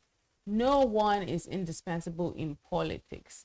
Alignments change, loyalties shift, and power is never permanent. It's becoming clear that he is beginning to feel the pressure. Still, he must continue to fight for its political survival and relevance. That comment is from Prince Mo 22. Patriot Olayinka. Underline that word, relevance. All right. Patriot Olayinka says, it won't even sack you. You are unarguably powerful than all Nigerian politicians altogether. Enjoy yourself, Jare, Honorable Minister. Oh, really? There we go. Josie says, yes. Josie says, oh, no, you kind of love Wike, actually. Like, I think it's a necessary, necessary evil. Josie says, you cannot determine when your employer can sack you, sir. But of course, you are literally telling us that you can't be sacked because you felt you're offering chaos in River State and fighting ABC party leaders? It looks like you have a lot to say. I have a lot to say, but I'm just trying not to put tongue to cheek in your own words. Yes. But again, if you look at it closely, we realize that is it that we are fanning the flames of war before it starts? Are we preempting something? I think everybody should just, in the words of Two-Face, let's cease fire. Just calm down and look at the matter very clearly. Wike is in between, like you rightly said, the deep blue sea and the devil. So he's finding anywhere or anyhow possible, right, not to lose both ends. But I tell you, seeing where it's coming from, understanding Wike's history, he's a man who never backs down. That's a good thing and also a bad thing. I say good thing, meaning to say that if he's someone who has a lot of loyalists, he can never leave them hanging. The bad part is that even when it is very clear that this is going to turn out very badly, he will not give up, even if it costs those who are in the grass level to suffer. This is just a game of this is how the game of politics runs. Having said so, let's look at the areas where he has added value, right, and use dates to these things. When he was serving as the governor, right, as governor on seat in Rivers at the time, what are the things that he put in place? This is called Mr. Is it Mr. Construction or Mr. There's a name they call him, Mr. What's the name? What is that? When it has to do with constructing roads, everything, he was always there. There was a nickname given to him. But that's also his responsibility, isn't it? Well, it is a responsibility, but not all governors meet that responsibility. Okay. I don't want to begin to compare, but we know some other governors who would rather release 70 bandits, than go do the work that they put there for. Having said so, Wike is not that kind of man. He's a man who, if he thinks it, he does it. I'm almost pushed to say Wike is like he did not drop off Nigeria. Okay. He says he will go for it, even if it means you laughing at him now. In the future, you probably say he has done a good work. We cannot divorce the fact that while he was governor of Rivers State, this is not me canvassing for him, it's just the fact that he did some very good things. He was able to hold the state together. And like this saying they say, look from my hand and pick it, go spoil. He made sure he held it together. Let's give it to him. If it wasn't for the fact that he held the fort, I don't think footballer could have seen a state to govern. Let's be honest. I agree with you on that. Let's be honest. I mean, there are many things that could have gone wrong. Remember, Rivers State has his own issues too. He has issue of what do you call it, piracy. That issue of people blowing up pipelines. Wike was able to settle everybody in different areas, local government, such a way that everyone lived in peace. Yes, they had some challenges. Yes, he had some issues where he had to destroy some certain houses to build roads or the case may be. But as a governor, you are the chief security officer of the state. Hard decisions will come. Again, I'm not canvassing for him. I'm just, we're just analyzing the way it is. Let's allow our viewers to now decide which it is. But let's give them a story as it is. Hard decisions will come as a leader. What makes you a leader is being able to carry out those decisions without your emotions being involved in it. At the same time, mitigate the pain that people will feel in trying to carry out those responsibilities of yours. Did he fall short of it? He didn't fall short. Let's be honest. When it comes to working, Wike does the work. We saw it. We also seen it also in FCT. Not everybody will like it. Remember, when change is about to happen, not everybody will like the way you go about it. Yes, he might have beaten protocol. Yes, he might have done things that ordinarily will make you question his sanity. But let's be honest, in a country like this, to govern and to be a leader, do you think you will be 100% sane? You have to be able to pull out some part of you that, look, ordinarily you won't pull out. Especially when you're the minister of the FCT, a place that has key figures, people of influence. So let's not allow emotions to creep in. Some people might not agree with me on this online, but that's the fact. However, let's not look at him as a person. Is he drowning? Some will say yes, some will say no. I think that for every time you face a turn, you face a bump, you find a way around it. So let's look at his history. Has he always found a way around things? Yes. There are some certain politicians that could have gone through what he went through with the issue of the young Navy officer. Some of them will resign because of the heat. Look, Wike was the center of all the heat. But yet, he was still there, hoping that he would still be relevant. Right? Prior to that time, he was also center of a lot of heat in Rivers State at the time. So I'm judging where he's coming from. I'm judging what he has put in place. The part where he made a mistake, the part where he has done well. Let's call a spade a spade. However, the question that I'm going to ask right now is, how will this turn out? APC on the left, PDP on the right. Which way to go? Which way, Nigeria? Anyway, let's move the conversation to Lagos State, where Nigerians are also reacting to Governor Sanwo-Olu's order to investigate the alleged medical negligence that led to the death of Otto Chimamanda Adichie's son. Now, Governor Sanwo-Olu gave the directive through the Health Facility Monitoring and Accreditation Agency following public concern generated by Ms. Adichie's account of the tragic incident which occurred on January 6. Now, the government reaffirmed zero tolerance for medical negligence and unprofessional conduct in any health facility operating within the state. We'll see some of the reactions on social media, see how Nigerians are reacting to this unfortunate one. As a matter of fact, to be honest, this particular conversation gives me a little bit of it just pains me to be honest. No, it's not easy for anyone to lose their child. Let's see the reactions on social media. Bridget Mayaki says the negligence in our healthcare systems must be stopped. Like every other sector, there is an urgent need for reforms in our health sector.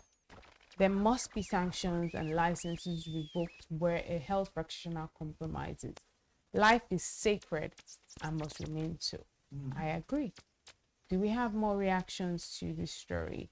Olaide of Manchester says, that is exactly what is called negligence, not helping the family. That singular act may be what killed the little boy, because they should have been monitoring him while sedated and not carrying him on his shoulder to ICU. I told you about that carry shoulder thing. I mean, the airways obviously could have been interrupted. It's ridiculous. He should be lying on his back, proper stretcher. What's going? Which is not carrying him on the shoulder to ICU, which is a complete deviation from normal protocol. How can they call that helping, in quotes, if it places the patient at more risk of harm? And how many other situations like that have gone unreported? Because this is a public figure. That's why it's coming out. There's so many other people. This is gross negligence, and there should be complete accountability and consequences. I think before we jump to the next story, very quickly, we already see where the trajectory of all our contributors are going to. Everyone has. No, I think let's take this last one.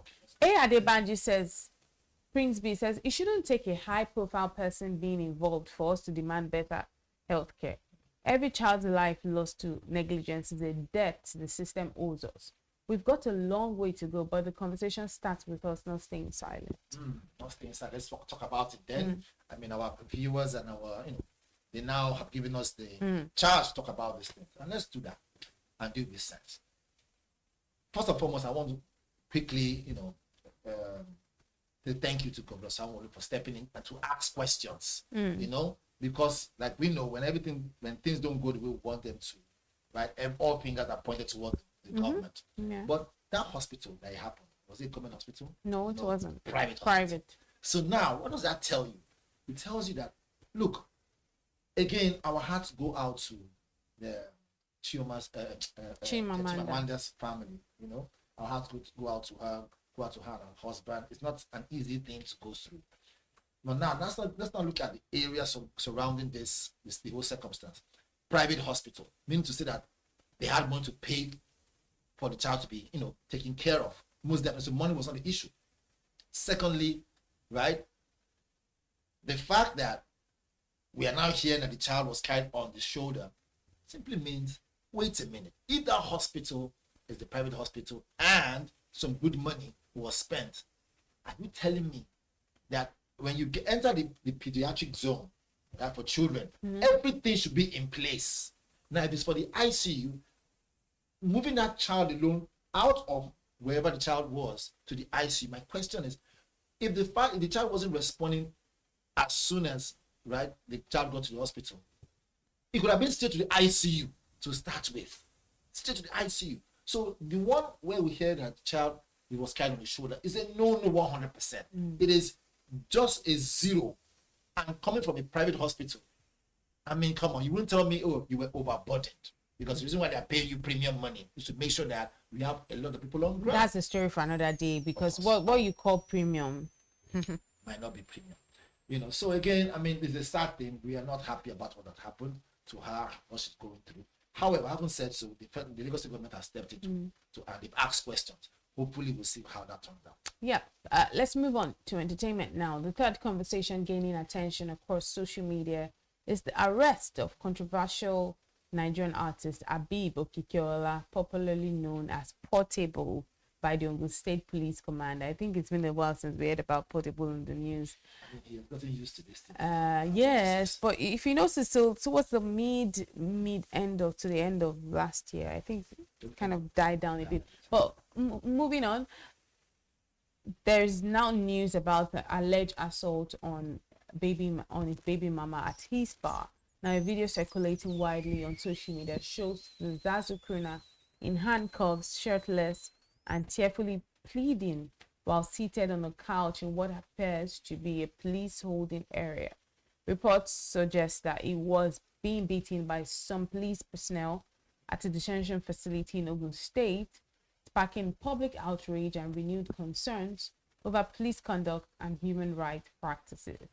Well, that one is the world of entertainment, and with Portable Omolami, or there's also this name he calls himself Olomolami. But yes, let's see the conversation and let's see how the comments are looking People like. should not stereotype him. Well, I'm not jumping to his defense, but they shouldn't stereotype him. So Jasper says, the way some Nigerian women have been moving lately is scary. First, it was Jarvis, then Kataeswe's wife, and now Portable. The recent trend is worrying. What recent trend is this person talking about? I'm not even sure. Prince B says, honestly, at this point, it's beyond just cruise or social media drama. This guy needs serious counseling. I agree. There we go. It's becoming a recurring cycle. Commit an offense, get into a mess with the law, and then start crying or playing the victim at the police station. You can't run a lifestyle on pure grago and expect the systems to bend for you every time. Okay, point. Do we have more reactions to this story? NC Okonkwo says, this is normal. She wants justice and equity. That is why she invited the police.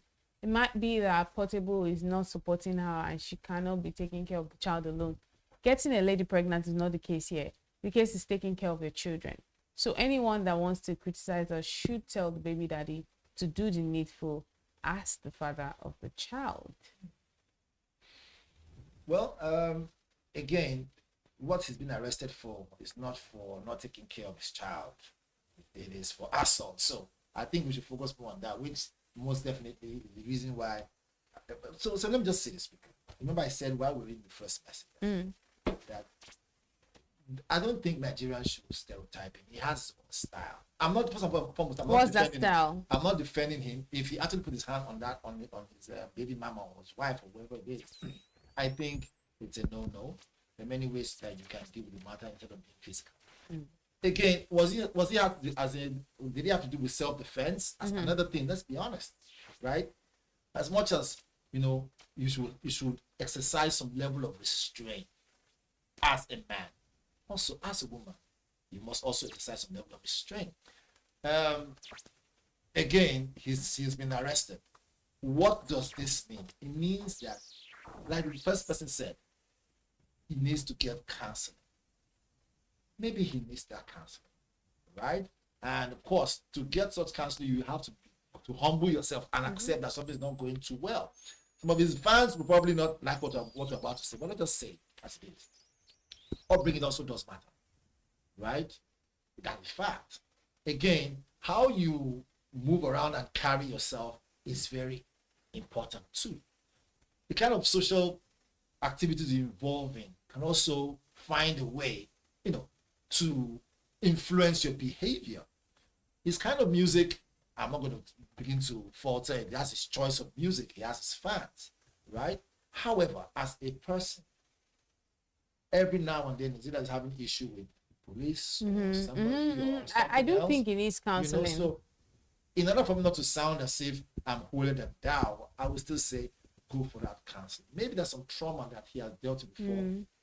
He went through in his younger years that's not being, addressed. And also, just in case he's taking any sort of drugs or something, that also needs to be checked. Most definitely. So these are the things. So, like I rightly said, his social class, give and take. You can also say, more importantly too, is kind of music too. You see, if your music is subtle, it will definitely show your aura. You will find a way to always respond to things in a calmer way. Again, he has his fans who love this kind of music, so I'm not going to judge him. But we're bringing out different areas that could border on his, personal, activity as a human being. So I know time's up, so let's just jump to the next. But Portable, we wish you the best. And the fans, his fans, hey, keep loving him.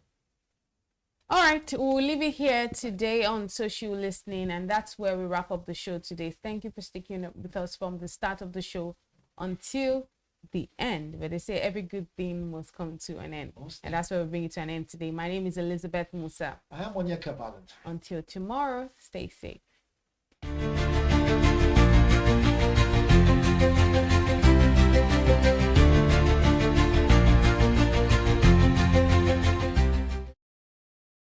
Information is everywhere.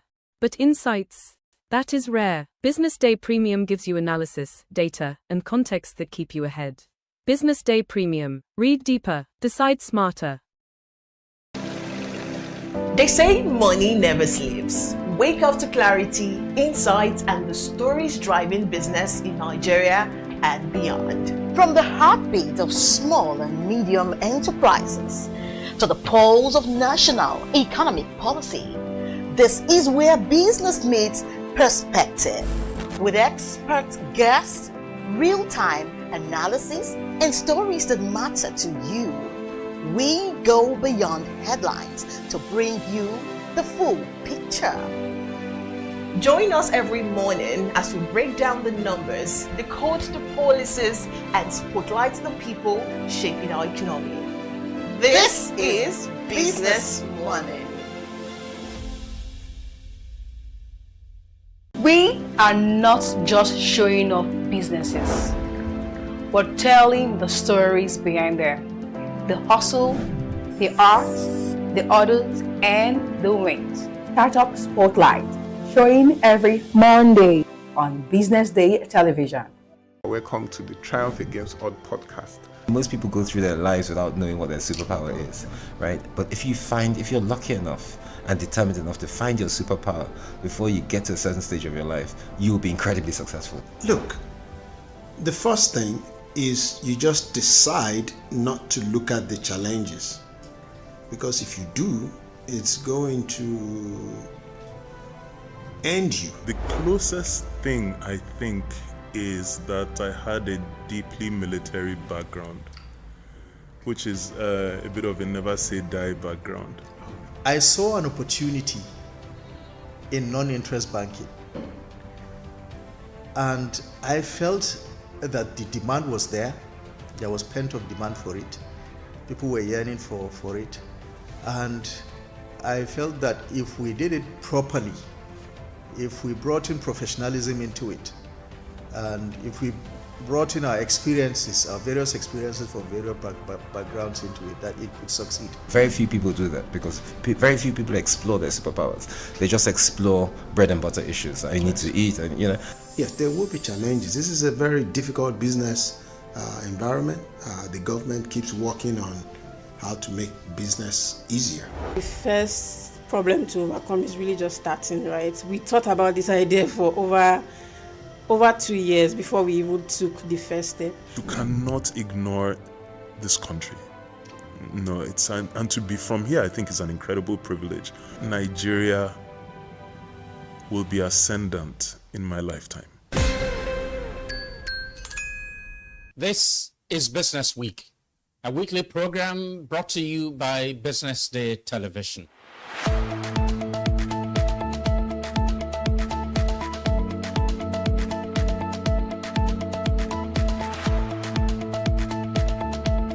for many years we've talked about the need to, essentially diversify our revenue stream away from, the huge dependence on oil revenues. It looks like that is happening now. So that means that we're better protected when, you have these wide fluctuations in oil prices and all of that. So it's as you say, and I agree, that we should commend the government. At least revenues are not falling. There have been times in the past when we recorded drops in revenue. That's not the case today. We're seeing revenues actually going up. Increasingly, we can see the developed countries focusing on renewable energy and so on and so forth, which means that in the long run, we must look for alternative sources to funding. So the government says that crude oil theft has essentially come to an end. We need to do more to ensure that we totally eliminate crude oil theft and start to think of how to boost production. But it's a good first step. By eliminating crude oil theft, it also creates an incentive for international oil companies to probably return and, start to take up more projects in the upstream industries. Stay ahead with Business Day Mobile, your gateway to Nigeria's most trusted business news, market insights, and expert analysis. With a Business Day Mobile app, you enjoy more than just news. You gain a seamless, intuitive platform designed to keep you informed and empowered. From exclusive articles to in-depth market trends, the app delivers the stories that matter most. Why Business Day Mobile? For premium access, for a clean, responsive design, for smarter navigation, for customizable alerts, and for all-in-one business hub. Whether you're a business leader, investor, policymaker, or enthusiast, Business Day Mobile brings you closer.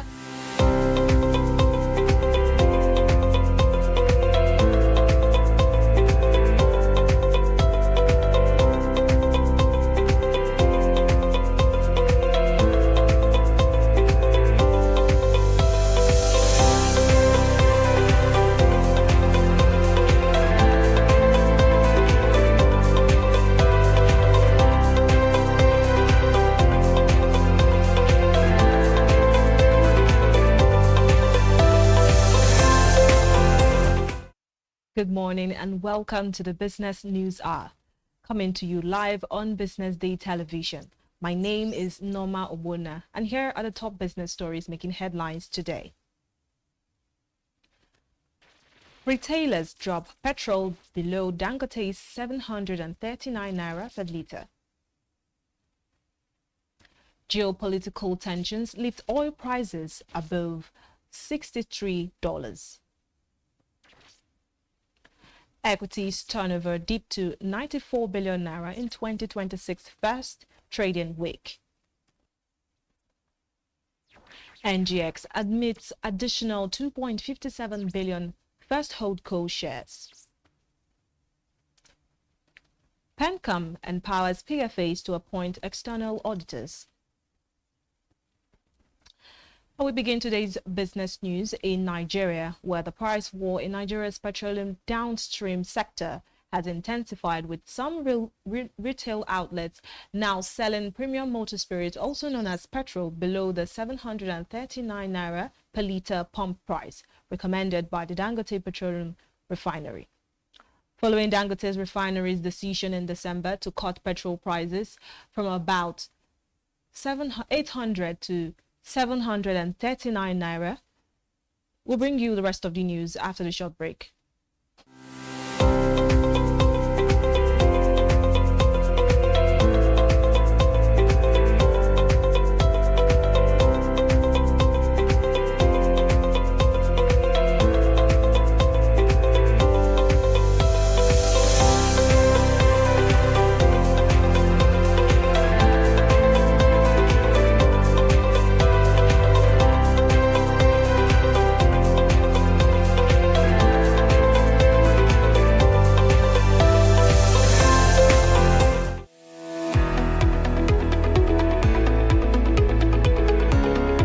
This is Business Week, a weekly program brought to you by Business Day Television. And we're live from Lagos, the nation's commercial capital, bringing you the latest insight into the stories that matter for business and the economy. I am Deborah Eze. Onyeka Valentine. I am Destiny Momo. My name is Elizabeth Musa.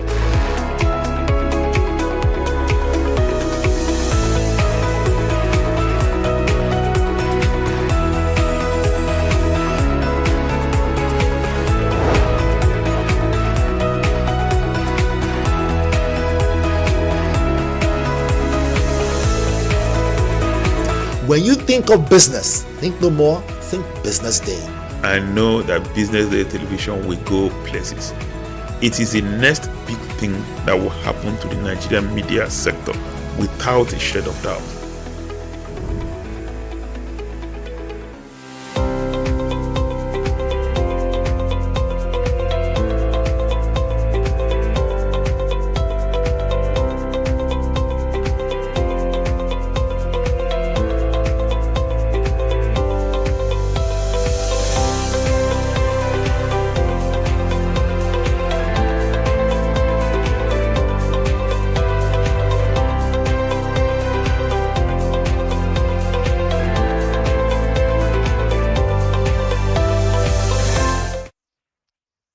Following Dangote Refinery's decision in December to cut petrol prices from about 900 naira to 739 naira per litre, importers and depot owners have raised concerns over rising losses. Many operators say they have been forced to sell petrol below cost in a bid to remain competitive in the increasingly crowded market. Market checks indicate that filling stations operating within the same locations are now closely monitoring competitors' pump prices to avoid being undercut. Motorists in turn are gravitating towards stations offering the lowest prices, leaving outlets selling at the higher rates struggling to attract customers. Data from the Major Energies Marketers Association of Nigeria show that the average landed cost of petrol stands at 762.38 naira per litre, while Dangote Refinery's ex-gantry price remains at 699 naira per litre. Despite this margin, importers have continued to adjust prices downward to compete with Dangote-backed MRS filling stations. Earlier reports show that more MRS stations in Lagos and Ogun states began dispensing Dangote Refinery petrol at 739 naira per litre. Motorists increasingly avoided outlets selling at higher prices. This shift resulted in fill queues at MRS stations across Lagos and other locations. However, the market dynamics appear to be evolving as some filling stations are now offering petrol at prices below those of MRS, further deepening competition in the sector. And moving on, oil prices climbed above $63 per barrel as markets reacted to intensifying protests in Iran, raising concerns about potential supply disruptions from one of OPEC's key producers. Brent crude edged higher amid fears that unrest could impact output and exports. The rise in prices followed significant gains last week, driven by the escalating civil unrest in Iran, which has heightened geopolitical risk premiums and unsettled traders. Both the U.S. West Texas Intermediate and Brent benchmarks traded up as investors weighed the possibility of tighter supply. Market participants noted that concerns over Iran's supply outlook were counterbalanced by expectations of increased oil exports from Venezuela, which helped temper price surges despite ongoing tensions. Last week's move marked one of the largest weekly gains for crude since late 2025 as traders reassessed supply-side risks linked to unrest in the Middle East.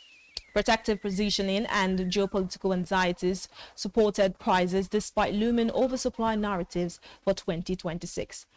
Analysts caution that while oil has risen on risk factors, sustained price strength will deepen on concrete disruptions to output or export flows, with broader market fundamentals and global inventory levels continuing to shape near-term crude price direction.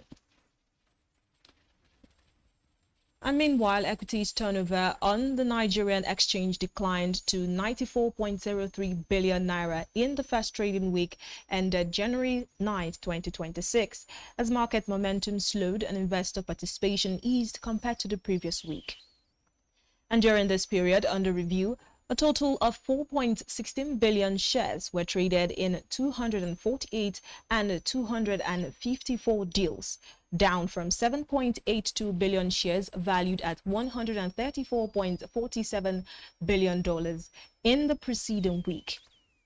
The decline points to a more cautious investor stance, with selective profit-taking observed even as the market closed the week on a general positive note. Trading activity was concentrated in a handful of stocks led by the Universal Insurance PLC, Linkage Assurance PLC, and Access Holding PLC.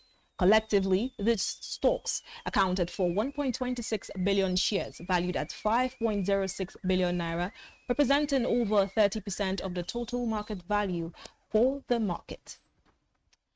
And market breadth improved during the week with 84 equities recording price gains up from 73 in the previous week. Meanwhile, 22 stocks declined while 42 equities closed unchanged, reflecting a cautiously optimistic but selective market sentiment. Overall, the week was marked by moderated investor activity and lower turnover, alongside strong price performance across key indices, signaling a market driven more by selective accumulation than broad-based participation. And also, First Health Co. has officially listed an additional 2.57 billion ordinary shares for 50 kobo each on the Nigerian exchange. The new shares were admitted to the NGX Daily official list on Monday, January 5th, 2026. The development was disclosed in the NGS Weekly Market Report on stock performance circulated to trading license holders. The listing follows the company's private placement completed in December 2025, where 3.28 billion ordinary shares were offered at 32.50 naira per share. The offer recorded a subscription rate of 78.61%. According to the NGX, the newly admitted shares have increased First Holdco's total fully paid ordinary shares to 44.45 billion units, up from 41.88 billion previously. First Holdco's stocks is currently trading at 46.10 naira, with market analysts anticipating a strong performance in 2026 following the company's impressive rally in 2025. The group remains one of the most closely watched stocks on the Nigerian exchange, driven by its scale, consistent performance, and systemic importance within Nigeria's financial sector. Investors are expected to closely monitor the company's next strategic moves as it builds on the momentum gained in 2025. And in further development, the National Pension Commission, also known as PENCOM, has granted pension fund administrators the authority to appoint external auditors and actuaries for approved existing schemes and additional benefit schemes. The directive was outlined in a recent circular issued by the pension industry regulator to all licensed PFAs, signed by A.M. Salim, director of the Surveillance Department. PENCOM noted that the move follows the failure of trustees and sponsor companies to appoint external auditors and actuaries for their schemes as required by the law. Under Section 2.13 of the framework for the establishment of ABS, trustees and sponsor companies of the AES and ABS, they are mandated to engage on actuary firm and external auditors to carry out actuarial valuations and audits for the scheme in accordance with sections 50 and 66 of the Pension Reform Act 2014. The failure of trustee sponsor companies to appoint the auditors and actuaries poses a risk to the going concern of the scheme's ability to meet obligations to members, and is a violation of the PRA 2014 and regulations issued by the Commission, said by PENCOM. And on to fiscal matters, 11 federal ministries, departments and agencies are projected to receive over 1 trillion naira each in 2026 appropriation bill, highlighting the federal government's continued focus on security, infrastructure, governance and recurrent obligations amid ongoing fiscal constraints. This marks an increase from 2025 when 10 MDAs crossed the 1 trillion naira threshold. And prior to recent years, no single ministry or agency had received allocations above 1 trillion naira, underscoring the scale and the pace of the government's expanding fiscal commitments. The proposed budget reflects the administration's drive to fund key sectors while navigating rising debt service costs and economic pressures. A review of the 2026 budget estimates presented to the National Assembly by President Bola Tinubu shows that the Ministry of Finance remains the largest beneficiary, with a proposed allocation of 16.781 trillion naira, which represents a 4.22% reduction of 739 billion naira compared with the 17.52 trillion naira allocated to the ministry in 2025, largely covering personnel costs, pensions, and statutory transfers.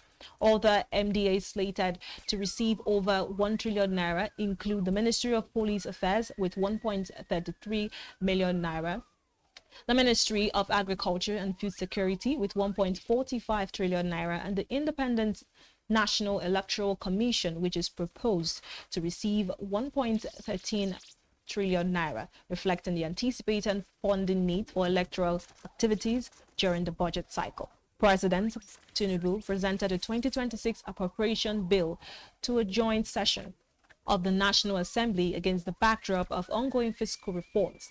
He noted that the budget is designed to deepen economic recovery, sustain infrastructure investment, strengthen security, and protect vulnerable Nigerians, while lawmakers have begun detailed scrutiny of the spending plans ahead of committee reviews.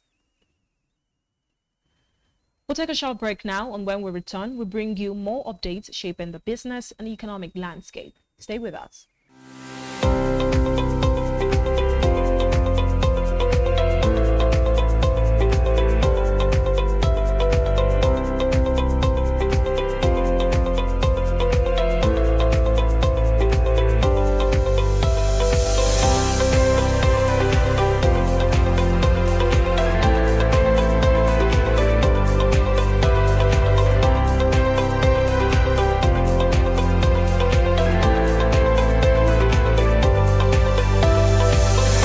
Monica, your all-in-one financial solution. Convert crypto to Naira at juicy rates anytime, anywhere. Enjoy fast withdrawals straight to your bank.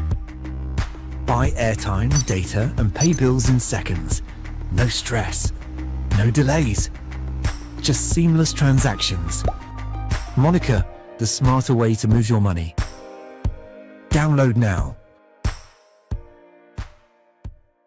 Okay now, dependable insurance. After God, you are the next insurance.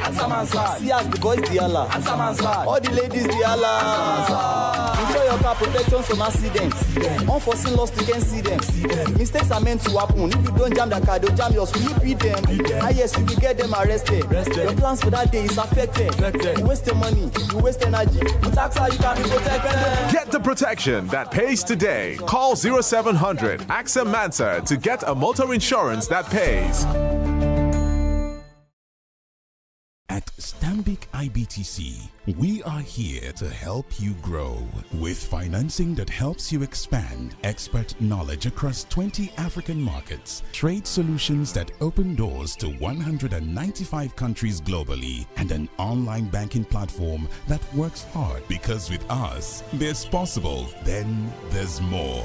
Visit www.stanbicibtcbank.com/business for more. Stanbic IBTC. True strength. What defines it? The brilliance of a player? Or when a team comes together to win? A solo beat? Or the rhythm of many? The flair of one dancer? Or the art of a troupe? One distinct voice, or the beauty of the symphony. At FCMB Group, we build ecosystems, empower communities, and create the future. Because we believe it's not just one, but the power of the group that delivers the future we all desire. FCMB, the power of the group.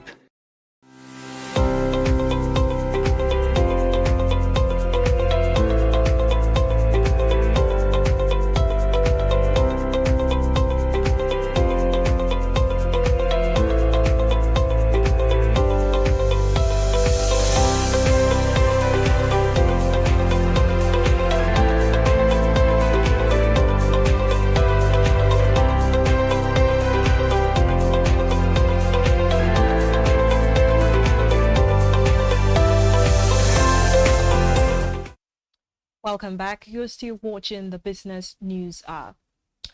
The Nigeria Deposit Insurance Corporation, also known as NDIC, has recovered an additional 24.3 billion naira from the assets of the defunct Heritage Bank Limited to facilitate repayment of depositors with balances above the 5 million naira insured limit following the revocation of the bank's license by the Central Bank of Nigeria on June 3rd, 2024. The NDIC, in a statement signed by Hawal Gambo, head of communication and public affairs, said the funds were recovered through debt collection, sale of fiscal assets, and realization of investments. The recovered funds will be applied to pay the uninsured depositors, with eligible account holders set to receive automatic crediting to the alternate bank accounts via their bank verification numbers. Depositors are advised to check their accounts for confirmation. And those without alternate bank accounts or BVNs who are yet to claim their insured sums or first tranche of liquidation dividends are urged to visit the nearest NDIC office or complete the e-claim form on the NDIC website for prompt processing. The NDIC reaffirmed its commitment to recovering all outstanding obligations and ensuring timely reimbursement to depositors. And also, Wema Bank Nigeria, most innovative bank and pioneer of Africa's first fully digital bank, Alert, has unveiled the upgraded version of its flagship digital banking platform, Alert by Wema. Tagged Alert, the evolution. The enhanced platform offers a smarter, faster, and more intuitive banking experience, reinforcing Wema Bank's leadership in technology-driven financial services. Key features include voice banking, enabling customers to carry out transactions using natural voice commands, improving accessibility and convenience. Announcing the upgrade, the managing director and CEO, Moruf Hosseini, said, Alert, the evolution is more than an upgrade. It is a clear demonstration of our commitment to redefining digital banking in Africa. He also added that the migration is seamless, with existing customers able to update their app via the Google Play Store or Apple App Store, retaining all account information and transaction history while gaining access to new features. The upgraded Alert platform further strengthens Wema Bank's position as a digital-first institution, delivering innovative solutions that empower individuals and businesses to bank efficiently and confidently in an increasingly digital economy. And on to the maritime scene, the Nigerian Maritime Administration and Safety Agency, NIMASA, has launched a special enforcement initiative, Operation Zero Tolerance for Non-Compliance, across the nation's maritime domain. The operation targets all ship and vessel owners, operators, managers, international and national oil companies, shipping agents, charterers, offshore installations and platforms, and other maritime stakeholders operating within Nigeria waters, requiring full compliance with statutory regulations. According to Osage Edward, Deputy Director and Head of Public Relations at NIMASA, compliance includes proper vessel registration, valid certifications, updated ownership documents, adherence to cabotage provisions, and timely payment of all statutory levies and fees. Stakeholders have been given a 30-day window from January 5th, 2026 to conduct self-audits and regularize their operations voluntarily. NIMASA warned that failure to comply after the grace period will result in enforcement measures, including vessel detention, monetary penalties, withdrawal of waivers or licenses, and denial of port clearance until full compliance is achieved. And now on to another story. The managing director of Stallion Cardinal Homes, Dr. Waliu Adeoye, says rents in Lagos and Abuja have risen by as much as 20% annually in some locations, intensifying housing pressure on tenants amid growing affordability challenges.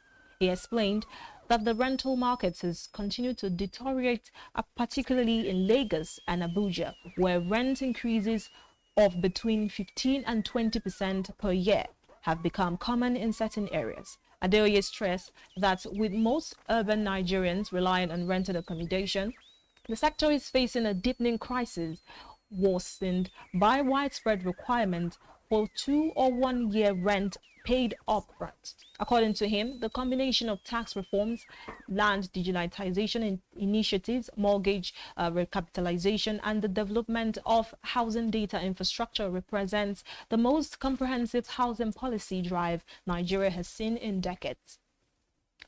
Adeoye also added that while private developers have a role to play, individual company initiatives cannot substitute for systemic reform. He noted that Stallion Cardinal Homes has invested in capacity building, flexible payment options, and site and service housing models to improve access, but stressed that broader structural changes remain essential. He further observed that despite repeated policy interventions over the years, Nigeria's housing deficit has continued to expand from about 17 million units a decade ago to an estimated 28 million units today, underscoring the urgency for more effective and sustained response. He also identified land administration as the most significant constraint in the sector, noting that fewer than 5% of land parcels in Nigeria are formally titled. And now to wrap up the news at the Business News Hour, also, the Kano state government has announced plans to train at least 50,000 youths across the state in 2026 as part of efforts to reduce unemployment and promote economic self-reliance. Governor Abba Yusuf disclosed this on Sunday during the distribution of empowerment packages to 2,260 graduates of 8 entrepreneurship skills institutes at the government house in Kano. According to the statement issued by the governor's spokesperson, Sanusi Dawakin Tofa, the initiative is designed to equip young people with practical income-generating skills, enabling them to become productive contributors to the state economy. The governor said the program forms part of his administration's broader strategy to tackle poverty, unemployment, and youth restiveness across the communities in the state. Governor Yusuf further assured that his administration would continue to make significant investments in youth empowerment as long-term approach to securing the future of the next generation. He also added that the planned training would complement existing empowerment programs being implemented by the state government aimed at fostering inclusive economic growth and sustainable social development. And that wraps up today's Business News Hour. My name is Norma Obona. Thank you for watching and stay tuned to Business Day Television for more updates and insights.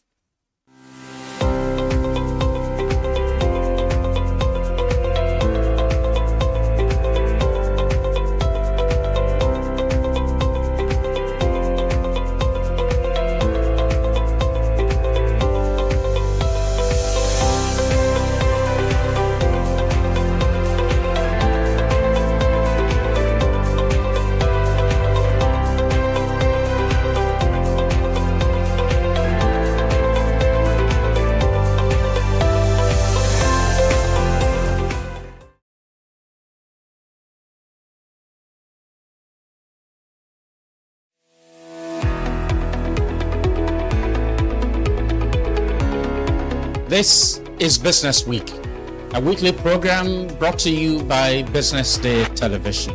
And we're live from Lagos, the nation's commercial capital, bringing you the latest insight into the stories that matter for business and the economy. I am Deborah Eze.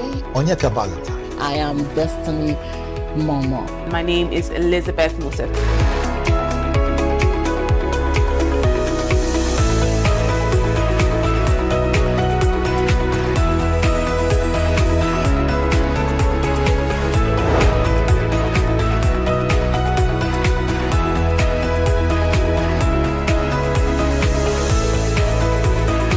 When you think of business, think no more, think Business Day. I know that Business Day Television will go places. It is the next big thing that will happen to the Nigerian media sector without a shade of doubt.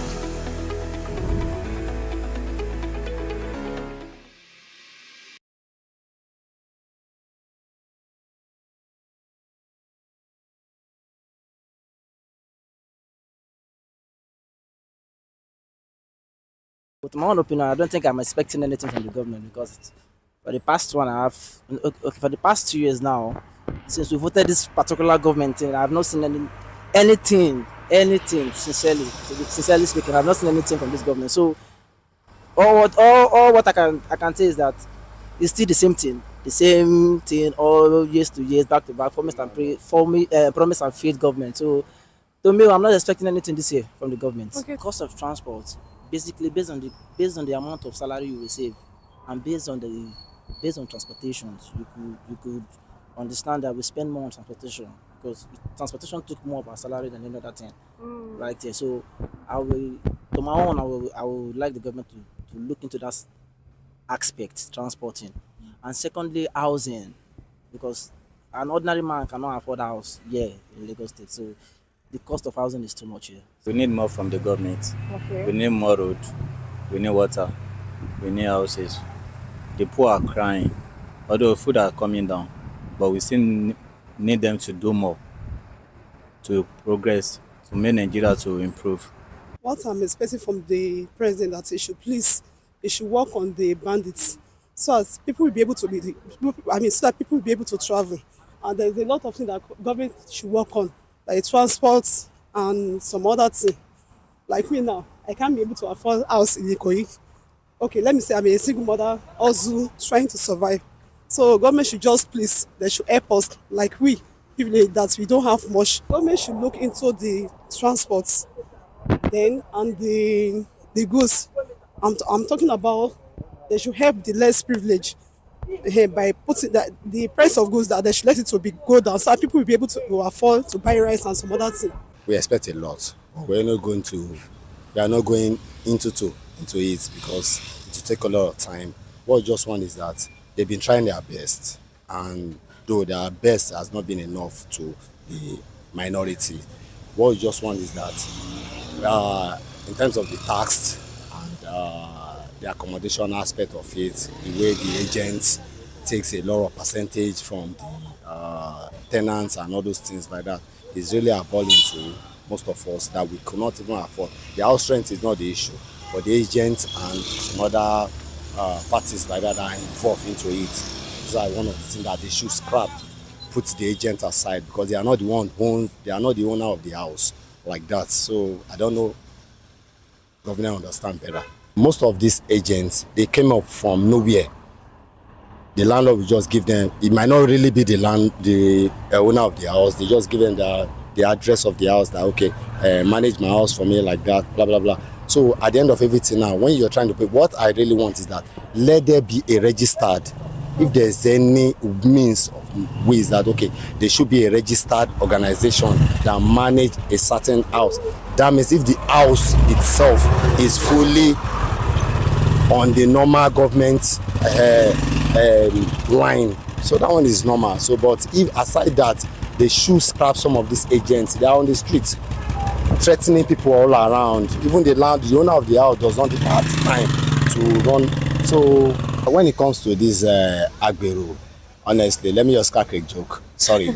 I understand that very soon Agbero will be like a course in the university that you have to study, because it's becoming a legit work that even from the government, it has been supported already. But what I understand is that, fine, nobody can question the authorities. But what I think that there should be a limit to their activities, so that at least to favor the commuters and the people on the road, the drivers, because whatever that comes up, even if they ask thousands, millions of naira from the driver, is we, the commuters, that are going to suffer everything. So there should be a limit to some of all these things. Fine, this from the government, because I believe they are remitting. So like I know talk, yes, I know talk, they are remitting, yes, somewhere. So that goes it.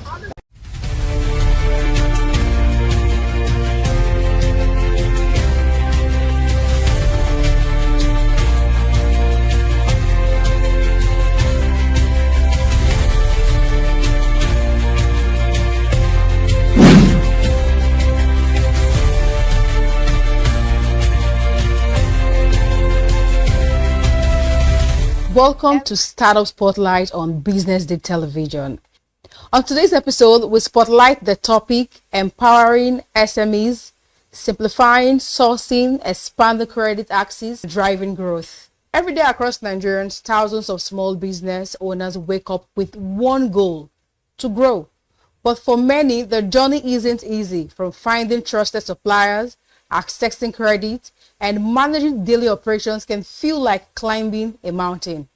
My name is Glory Brown, and joining me is Ugbona Ginigeme, who is a two-time startup founder and a CEO at Figure, an AI-powered business platform and wholesale marketplace that helps small and medium-sized businesses across Africa easily find, buy, and manage products from the start to the finish. Welcome to the show, Ugbona Ginigeme. Thank you so much, Glory, for having me. It's a pleasure to be here. Yeah. So quickly, for those of us hearing Figure for the first time, what is it all about and who are the audience that the platform is for? Okay, so that's a great question. So Figure is basically, it's a very simple platform that is built to enable SMEs to source goods more efficiently. Right, so it's an AI-powered business-to-business wholesale marketplace and a software-as-a-service platform that enables SMEs discover, negotiate, and source goods directly from a verified network of suppliers and manufacturers. So think about a typical SME, let's say someone in Ibadan who needs to source goods, right? Typically, that SME might have to travel from Ibadan down to Lagos to source goods the traditional way. Visit one of the major markets. The person is limited supplies in that market. Nobody's going to give that SME credit, and this has been the inefficient way that SMEs have been sourcing products over the years, right? So what Figure is doing today is we are making it possible for existing suppliers. Think of the suppliers in trade fair market.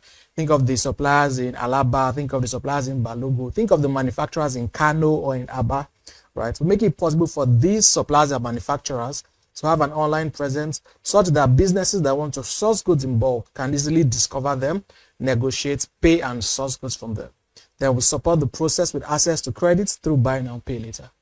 So how do you ensure trust and reliability when it comes to the supplier and the retailers in your platform? So that's a great question. So the first thing we do is we make sure that every supplier or manufacturer on Figure has been verified.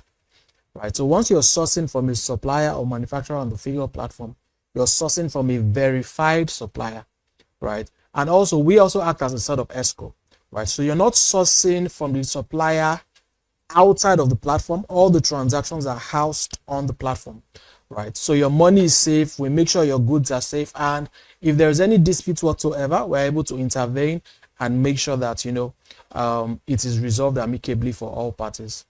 As a startup founder, what has been the challenges when it comes to funding or getting investors? So I think it's quite, the fundraising markets has seen better days, right? Mm-hmm. It's quite a slow market today, but I think it's picking up. We're optimistic. For us, we are here for the long haul, right? So we know for a fact that investors are interested in what we are building. Right, investors are definitely going to be part of the journey. Investors want to see Africa succeed, and we are definitely building for that market. So while the market is slower than it has been in the past, we are confident that it will pick up, and so we are happily engaging with investors and looking to continue to build and scale Figure. Okay, let's talk about trust and data security. How do you ensure data security between SMEs and suppliers? That's a great question. So, like I mentioned earlier, everything is happening on the platform, right? So you see, the first thing is to make sure that all of the suppliers' data, right, are housed, they are secure, they are protected on our platform. We've put in a lot of measures, we put in best practices in place to make sure that data is secured.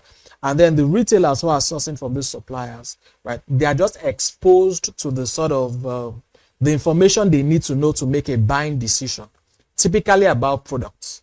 Right, so they will just know maybe the suppliers in location, like for example, suppliers in Lagos Island in Lagos, right, or in Etiosa in Lagos, right? And then the supplier sells this product and that product, and then this is the product information. So that is all the buyer needs to know to make a buying decision, right? And then when that order is placed, all the supplier needs to know is somebody has bought the product, this is the location, these are the goods that have been bought, and whatnot. So we don't expose any unnecessary data, and we make sure that data is secured. And it's also very important that we manage that process to avoid circumvention, because we want to make sure that the transactions are kept on our platform, so that it is safe and secure for all stakeholders. For all stakeholders, that has to do with my next question's partnership. How do you manage partnership when it comes to financial institutions, distributors, and manufacturers? That's a very interesting question. So the way to think about partnerships is, there's a way we think about that figure, right? It's always a win-win or no deal situation, right? So whenever we think of a partnership with maybe a manufacturer or a financial institution, the first thing is, why should they care about partnering with Figure? What's in it for them, right? How do they win through this partnership? And then what's in it for us? How do we win through this partnership, right? So because of our unique approach to partnerships, we're always able to find a mutually beneficial structure that makes sense for any of our partners. So for example, if you talk about a financial institution, right? What financial institutions are trying to make more money, right? They're trying to increase their user base. If they're into lending, they're trying to see how they can lend more and reduce their risk, right? Figure knows the SMEs, Figure knows what the SMEs are sourcing, Figure knows, the volumes the SMEs are doing on a monthly basis.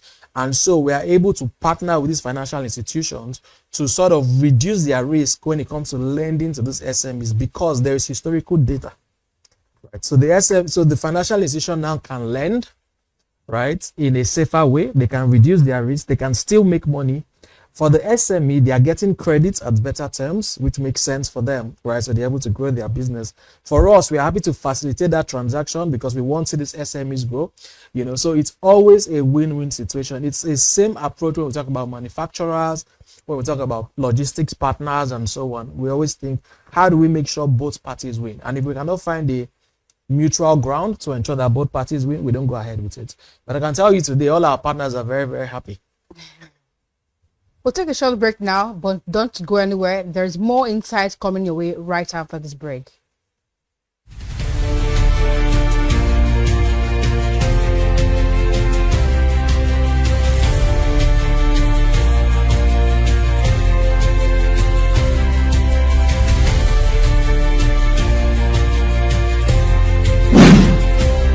Welcome back to Status Spotlight. If you're just joining us, we've been speaking with the CEO of Figo about how the platform is transforming the way SMEs across Africa source products and access credits.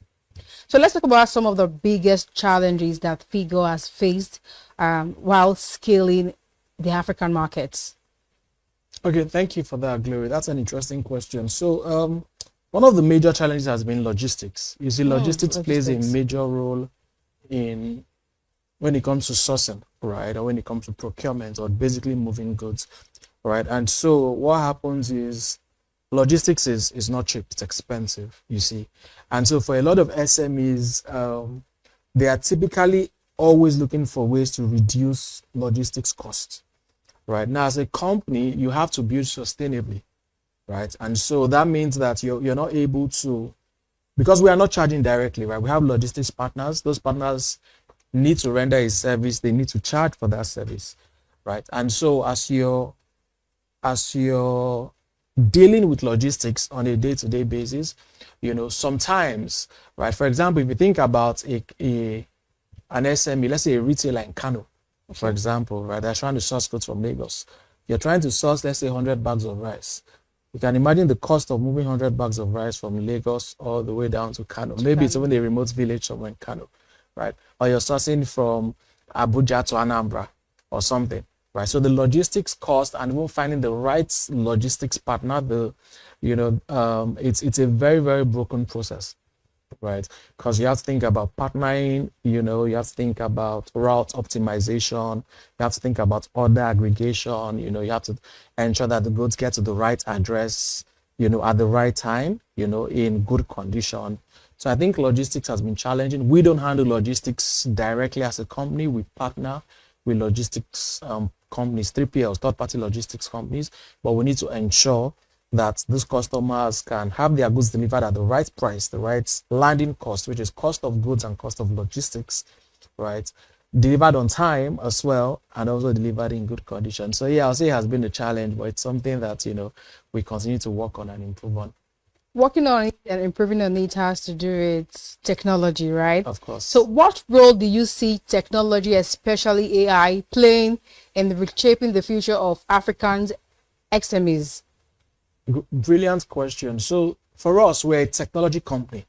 We're a technology and a data company. That's how we think about Figure, right? And so we are very big on AI, right? We're very big on leveraging machine learning algorithms to optimize these processes. So for example, if you think about a supermarket, okay, right? Let's say in a supermarket in Ikoyi, right? That supermarket must source for products, right? Now, using AI and machine learning, you can understand everything about that supermarket's buying patterns, right? What they source, when they source, how much they Pricing and all source, that. pricing, everything. Well about detailed. it. Very detailed. In fact, with AI, you can know more about that supermarket than the supermarket knows about themselves, right? So you can do things like hyper personalization, right? You can make intelligent business recommendations. You can have intelligent route optimizations even for logistics. Intelligent routing to partners as well for others and so on. So yes, we are very big on AI. We are very big on machine learning. We are very big on technology as a whole. And we believe that technology, especially the way we are building it at Figure, would be instrumental in optimizing sourcing for SMEs across Africa and ensuring that SMEs continue to thrive across the continent. Yeah. As a startup founder, I must comment that a lot of effort is being put behind the scene. So where do you see your platform in the next 5 years in this competition space? That's a great question. So for us, our vision is to optimize product sourcing end to end for SMEs across Africa, right? So what that means is we want to optimize the way businesses, the way SMEs discover the right suppliers and manufacturers for them, the way they negotiate, the way they pay, the way they assess credits, and the way goods are fulfilled, right? We see ourselves becoming Africa's largest wholesale marketplace, right? We want to make it possible for Afua in Ghana to be able to easily source goods from Olabisi in Ogun State and have those goods delivered seamlessly, right? We want to make it very possible for somebody that is in Kenya to be able to source goods from somebody who is in Rwanda, right? Or somebody who is in South Africa, or somebody who is in Togo, right? So for us, it's about making Africa seem like one market. And we think that our unique approach will make that possible. We are modeling Figure after Alibaba, right? As we're having this conversation today, if we wanted to source goods from China, we can easily go to Alibaba right now, or we can see suppliers or manufacturers in China. But if I wanted to source goods from even Ibadan, right? Or from Accra, or from Nairobi, how do you find the suppliers there? It doesn't exist today. So that's what we are building. And we believe that will become Africa's largest wholesale marketplace, the Alibaba of Africa, and definitely one of Africa's most successful startups. As a founder, so looking back, what challenges have you faced in the African ecosystem startup? So the ecosystem is growing, right? The ecosystem is growing. You can't compare it with some more mature ecosystems, but what we are seeing is there is all-around growth. There have been a few exits. There are investors, right? There are more startups doing very amazing things. But in terms of challenges, I'll say one of the challenges is because it's still a growing ecosystem, because it's still quite relatively young, right? There's not enough funding. So there are definitely challenges around funding, because funding is instrumental to growth, right? So if there's more funding and that funding is channeled properly, there would be more growth. Right. So I think funding has been one challenge in the ecosystem. I think we also need to see more partnerships, right, in the ecosystem. I think that's something that would really help startups to scale better. So I think there is still a disconnect between the startup ecosystem and corporates, right? So it's like they are almost existing in two different worlds. You don't see a lot of high-level collaboration between startups and corporates. There is collaboration, but it's few. right? So somebody who is just starting, let me say a payment company today, it'll be very difficult for you to just partner with one of the maybe leading banks, right? Because they will look at you like you're still a small player, right? So I think we need to see more advocacy for the ecosystem, especially from corporates. We also need to see more funding definitely go into the ecosystem as well. So I asked about the lessons and mistakes as a founder. So what are the lessons you've learned over the years as a startup founder in the startup ecosystem? Yeah, so lots of lessons because I've been doing this for a while now, right? There's a lot of lessons, but I think I'll talk about a few that are very, very important. One of them is, you have to measure everything. Anything you cannot measure, you cannot manage, right? You have to measure everything. So you have to build or execute fast, measure, and then learn from it, right? So that's something very important. You have to focus on the people. It's all about the people, right? The team you build is the company you build, right? So you have to make sure you get the right people on the bus and take the wrong people off the bus, right? You have to think about the culture of your company, right? Because it's easier to create or form a company culture when the company is still in its early stages, right? And like they say, culture eats strategy for breakfast. So if you don't get your company culture right, you're likely to fail. You have to pay attention to your customers. You have to know everything about your customers, right? You have to know your customer better than almost anybody else. You have to be obsessed with your customers. It's also something that is very, very important. And finally, I'll talk about processes, right? Everything has to be about processes. So for example, at Figure, something goes wrong. The first thing we're saying is, what's the process for this to happen? Like, what went wrong? Do we know what the process is? At what point did that process fail? How do we fix it? So you have to think about processes for everything. You can't scale if you don't have the right processes. So I think these are some of the most important lessons that come to mind at the moment. As a founder, when you're not building Figure, how do you unwind or find inspiration outside your work? Because I know a lot of startups go through thinking processes. How do I get this done? How do I figure this out? So how do you unwind, or how do you find inspiration outside your work? Startups are tough, really. So that's a very important question. Startups are very hard. I think it's one of the hardest anybody can do, actually. So you want to build a startup. You want to build something from nothing.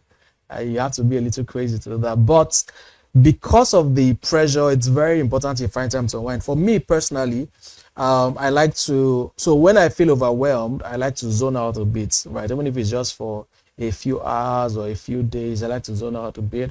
I like to hang out with friends, right? Either, we're just going somewhere, having drinks and gisting, something to just distract me from from all the things I have to do, right? So have a few drinks, hang out with friends, listen to good music. I like a place where there's good music. It could be any kind of music, but just good music, good vibes. I also like to play games, especially chess and Monopoly, right? I like board games, so that also helps me to just, relax. Sometimes video games as well. But yeah, basically just hang out, talk to people, have a good time, play games, yeah. Finally, what advice can you give to young entrepreneurs or startup founders looking forward to build businesses in the African startup system? You have to be extremely resilient. It's going to be tougher than it looks. It's going to be longer than you think it will take. It's going to be more difficult than you would likely imagine, right? And so if you're not fully convinced that you can sacrifice a lot of things, if you're not fully convinced that you can, that you won't give up, you'll keep going, right? Against all odds, don't do it. But if you're convinced and, you're ready to give it your all, then keep going. Doors will be shut in your face. People would say no to you, but it's all part of the game. No, it's just the next opportunity, right? Focus on your people. Try to get the best team you can. Get people who believe in your vision, who are able to go the long haul with you. Think about your processes from day one. Obsess over your customer, right? Focus on launching as fast as possible, learning what's not working, learning what is working, double down on what is working, fix what is not working, and then just keep going through that cycle. And then most likely you'll be successful. I said most likely because it's not guaranteed. You can do all of that and still fail, but yeah. Well, we're hoping for you to succeed on the status by spotlight. God's grace. Thank you so much, Igona Bona, for sharing such inspiring insight. Thank you so much. Status Spotlight. Thank you for having me. Thank you. That's all for today's episode. It's been great having you with us. Don't forget to drop a comment, share with a friend, and follow at Business Day Television. You can also connect with me at Glory_Brown. Until next time, keep watching Business Day Television.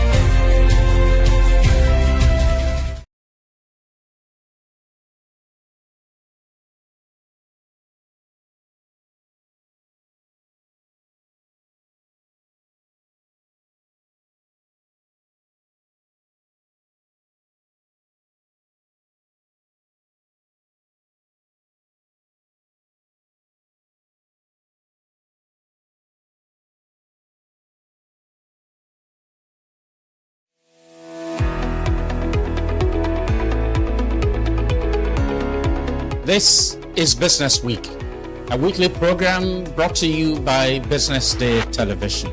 And we're live from Lagos, the nation's commercial capital, bringing you the latest insights into the stories that matter for business and the economy. I am Deborah Eze. Onyeka Valentine. I am Destiny Momo. My name is Elizabeth Mosef.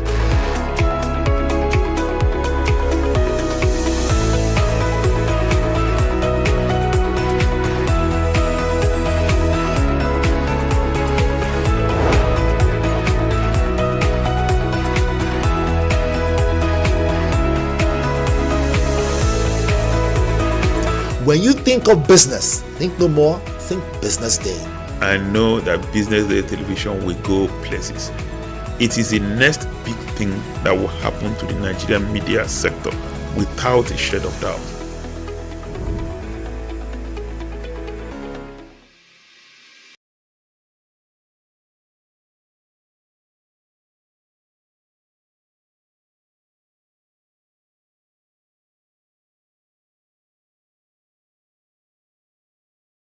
Meet Monica, your all-in-one financial solution.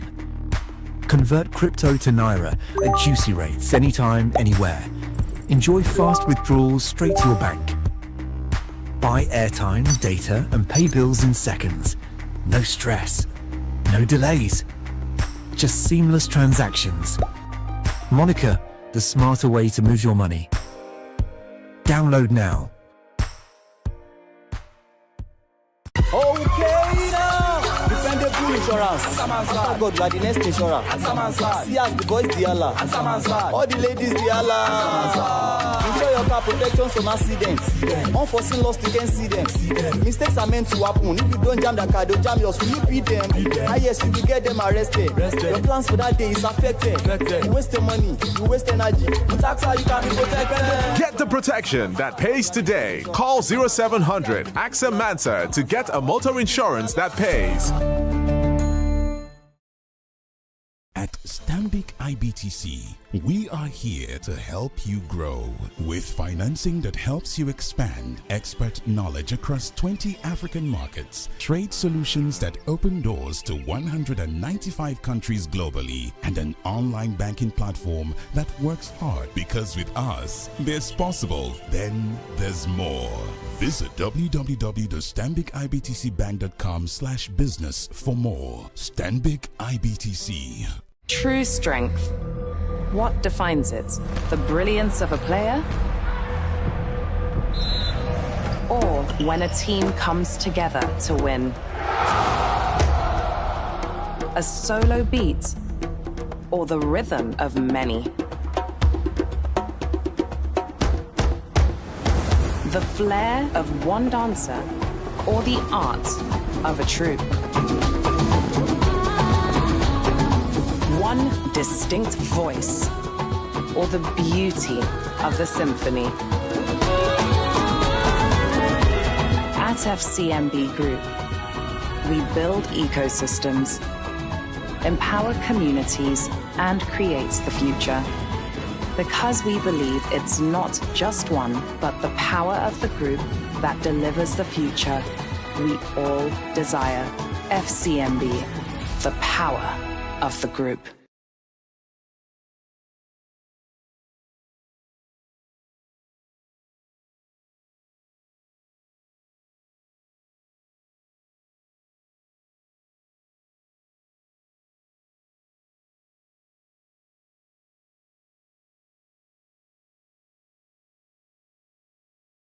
Attention business leaders. Want to make informed decisions? Join the ranks of the best with Premium Business Day. Access in-depth analysis and expert opinions to stay ahead. Subscribe now at premium.businessday.ng and unlock premium content. Plus, you get 50% off your first subscription. Don't miss out. Make smarter choices and seize new opportunities. Sign up now and elevate your business game. Visit premium.businessday.ng today.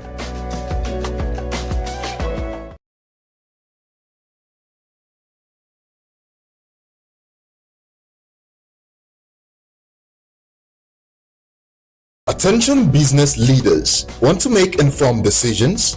Join the ranks of the best with Premium Business Day.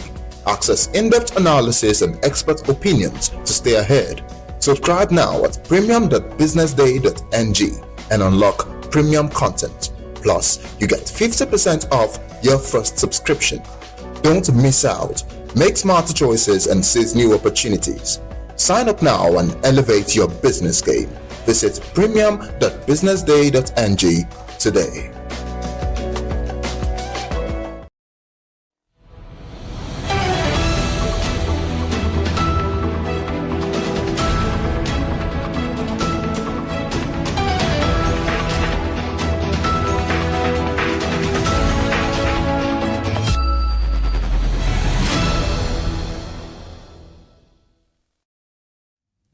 And this is the Business Day Television Media Bulletin, reaching you live from our studio right here in Lagos, Nigeria. Coming up,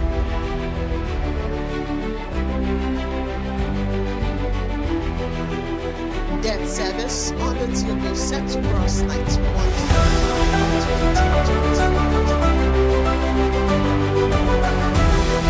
NNPC faces 2127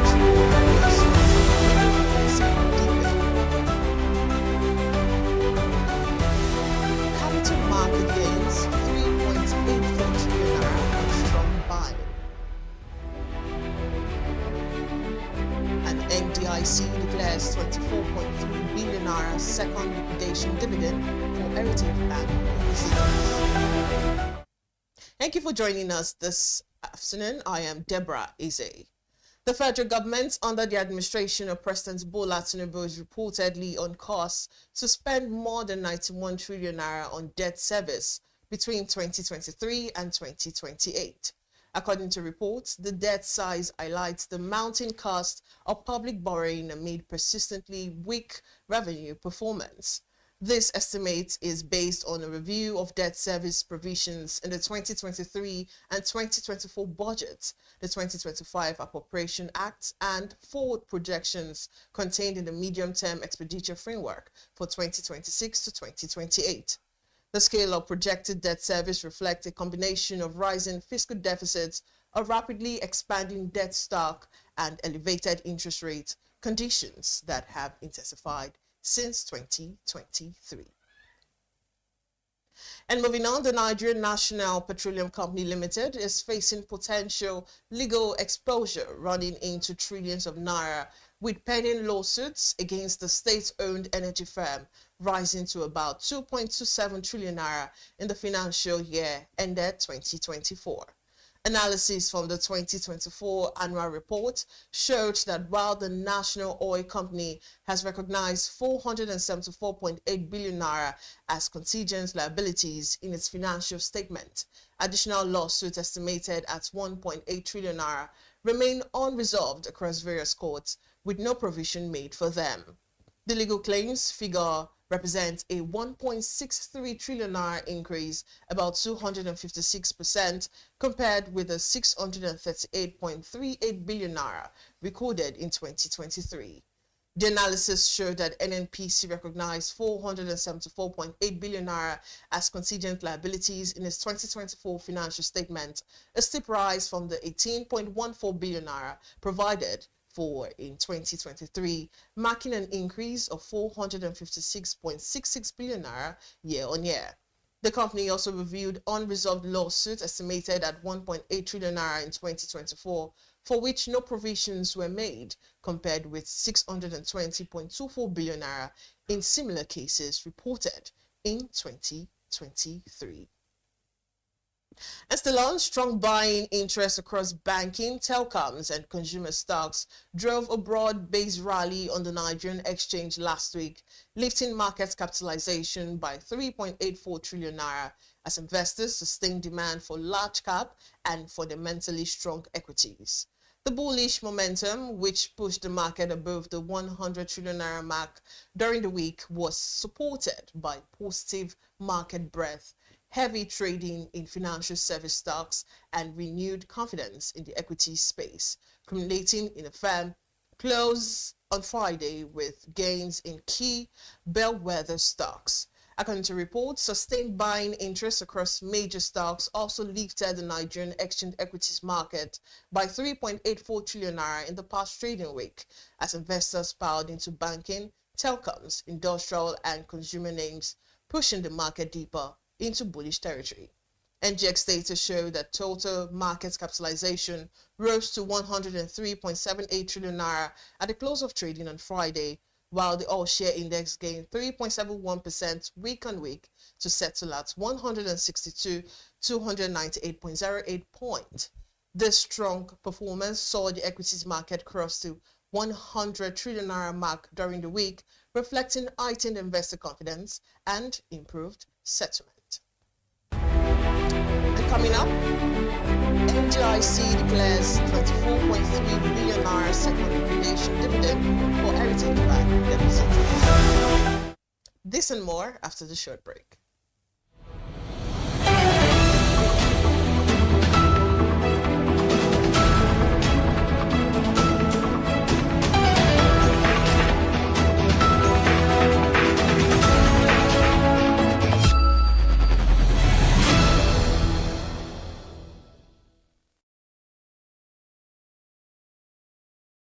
Attention business leaders. Want to make informed decisions? Join the ranks of the best with Premium Business Day. Access in-depth analysis and expert opinions to stay ahead. Subscribe now at premium.businessday.ng and unlock premium content. Plus, you get 50% off your first subscription. Don't miss out. Make smarter choices and seize new opportunities. Sign up now and elevate your business game.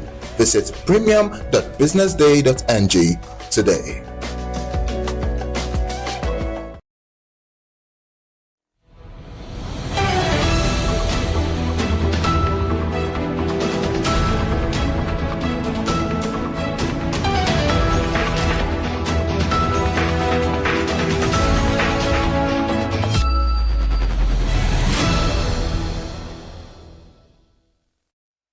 Welcome back. And still on the Nigerian scene, the Nigeria Deposit Insurance Corporation has declared a second liquidation dividend of 24.3 billion naira for the depositors of the defunct Heritage Bank Limited, whose account balances exceeded the statutory insured limit of 5 million naira at the time the bank was closed.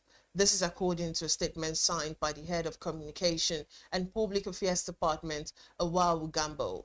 The latest payout follows the revocation of Heritage Bank's operating license by the Central Bank of Nigeria in 2024, after which the NDIC was appointed as liquidator in line with the Banks and Other Financial Institutions Act 2020 and the NDIC Act 2022. With the new payments, eligible uninsured depositors will receive 5.2 kobo per 1 naira on their outstanding balances, bringing the cumulative liquidation dividend to 14.4 kobo per 1 naira when combined with the first tranche paid earlier. And away from that story, the federal government and the Academic Staff Union of Universities will on Wednesday, January 14th, formalize a new agreement to improve Nigeria's universities and ensure stability. This announcement was made in a statement released on Sunday in Abuja by the Director of Press and Public Relations at the Federal Ministry of Education, Folashade Boriowo. The formalization of this agreement follows years of engagement between the federal government and ASU to address industrial disputes and improve the quality of education in Nigerian universities. The ministry, however, explained that the agreement reflects the federal government's commitment to constructive engagement with critical stakeholders and to resolving industrial disputes through dialogue, mutual understanding, and cooperation. And still on, the federal government has proposed to allocate 102.3 billion naira as counterpart funding for the Lagos Green Line rail project in the 2026 budget. The Green Line is a 68-kilometer rail network running from the Lekki Free Zone to Marina and will connect major parts of Lagos, including Victoria Island, Lekki, and Ajah. The project was allocated 146.14 billion naira as counterpart funding in the 2025 budget proposal, as well as details in the 2026 appropriation bill show that the 102.3 billion naira allocation is earmarked for phase 1 of the Lagos Green Line Metro Rail project. The 2026 budget proposal also provides 29.04 billion naira on that project for ongoing and planned railway modernization projects, covering the completion of the Abuja-Kaduna Railway, additionally works on the Lagos-Ibadan rail line, and the rehabilitation of the Itakpe-Ajaokuta rail corridor. And to end the local news, the Minister of Marine and Blue Economy, Adegboyega Oyetola, has urged state governments across the Federation to invest in safer, modern fiber and aluminium boats to reduce waterway accidents. This comes as Oyetola renewed his call for an urgent ban on the use of wooden boats for commercial water transportation, contained in a statement issued on Sunday by the Special Advisor to the Minister, Bolaji Akinola. According to the statement, Oyetola made the call against the backdrop of recent tragic boat accidents that claimed several lives and left many families in mourning, expressing deep sympathy with the victim of the mishap.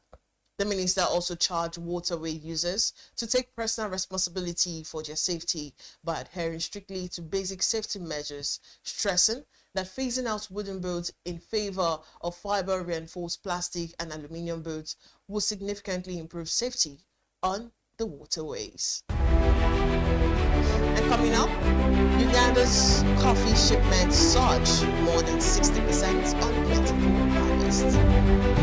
This and more after this break.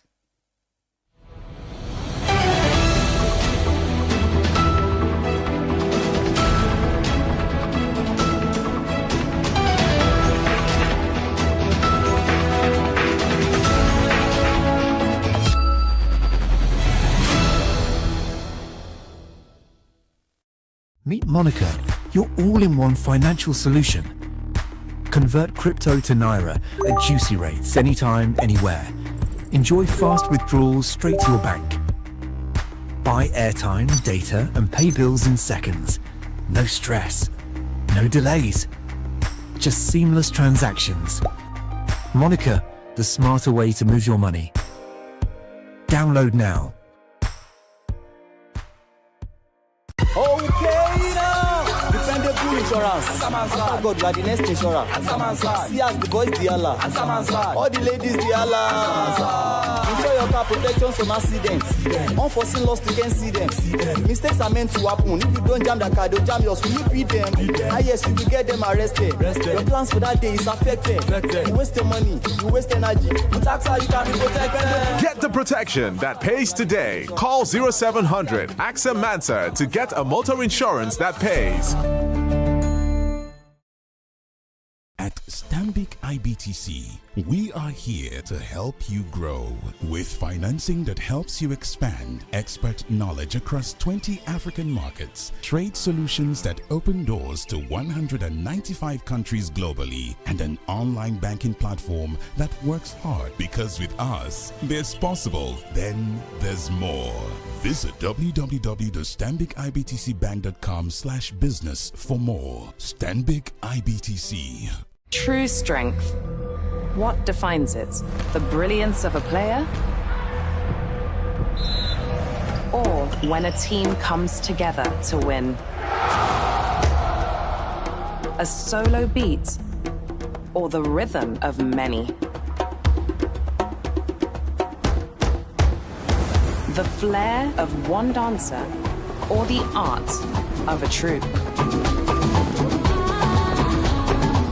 One distinct voice, or the beauty of the symphony. At FCMB Group, we build ecosystems, empower communities, and create the future. Because we believe it's not just one, but the power of the group that delivers the future we all desire. FCMB, the power of the group.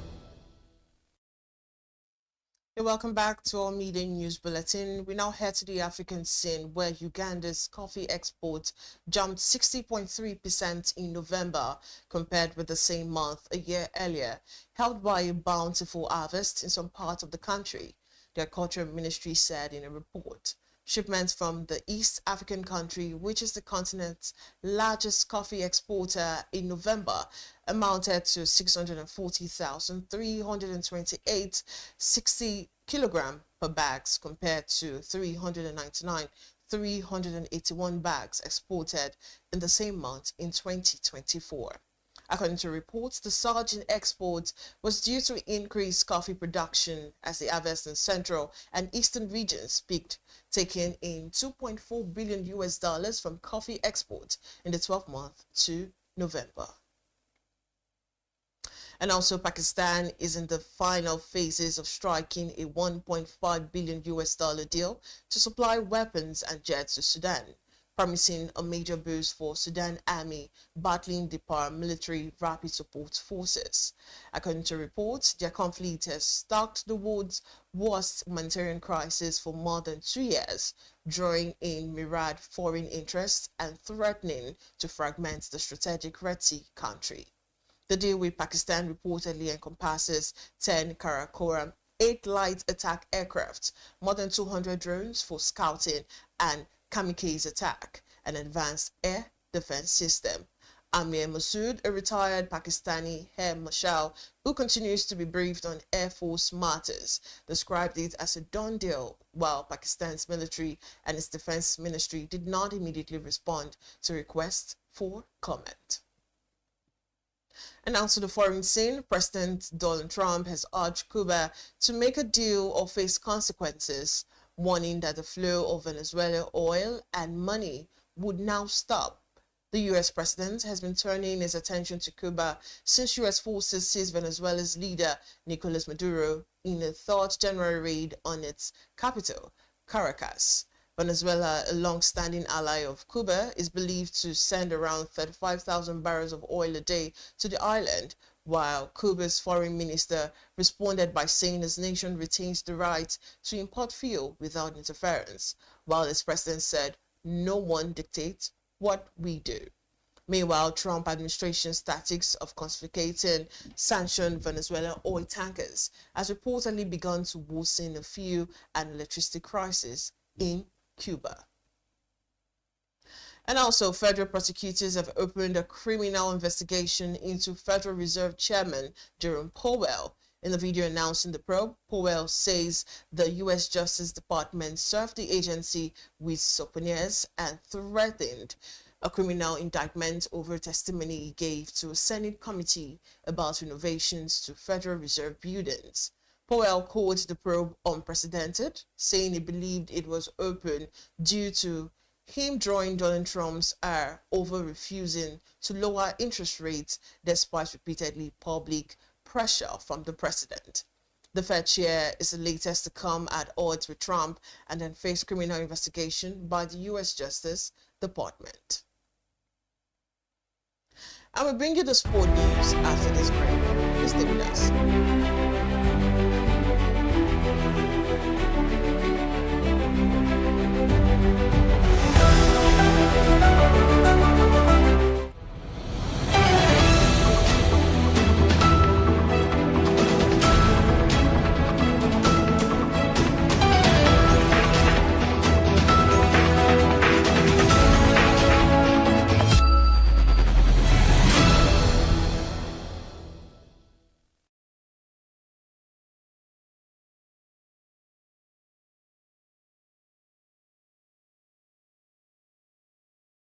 Attention business leaders. Want to make informed decisions? Join the ranks of the best with Premium Business Day.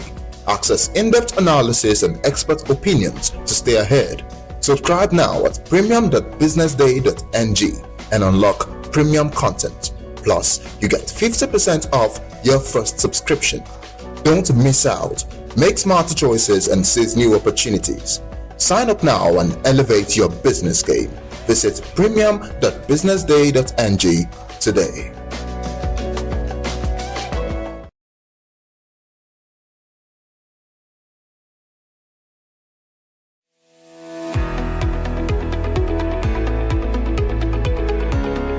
This is Business Week, a weekly program brought to you by Business Day Television.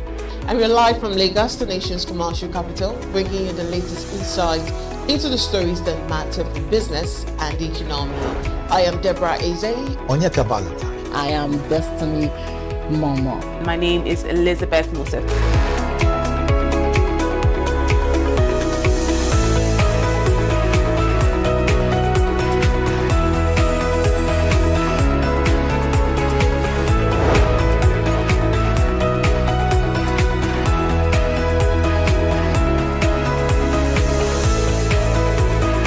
When you think of business, think no more, think Business Day. I know that Business Day Television will go places. It is the next big thing that will happen to the Nigerian media sector without a shade of doubt.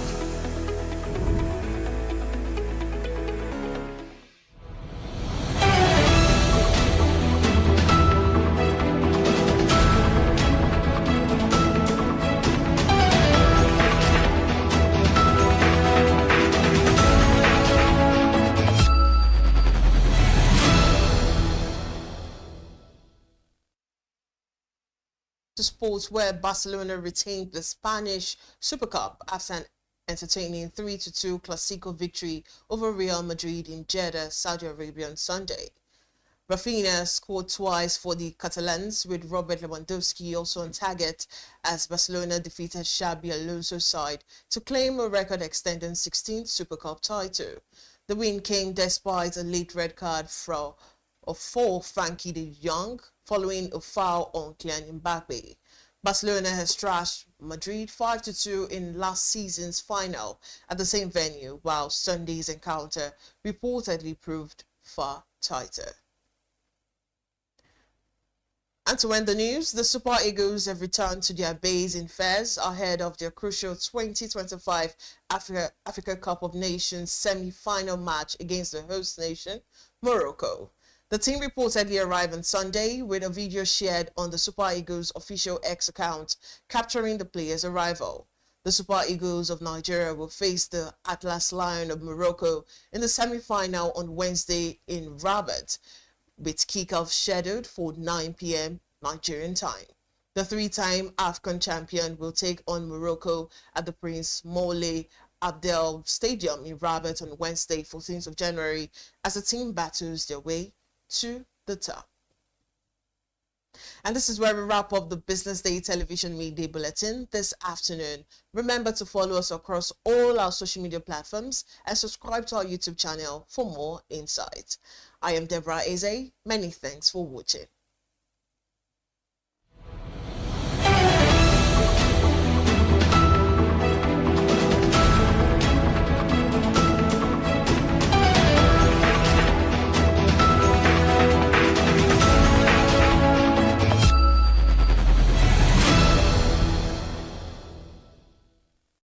Information is everywhere. But insights, that is rare. Business Day Premium gives you analysis, data, and context that keep you ahead. Business Day Premium. Read deeper, decide smarter. They say money never sleeps. Wake up to clarity, insights, and the stories driving business in Nigeria and beyond. From the heartbeat of small and medium enterprises to the pulse of national economic policy, this is where business meets perspective. With expert guests, real-time analysis, and stories that matter to you, we go beyond headlines to bring you the full picture. Join us every morning as we break down the numbers, decode the policies, and spotlight the people shaping our economy. This is Business Money. We are not just showing off businesses, but telling the stories behind them. The hustle, the art, the orders, and the wins. Startup Spotlight, showing every Monday on Business Day Television. Welcome to the Triumph Against Odd podcast. Most people go through their lives without knowing what their superpower is, right? But if you're lucky enough and determined enough to find your superpower before you get to a certain stage of your life, you'll be incredibly successful. Look, the first thing is you just decide not to look at the challenges, because if you do, it's going to end you. The closest thing I think is that I had a deeply military background, which is a bit of a never say die background. I saw an opportunity in non-interest banking, and I felt that the demand was there. There was pent-up demand for it. People were yearning for it, and I felt that if we did it properly, if we brought in professionalism into it, and if we brought in our experiences, our various experiences from various backgrounds into it, that it could succeed. Very few people do that because very few people explore their superpowers. They just explore bread and butter issues. I need to eat, and Yes, there will be challenges. This is a very difficult business environment. The government keeps working on how to make business easier. The first problem to overcome is really just starting, right? We thought about this idea for over 2 years before we even took the first step. You cannot ignore this country. No, and to be from here, I think is an incredible privilege. Nigeria will be ascendant in my lifetime.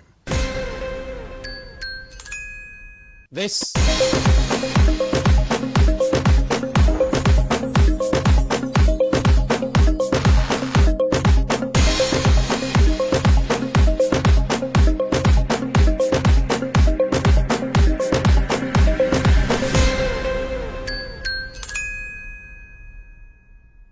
Welcome to Triumph Against Odds, the podcast where we uncover the stories of extraordinary individuals building, leading, and thriving despite everything life throws at them. I'm your host, Obidiko Kafo, and today's guest is someone who doesn't just defy odds, he rewrites the entire script. On this special episode, we have with us Professor Bat Nnaji, engineer, innovator, public servant, and founder of Geometric Power, Nigeria's first indigenous integrated power company. His journey from Enugu to MIT, from robotics labs in America to power plants in Aba, is not just remarkable, it's deeply instructive for anyone trying to build something meaningful in difficult environments. We'll talk about grit, long-term vision, patriotism, and why, even in the face of overwhelming odds, he never stopped believing in Nigeria. Professor Batinaji, welcome to the show and happy birthday to you. Thank you very much, Toby. Yes, sir. Before we talk about power plants, policies, and patriotisms, let's go back. You lived a life filled with extraordinary accomplishments, but what were the high points of your childhood? High points of my childhood? Yes, sir. What kind of home did you grow up in, and what did young Bat dream of becoming? Well, I grew up in a simple environment. I was quite privileged to have been able to live for a short time in my village, so I got a chance to know what the village life is like. And then I lived with my uncle in various communities in Kano land. He was a headmaster, and so he moved around from school to school. So it gave me very strong grounding about our communities, and I truly enjoyed growing up that way, going to schools until the war came. I was quite young when the war came. I was at about 10, 11 years old when the war came, and we suddenly became refugees. That's where we really had very serious challenges in life. But I must say I was happy that we navigated that period. Nobody in our family got kwashiorkor, and we were able to survive the war. And it was, even though I had gotten admission to government college, Port Harcourt, just before the war, but I was too young, so my family didn't let me go. So they said I should wait another year. And that year was the year the war came. So the next thing was, right after the war, around 1971, then I started secondary school at St. Patrick's College, because my family said it was best that I stayed close to home. I am from Umode community in. And what did young Bat dream of becoming? You know, the experience of the war and everything. What were you dreaming of becoming? You know, then with your childhood, what were you dreaming of? What were you hoping to become? I always wanted to be an engineer. Okay. That's the thing. You'd be surprised. If I said if I wasn't going to be an engineer, I'd be a journalist. So seriously, I admired journalists a lot. But engineering was number one. Okay, so how did growing up in Enugu and your early wins in athletics shape your confidence to take on big, improbable goals? Okay, first, I come from a family. My grandfather was Atama of the town, and before the coming of the white man, the Atama was the person who kind of made rules about the town. In many parts of Igbo land, as you know very well, we didn't have traditional rulers and so on. So it's people like that made the rules that governed the town. So my grandfather was that, but it required very pure kind of life, life of dignity, integrity, regard wasn't a position of having money. We had a lot of land, but not what you may call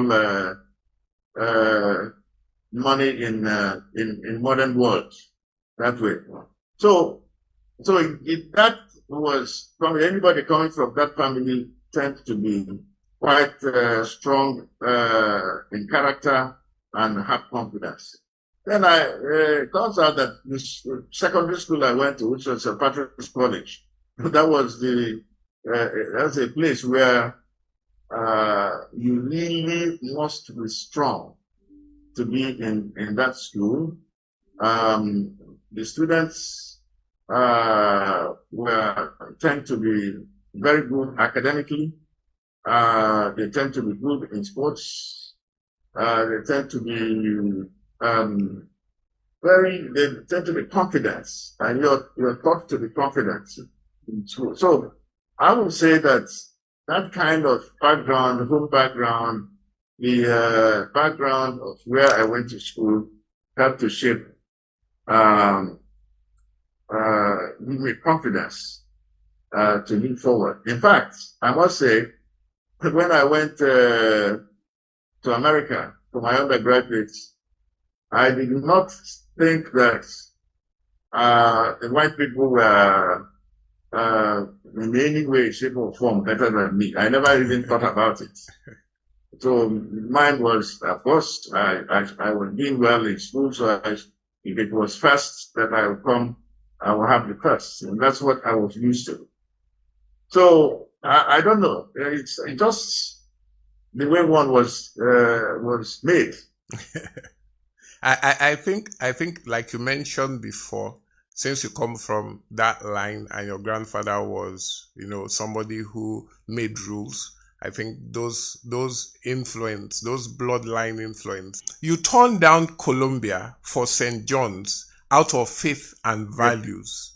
How did those early choices shape your path in public service and business? Okay. I would tend to think that if it is today, many people, and perhaps even myself, will think that that's a bit of foolishness. That I chose to go to St. John's instead of because I saw it as the largest Catholic university in America at the time, over an Ivy League school. So, but in the end, it was all okay because I think I did reasonably okay, given the trajectory of my academic life. True. My bachelor's, master's, PhD, fellowship, and academic career as a professor. Okay, so how did it shape your path? It was because I believed that I was just a very staunch Catholic. That was the driver for choosing St. John's. Okay, but how did these early choices shape your path in public service and business? Maybe I didn't really think of it, but I was never greedy. I tend to be satisfied with what I am doing because I would tend to do what I'm doing very well. I didn't envy anybody. And so I look at long view of things rather than short-term view. So I'll tell you, when I finished my PhD, a number of my colleagues who graduated with me wanted to go into industry, bigger money and all that. But I took the offer to be a professor at the University of Massachusetts, maybe half the salary of my colleagues. And there was one thing that happened about 3 years at the University of Massachusetts. I got offer to be head of department at Philips Laboratories. And it is, as you know, an international company. Yes. And here I was, just 3 years out of university, and they were offering me that. And they were offering me a house a nice house in somewhere in the upscale part of New York State, and so on and so forth. I began to think, well, being a professor is what has sped me to this point. I am confident that my colleagues who went to industry will not be getting the same kind of offer. And there are so many things that I considered at that time. And I said, even though the salary they were offering me was more than triple what I was making as a professor, I chose to stay there because it must have value. There must be something that I am doing that people value more. And as it turned out, that was it. So when eventually I was invited to serve as minister in the interim government, I was confident that if I was in industry, they would not have invited me because my profile would not have risen to that point. But here I was at the University of Massachusetts. I would even represent United States in NATO, North Atlantic Treaty Organization of Research, with colleagues, German professors. I became an editor-in-chief of our fields magazine journal in the world. There were just things that happened to me because I didn't go for the money. I went for the quality work, research that I was doing. And so in public service, it was the same thing. I had the echo of keep your hands clean. Don't go doing anything that will soil your name. So maybe others were getting rich by doing all manner of things. I didn't. In fact, there are too many stories, including like when I was asked for government to pay for my house when I was Minister of Power, and I refused. I said, well, I was living in a house in Abuja. I didn't need to have my house paid for. Again. So it's just a guide to be satisfied with the little you have. And not go trying to do the things that will soil your name. But I tell you, it eventually helped me because that was the credibility required to get support from investors in the power business. Because at the time when we started Geometric Power, there was no private power company in Nigeria. And so it took a lot to convince investors that they should invest in a power business, private power business. In fact, when NEPA was an authority, NEPA was you can't build a power project in Nigeria that is for public. And that was what we were trying to do that time. So, but it was integrity that came from all these things that I'm talking about, just not wanting to do something that is not correct. Correct. Okay. Thank you. That has shown a lot. Your track record speaks for itself. So I want to ask what's that one small thing, perhaps unimportant, that keeps you grounded after all these years? I know you've mentioned something in that line, but I would like you to speak a bit more about it. That's one thing that keeps you grounded, after all these years, after all these achievements, places you've been to. but there's that one thing that keeps you grounded, that makes you, keep your head down. I know you've talked about your background, but if you can just, go a little bit more into, that thing that keeps you grounded. Family. Family. Family. Okay. How Yes. how does the family keeps you grounded? How do they keep you grounded? You'll be surprised that I like being in the village. I like being with my family members, both poor and rich. In fact, everybody, when we're around, can just have a good power, and we're talking, and you will know that this person has 10 naira in his pocket, while the other person has 100 naira in his pocket. So it doesn't matter. I enjoy that very much.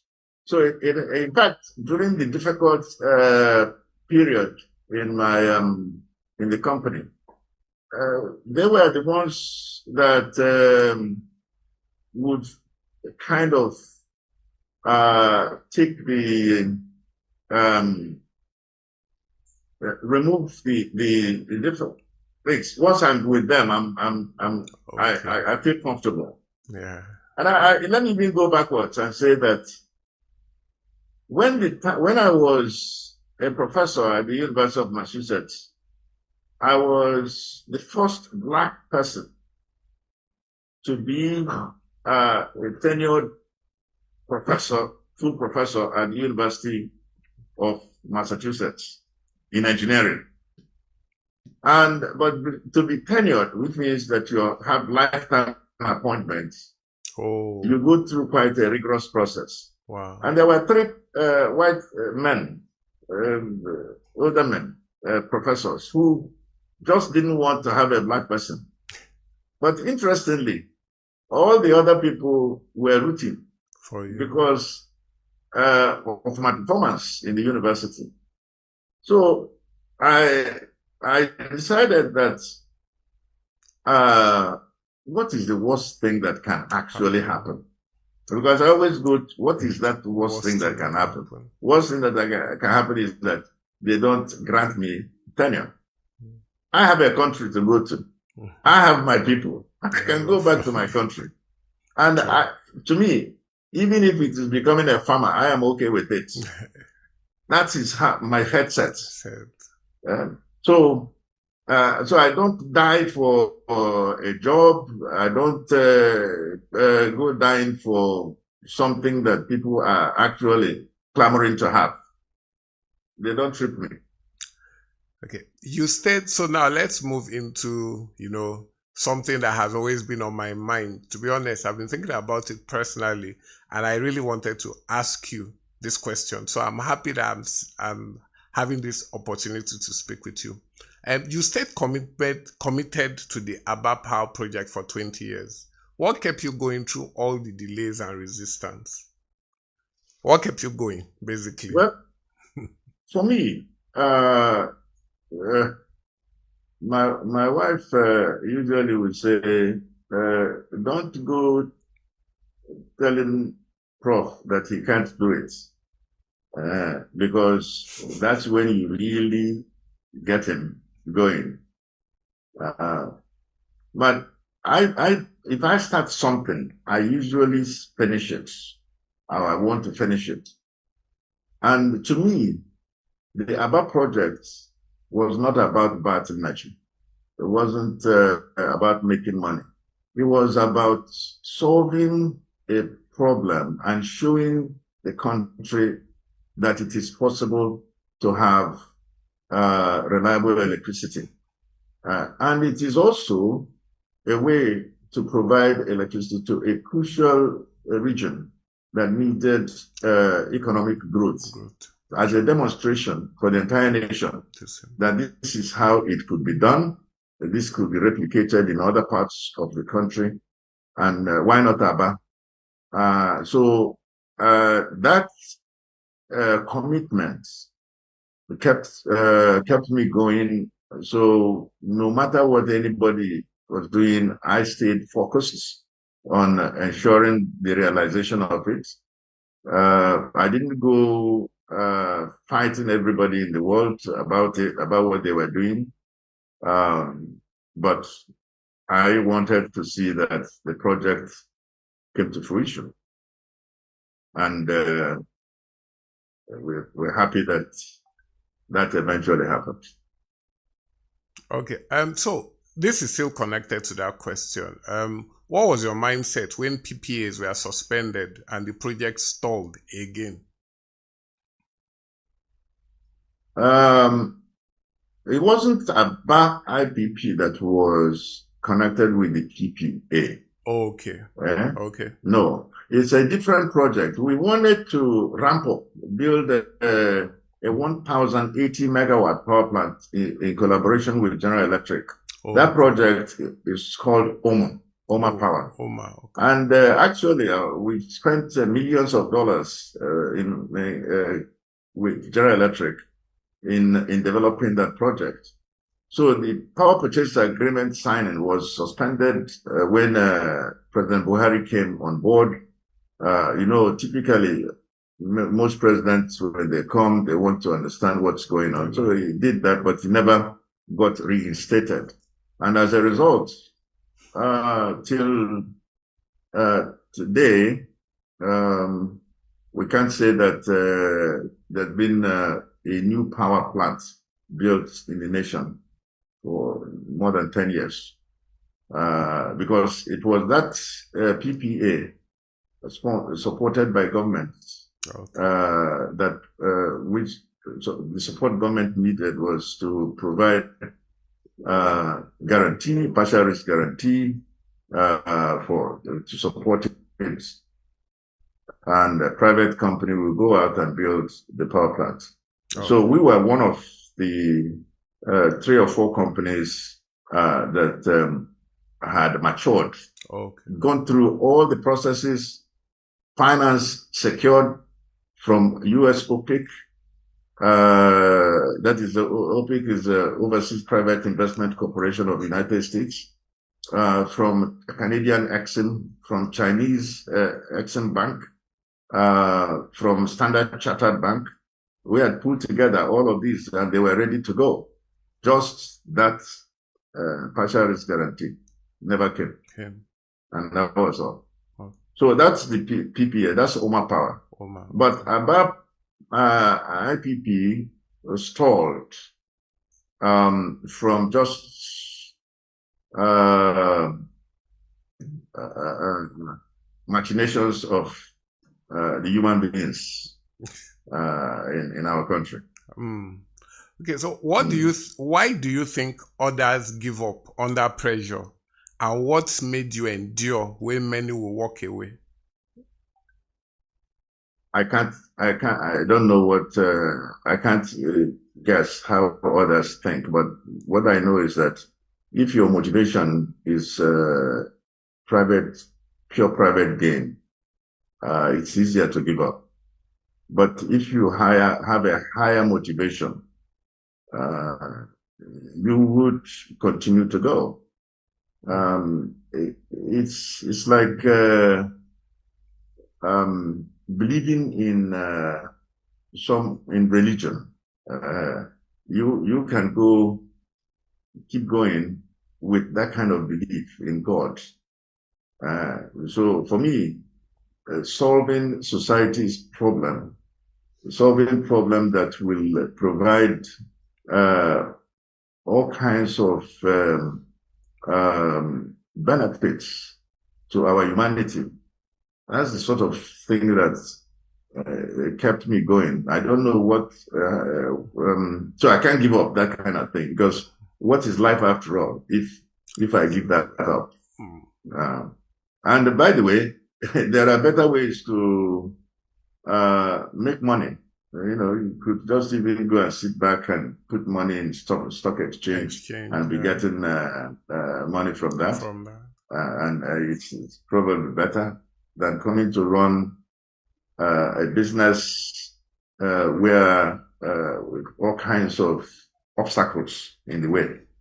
Not to talk of the created obstacles by people who are determined to come to take what you're doing.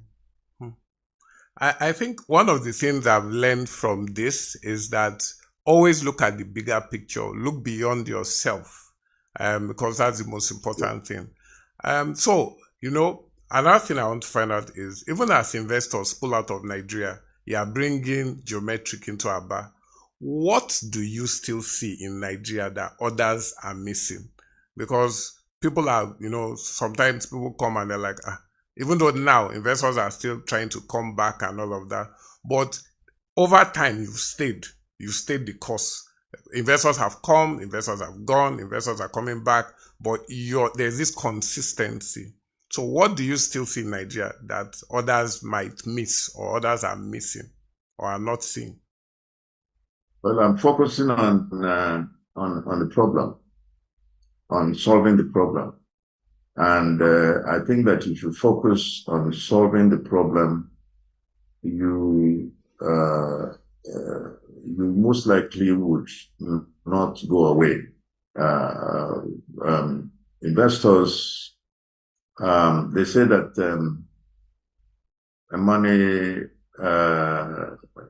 can be quite shy. Yes, but if you have a credible problem and you've devised a solution for it, and you have bring integrity to bear on it, and people believe and trust in you, then it becomes possible to stay. Our country is difficult, but I sincerely believe that this is the best place to do what is any kind of investment, because you will be solving problems that you can see the outcome. Like here in Aba, I can almost like touch and feel the effect of providing reliable electricity here. Incidentally, the background that you're seeing, if you're seeing it, yes, is our power plants. It's the background of our power plant. We built it. And when we were building it, we set out to build it, not just, mount poles, small concrete poles anywhere, but to build strong tubular poles that withstand the test of time. Years. Many of these poles are mounted about 9 meters, more than 9 meters into the ground. Okay, so it's you can't be thinking about running away when you're doing that kind of thing. Okay, if fear wasn't in the picture, what bold step would you take in the next stage of your work? Well, if fear wasn't in the picture, is that what you said? Yes, if fear was not in the picture, what bold step would you take? If there was nothing to be worried about, don't think about what next. Okay, we take calculated risks. Yes.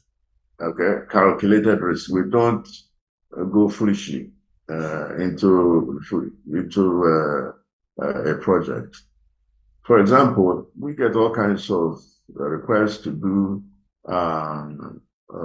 various projects. Some of them outside of the power. Some are kind of tangential. Some are related.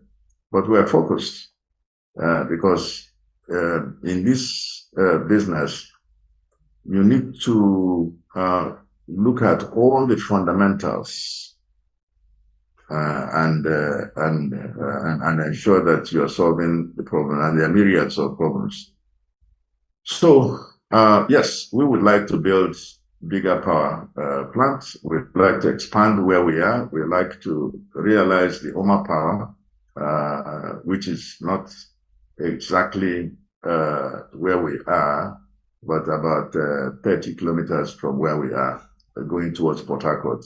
We actually fully developed it, like I said, even awarded the contract to a company to come and do the EPC works, the engineering, procurement, and construction of it. We gotten the land fenced off and everything, just ready to go. All the plans had been developed. But that PPA issue came about. So we like to see it come about. We like to also expand from where we are, be able to support the governor of Abia State in his quest to see that power is provided throughout Abia State, not just in the 9 local governments where we serve, but in the rest of the 8 local governments, and perhaps beyond. Okay. So these are things that we like to see happen. Okay, before we wrap things up, this is just like a fun question. Just before we wrap things up, because we've been serious and talking about everything, but sometimes it's also good to slow things down a bit. So I just wanted to ask, is there a talent or capacity you feel you haven't fully used yet? As in a talent, something maybe outside of this. Maybe you play the guitar, maybe you sing, maybe you know how to, you're a powerful chef that nobody knows about. What's that one thing about Professor Batinaji that people don't know? Some talent that he has that we don't talk about that much.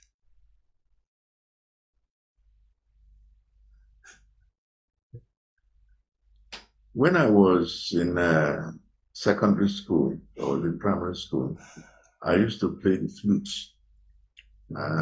So and I could do that quite well, but it wasn't something that I could build a career with. There's something that my wife likes to do, which unfortunately for her, I have deprived her of doing, which is play golf. Oh. So I didn't deprive her by it's just that I didn't want to go learning how to play, and she was actually a wonderful golfer. She was the first lady captain of IBB golf course in Abuja. Oh, wow. And here she is because she got married to me, so she can't golf again. You can imagine. Poor woman. Poor woman. So there are things that maybe I could have done, just, but very difficult to do with my schedule. Okay. So now, on a final note, if today you were to retire from public enterprise and everything, what unfinished project would you, or idea, would you most regret leaving behind? And who do you hope will carry on with these things? If today we are retired from public enterprise, all these things that you're doing now, and say, okay, I'm retired, I'm not doing anything. And what unfinished project or idea would you most regret leaving behind? And who do you hope will, carry things on for you? I've always wanted to build a university of technology. So that's something that I am actually working on. Also, there is an institute of artificial intelligence and robotics, which we have license to build. So there is that.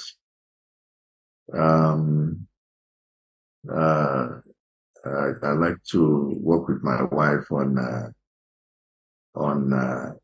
kind of ecosystem farm that where nothing is a waste. It's actually from Songhai farms. Oh, okay.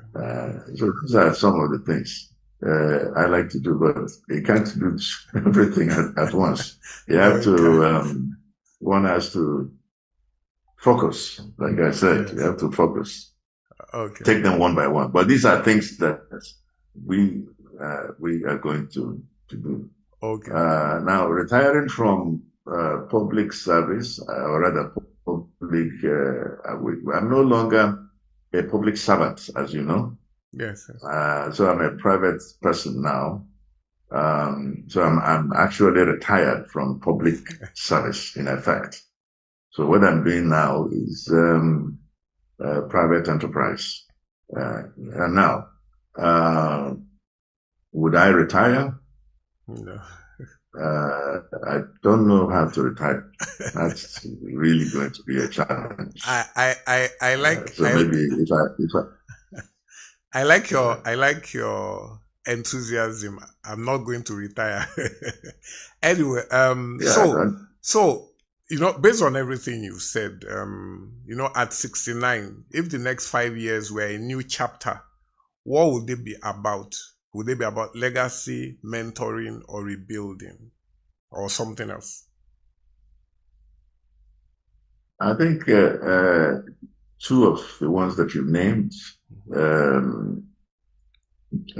would build on top of what we have. Okay. And we mentor people. Okay. I'd like to be able to support young people in their ideas, and also just keep preaching the gospel that there is no shortcut. No shortcut to success. No shortcut to that's success. not. We must work through it, work very hard, and work through it. The difference between us and Oyibo people is simply that they start something and finish it. Yes. So what I learned from America is just that you start, and you finish. You rigorously go through the processes and you complete. And as long as you have a plan, a solid plan that says, here is where I'll start, here is what I expect to be the outcome, here are the steps, and you continue to go through the steps, you actually don't get tired because you are simply going through the steps. Sure. It is when you want to jump to the end, which is what a lot of young people like to do. They like to have a nice car today, immediately. They like to have so much money, big house. If you watch our movies, it's about somebody who leaves the village today and 2 weeks later comes back with a car. With a car, yeah. Yes, with a car. A car is a demonstration of success. To us in environment. You say you're building a house, so you build a house. They usually build a house in 1 month. So no, it doesn't work like this. Thank you so much, Professor Batinaji. I think we have taken, if you leave me, I can talk to you for the next 10 hours because I'm like a sponge. I just like learning and learning and learning. But I think, in fact, everything you said is like, a lot of information that we are taking in and we're still absorbing. And definitely when people see it, they will, learn so much the way I have learned. So I really appreciate your presence. I really appreciate you as a person. And I see that we share some of the same values where, there's no shortcut to success. And you always look at the big picture. Always look at, when you're doing projects, you look beyond yourself and you look at how it will benefit mankind. So on that note, I would like to say thank you so much. Please, let's keep in touch. Let me know what you're doing and how everything is going. Yes. It was nice talking to you. Thank you so much. And do enjoy the rest of your day, sir. Yes, sir. Bye. And thank you. And we have come to the end of today's episode. To be honest, I wish it didn't end. I was having so much fun talking to Professor Batinaji. But like we always say here at Triumph Against Odds podcast, just keep building, keep learning, and don't forget to focus on what is more important. Thank you.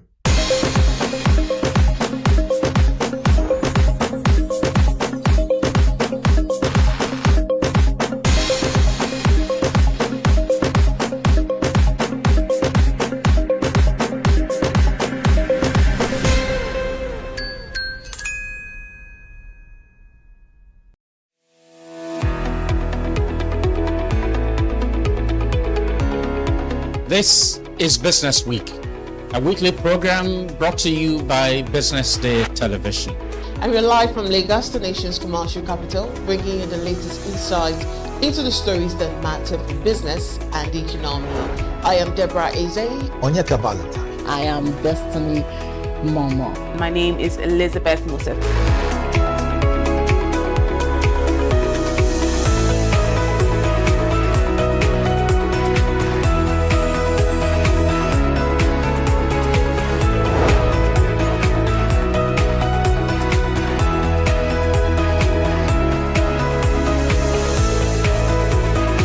When you think of business, think no more, think Business Day.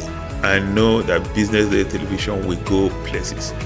It is the next big thing that will happen to the Nigerian media sector without a shade of doubt.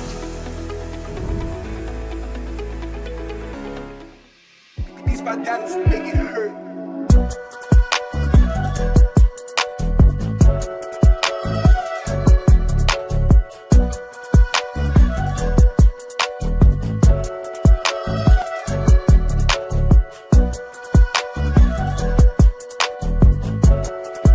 Knock knock, who's there? One who?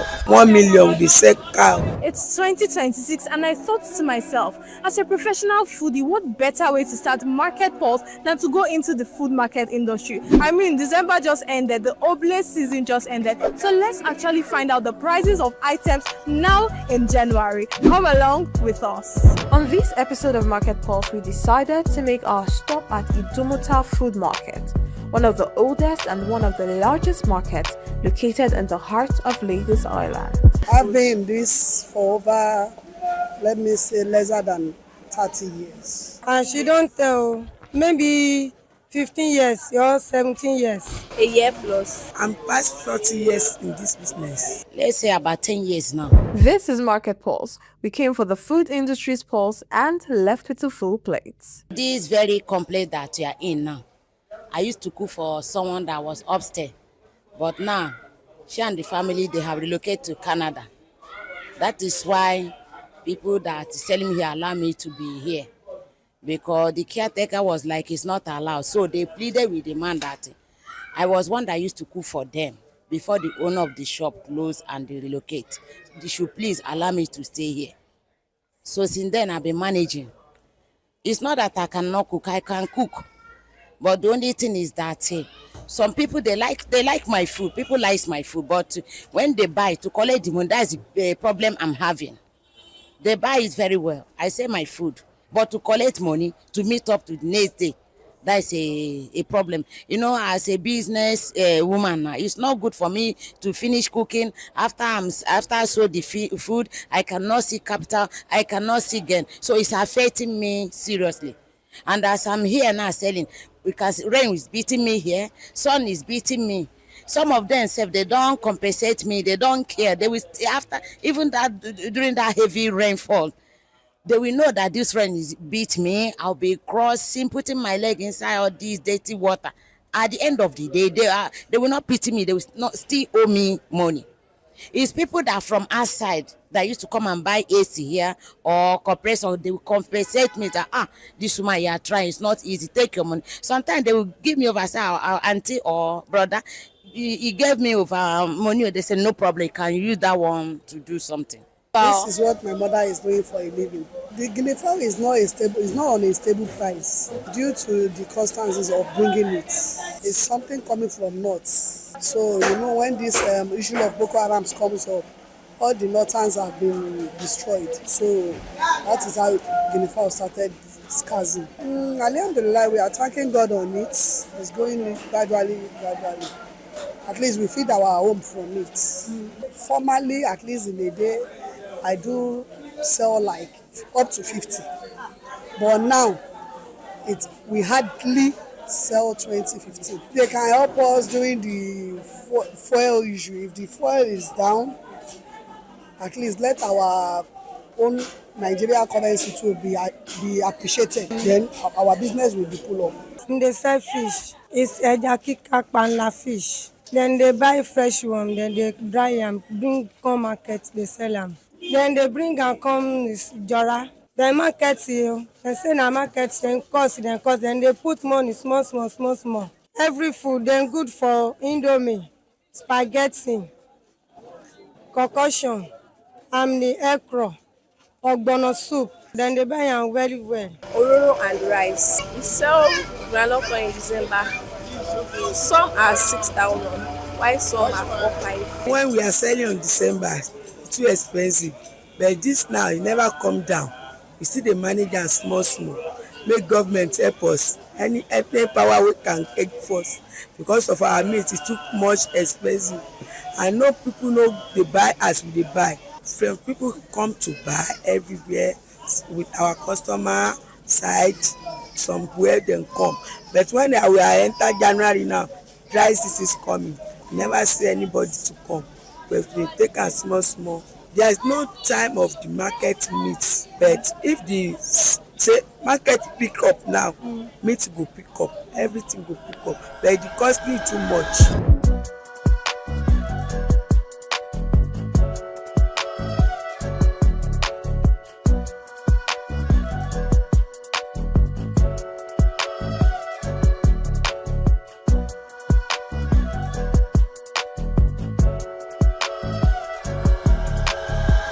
It's some weeks after the festive season. What does the food market say? Have the prices reduced or do they remain constant? And more importantly, why the increase? Because of Christmas and New Year celebrations, people may buy some foodstuffs to their house, and some are giving out goods to people to celebrate Christmas in their house. That is why we have to add money. To answer your heart's desires, follow us on this journey as we keep you updated on the current prices of some of the perishable items. The time of this December, it cost, but now it don't come down. 16,000 for basket, but now it don't come down. Like 12,000, 14.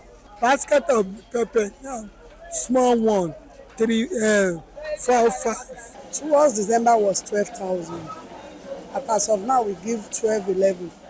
By then was 9,000, 10,000. Then they buy 49, 48, 50,000. Now the money when they buy them now 50,000, 52,000, 54. December 48, 47. Now so then they sell them 2 years ago. They buy them 30,000, 32,000 2 years ago. But now they buy them 48, 50, and they sell them 2,500, 2,000, 1500, 1,000. During December, we sell rice of 80,000 per bag, 75, 76. During December, one semu per one is 16. Now we still 16, but let's say maybe next week the price is going to reduce. When we're doing Christmas, sell sugar per bag 16,000, but now the price has come down 15,500.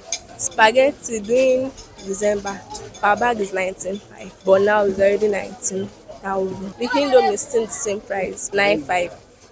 It does not reduce. Macaroni per carton 19,500 also, but now it has reduced to 19. They are selling it before like 50. They buy one big of cow shaki. They buy 35, 45 before. Nowadays they buy one of cow 90,000, 120, 100. As they said before, we no sell am like that before again, because they take as before they said this one 2,015 naira, but now we are selling it 3,000, 5,000, 4,000. That's why the price where we buy, we see our market, the money from there. If one buy each of this one is 3,000 now. Small meat now we buy 5,000. 3,000 small meat. Full cow now she's not be 800,000, 8 million pass 1 million with the same cow. As Tinubu dey enter, it's too much. Too cost too much. Too much. Before we are buying cow of meat 700, 500 for cow, and we are still selling it better. But now it's too much. No be small money we dey take buy cow. I started this business with 25,000. I will not tell it has been helping me, because it's from here my children feed. It's from here I also feed. It's from here we buy washing soap, buying water, because the compound I live, they don't have water. They are buy water every 2 days from the mala. So I know how much I spend in a month. From here now, I avoid at least wears for my children in underwear. I use it to buy the pad for my daughter. If they need bedroom slippers, I solve it. They need soap for washing clothes, bathing, I use it to solve them. Prepared when it's reached my turn to recharge, because me and one person is sharing, I use it to solve the problem. Now everything is very, very expensive. Even why I'm still selling now, because I don't have shop. I didn't be a have shop. A plate of food now be some are selling because of the environment to 2.5. But all the people that live in this Victoria land, when some of them when they come and used to tell me that this place is cheap, but over there is 5,000. So my neighbor used to tell them that if I should place it 5,000, who is going to buy? Even some people themselves, they cannot avoid the 1,000. Sometimes the woman will sell the food so that will not carry it to go home. At the end of the day, she will not even collect the money. Let's say if someone that want to start this business now, let's say the person can hold 100,000 naira. Because if you should go to market now, carry this backo bag, you tell somebody it's 100,000 market, they will not believe you. Because meat, everything is that very, very expensive. And now we are filling gas now. Some are filling 2,000 per kg, some are filling 1,008. Before it was like 350, something like that, or 500. But now it's a rent of 2,018. So from there now, that's why even I'm even adding something. Like if they say okay, they cannot buy 1, 2. Okay, I will say okay, come. I know how to measure it. I will say for them for 1,000. But if those business people that used to come and say 1.5, they don't mind. They'll buy it. Even leave the change for me. That is it. And the environment matters a lot. It's not a matter of you're having shop. If you rent shop, are they coming to buy that food? How are you going to be able to pay the shop rent? That is what matters. Even I thank God for my own, because at the end of the day, I say finish. Despite that, I don't see the cash immediately. But some people that have the shop, they used to tell me that when they could finish, they will now frozen it for the following day so they can warm it. At the end of the day, they'll be looking for money to pay for shop rent. I don't buy that kind of idea.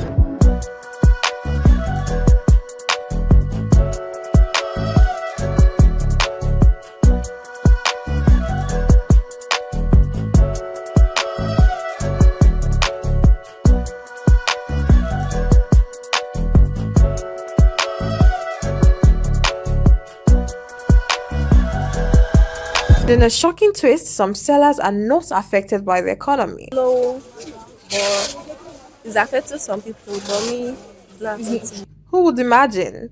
The reduction in prices is not so noticeable, but according to reports, there will be a gradual reduction. The food market industry is definitely one of the hotspots to observe, with fluctuating prices and seemingly promising reduction. My darling sister, you not reduce anything. Okay, if you reduce, what about gas?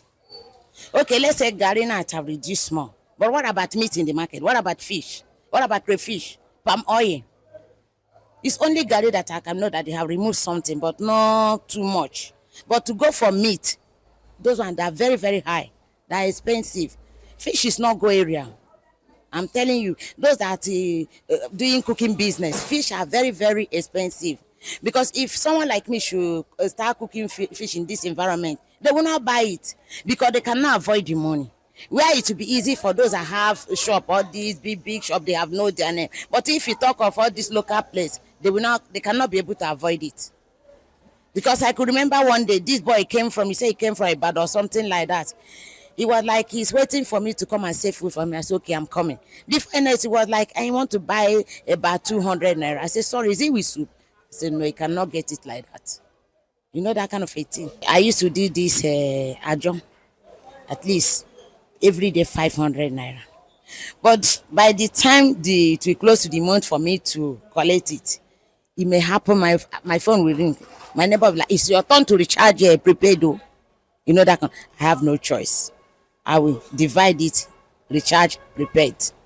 Other things will come up. Because sometimes it's not all the time my children will be eating swallow because I'm selling swallow. They will tell me that, mommy, we are not eating swallow today. Let us switch to something else. I have no choice. I will give it to them. They will buy it. And you notice are very, very high this time around. Like if you children want to have breakfast, two of them at least 3,500 or 3,000 just to manage it all. But if they want to eat to their satisfaction, 5,000 will be spent. But I don't allow them to eat like that because I know how I'm getting the income. When somebody have responsibility, I don't mean the responsibility of house rent or school fees.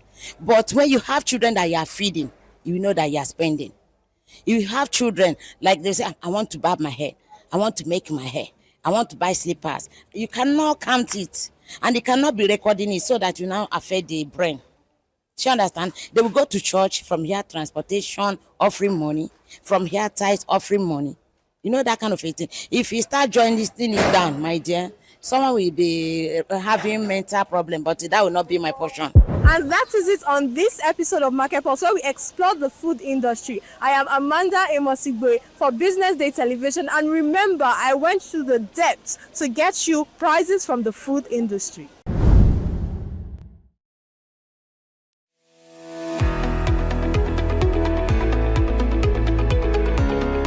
This is Business Week, a weekly program brought to you by Business Day Television. And we're live from Lagos, the nation's commercial capital, bringing you the latest insights into the stories that matter for business and the economy. I am Deborah Eze. Onyeka Valentine. I am Destiny Momo. My name is Elizabeth Moses.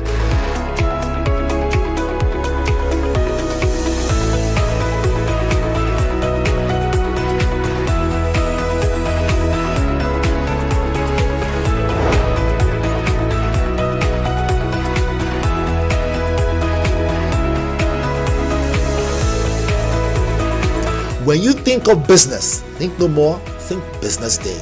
I know that Business Day Television will go places. It is the next big thing that will happen to the Nigerian media sector without a shred of doubt.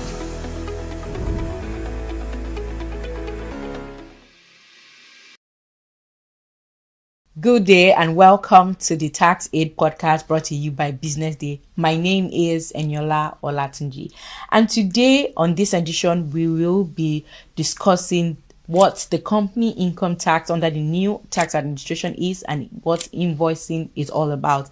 And with me I have my co-host Wanguchema, and I also have the person who will be breaking down all of these big terminologies and all of these new tax laws for us. His name is Mr. Ajibola Shogunro. He's a tax partner at Forvis Mazars. Welcome, Mr. Ajibola. thank you, Nela. My Good pleasure. to have you. Yeah. Same here. Last week we had a very fun session and we discussed personal income tax last week. So we would like to discuss company income tax and invoicing. What does the new law say about company income tax? There are quite a lot of things to know in the new tax reform act.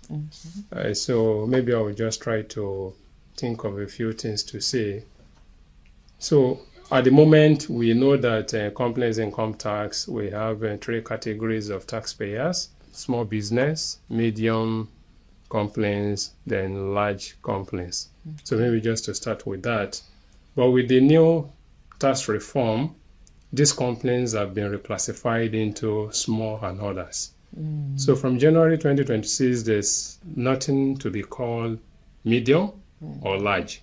So by all standard, we only have small then others.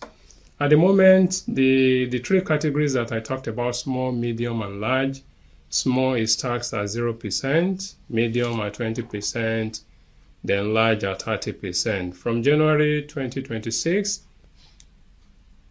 small will still be at 0%, while others will be at 30%. But the most important thing to know about this reclassification is that, for example, at the moment, between now to December, we'll still be making reference to at the moment. It's not old at the moment.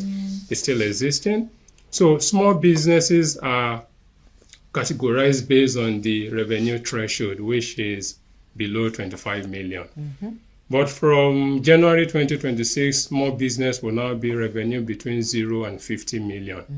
So what that then means is that for every organization that does revenue above 50 million, they will be taxed at 30%, and they will be seen as other categories of taxpayers.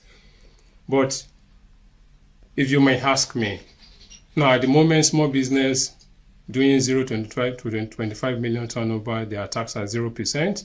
Medium enterprises are taxed at 30%, but the revenue must be between 25 million and 100 million. Okay. So from January now, you will discover that the medium companies, or the so-called companies classified as medium, in January, some of them will not be paying tax, Okay. while some will fall into the other category because the other category is from 50 above 50 million. Yeah. So imagine it's a medium enterprise at this moment that does revenue between 25 to say 70 million. So that means by January, that kind of entity will be taxed at 30%. It will no longer enjoy that relief of 10%, which is presently being enjoyed. This is very different from like the personal income tax that is progressive. Now it is either you're a small business or you're not. It's also progressive because yes, by all standard, if you're a small business, you are taxed at 0%. When your revenue now start increasing, by that is by growing. When you grow and you exceed 50 million, then you automatically fall into 30%. And it might interest you to know that we have a provisions within the Nigerian Tax Act that requires that upon a release of an executive order, the 30% tax rate might reduce to 25%, but there is a proviso, and the proviso is that there must be an executive order by Mr. President. So if there is no executive order, we'll live with the 30% till only God knows. But at least that is a relief, a kind of so-called for taxpayer that they should be expecting 25% anytime soon. Oh, that's perfect. All right. So there's been a lot of debate about whether if the 30% corporate tax rate, if it's too high. So what does that mean for foreign investments? For foreign, if it's too high, well, I'm sure you are aware that before we got to this stage of passage of the bill, the proposal was a graduated reduction. So in the first instance, 27.5%, second, 25%, and just like that. But because of some issues along the line, maybe from the Nigerian Governors Forum and what have you, initially we also had some increment around the VAT rate. So I guess maybe just to find a way to have a compromise, VAT rate was maintained at 7.5%, and that might also be the reason why. So coming back to your question in terms of the foreign investors, depending on the way we look at it, if we are looking at it from the perspective of non-resident, they might get certain reliefs.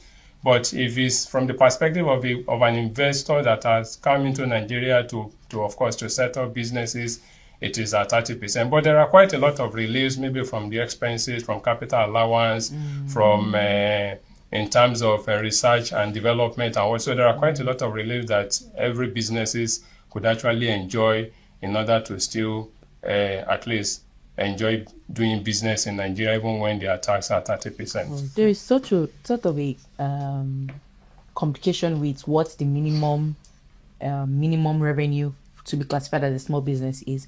According to the new tax act, it's 50 million. Then according to the sub act, which is the NTAA, it is 100 million. So what exactly is this? That's one of my questions. Then it is also, remember you said that if you are more than 50 million, you get tax. But for companies that are multinational enterprise, there's an aggregate, they have to have an aggregate turnover of over 50 million naira.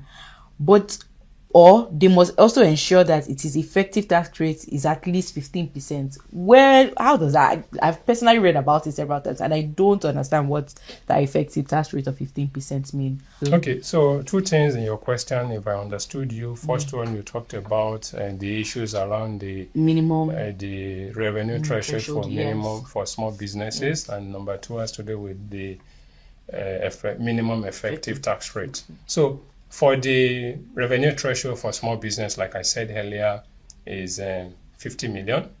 Unfortunately, the Nigerian Tax Act has 50 million. Nigerian Tax Administration Act has 100 million.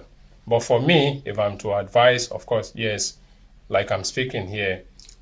So the NTA, the Nigerian Tax Act, encapsulates the various taxes. Okay. So if you want to learn about all taxes to be paid in Nigeria, the Nigerian Tax Act has it.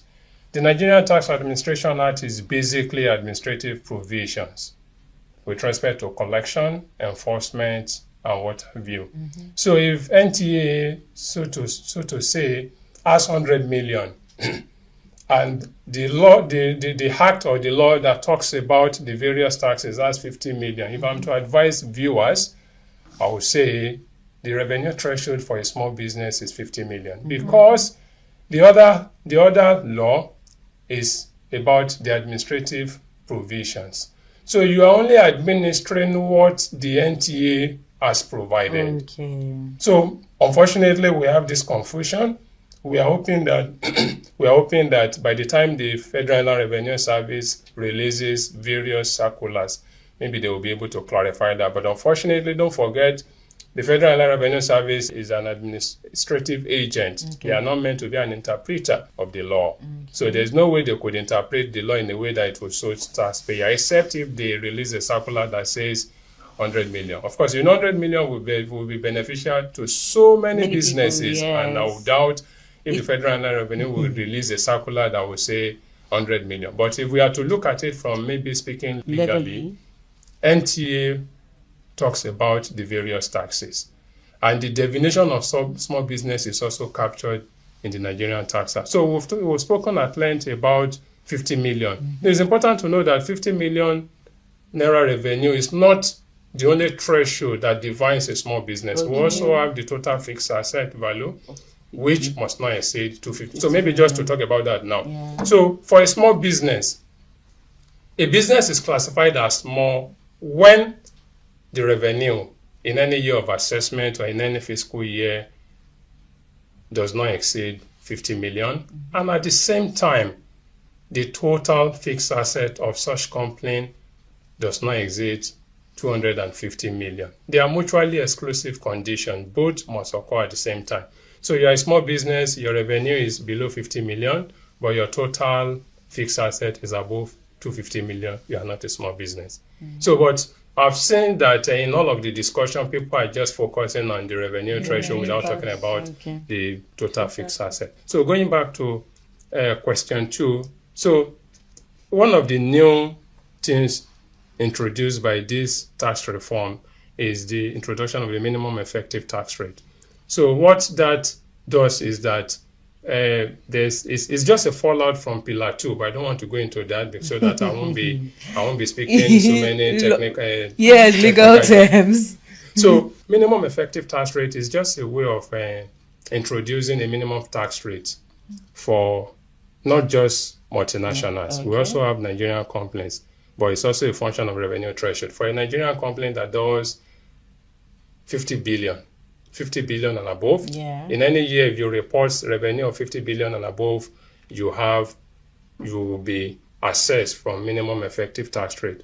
But that doesn't stop, or that doesn't change the narrative in terms of the 30%. The first thing is when you do your tax analysis or your tax computation, you might not really understand tax computation. So that was why I talked about analysis. Analysis is something that is general. So when you do your tax analysis, and then for other businesses that are not small, around 30%, once you assess or you determine the tax to be paid, it's important that you also check from the perspective of minimum effective tax rate. If your total revenue or your turnover in a year is up to 50 billion or above as a Nigerian entity. So aside from the 30% way of assessment, it's also important that you also do some checks from the minimum effective tax rate. That is as a Nigerian company.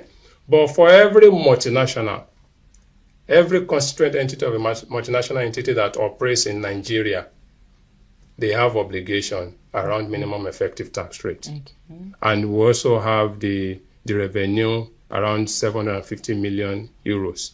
So those are basically some of the things to check in determining whether a company has obligation to pay minimum effective tax rate. Sorry, just to clarify, does that mean that if they are making 50 billion and above, they have to pay both the company income tax and that 15% minimum tax? No. Okay. So when you assess a company to tax at 30%, so let's just assume that, the tax at 30% is 1 million. So at every point in time, such company, if its revenue, now for a Nigerian company, if the revenue is up to 50 billion in a year, a Nigerian company has to also assess itself from minimum effective tax rate. That is just 15%. Do some analysis around it, and the way to compute it is just the profit before tax, the tax paid in a year divided by the profit before tax minus 5% of addition of depreciation and the so many and personnel costs. That's That might be too very technical. Exactly. So I don't That's want to very go into it, technical. but so your question is, would they have to pay both? No. No, So for the 30% is 1 million. You also do analysis around the minimum effective tax rate, but not for all entities. It's a function of your revenue threshold, which is 50 billion for a Nigerian company. So when you do analysis, let's assume from the minimum effective tax rate, 15% is 1.5 million. Okay. And from this 30% is 1 million. You could say that the other one is higher. So what the law says, in any case where your minimum effective tax rate is below 15%, pay the top up. Okay. So we've done analysis. So just to make it much more simpler, analysis from 30% is 1 million. Analysis from minimum effective tax rate is 1.5 million. The differential is 500. So you're expected to do a top up of 500. Oh, so all the technical jargons I've been speaking around the analysis is just to make that top up. And it's also applicable to a constituent entity of a multinational entity operating in Nigeria. Okay. My next question is, there is also a clause in what qualifies you as a small business. It also says that you must not engage in professional services. Does that mean that people that are less than that, their revenue threshold is, if their revenue threshold is below 50 million, but they get professional services, does that mean they will not be exempted from? Maybe another way to explain that, a small business remains small business. Okay. And the exemption is basically to give a friendly environment for businesses to thrive and to survive. Okay. Because we've had a kind of perception about Nigerian business environment that is not favorable to businesses. So a way to make the environment, a business environment, friendly is this relief for small business. So for a professional firms like Fovis Mazars and every other persons involved in professional services, the legal practitioner, the architects. Of course, professional services are basically who provide services that require some specialty expertise. So if you are in that field, you can't be classified as a small business. And the assumption is that some of these firms or practitioners, they do businesses that is way above 50 million. Oh, true. So you understand, it could just be one transaction, not even a year. True. So it was on that basis that the committee felt that professional service firms or professional service providers should not be classified as a small business. All right, thank you. So e-invoicing is a major part of the whole tax reform. So just for the sake of people who are not familiar with it, what is it? What is it all about? Okay, maybe just to try a way to simplify it so that I won't be speaking so many, because I think I've done that a lot. So even before the tax reform, except that the Federal Revenue Service has not fully utilized or has not fully demonstrated the mandate given to it. So there is a provision in the Federal Inland Revenue Service Establishment Act that has to do with deployment of technology. Same provisions, we have it in the Nigerian Revenue Service Establishment Act 2025. So it is that particular provisions that the Federal Revenue Service or the Nigerian Revenue Service, I will be using both because as at now, the name should have changed. No, because even based on the Act, the Act commences on the 26th of June 2025. And by all standard, they ought to have changed the name, but I wouldn't know why they've not changed the name. So if I use FRS, just bear with me. If I also use NRS, bear with me, because I'm speaking based on the provisions of the law. Either they've changed the name or not. So we have that same provision in the new Act, which is the Nigerian Revenue Service Act. And that provision simply talks about the right to deploy technologies. So e-invoicing is also basically around deployment of technology. Or at the moment, of course, the service already deployed technology, talking about tax promas. In the last 5 years or thereabouts, our tax filing has been electronically. Nice. So a way, just a step further, just to make this automation work, is basically the introduction of the new invoice. Now, when you refer to the Nigerian the Nigerian Tax Administration Act, there's a section there that talks about electronic fiscal system, EFS, and that is basically fiscalization. So e-invoicing, so fiscalization is all about e-invoicing, and what that means is that every taxpayers operating in Nigeria, they have to transmit their invoices electronically. Not just that. So imagine when I said transmitting electronically, then we'll be wondering that what does that mean? But transmitting electronically through the Federal Inland Revenue Service platform. And what that means is that the Federal Inland Revenue Service will be able to have an overview of your transaction. That is basically where we are going. Is a way to promote transparency and also to make compliance much more seamless. So I'm not sure that I've been able to answer that question fully. So around it, so there are about 2 phases involved in invoicing. So maybe to talk about some of the technical aspect. So there's one that is called the system integrator. Then there's the other part that has to do with access point provider. So you as a taxpayer operating in Nigeria, as a business, you transmit your invoices either manually or electronically through your accounting software or your accounting package, which in this case we are looking at ERP, depending on the accounting software you are using. So what this invoicing simply means is that, okay, going forward, you have to transmit your invoices through the FRS platform, and that platform is the invoice schema, or better still, the MBS platform, Merchant Buyer Solution platform, which FRS has. So if you as a business, so let's assume that Eniola is a business, Chioma is also a business, Ajibola is also a business operating in Nigeria, FRS is maybe just standing alone somewhere. So invoicing requires that we have to integrate our accounting software or our accounting system, or whichever way, integrate it in such a way that it reflects FRS invoice schema, or it reflects or it mirrors FRS Merchant Buyer Solution platform. And once you have a system that mirrors or that is a resemblance of the FRS Merchant Buyer Solution, then you seamlessly transmit invoices. That is stage 1, which is the integration. When your system has been integrated, it mirrors the FRS Merchant Buyer Solution platform. Then the second aspect, which I talked about, APP, that is the access point provider. Now, that enables you, the first thing is just to have a system that mirrors FRS platform. The second one will enable you to seamlessly transmit those invoices to FRS platform. It will also enable you to get validation, because those invoices you are transmitting now, you do not transmit it directly to your customers. You transmit it through FRS, get validated, get relevant numbers, then retransmitted back to you, and you now transmit to the customer. I hope it's clear. So that's basically what invoicing is all about. It feels to me like it's like a transparency system. Exactly. So they can see what, like how much you're dealing with. Yeah. Oh, that makes sense. So if businesses decide, okay, you said I'm a business in the first place. So if they decide to issue like manual invoices, does that count for tax evasion?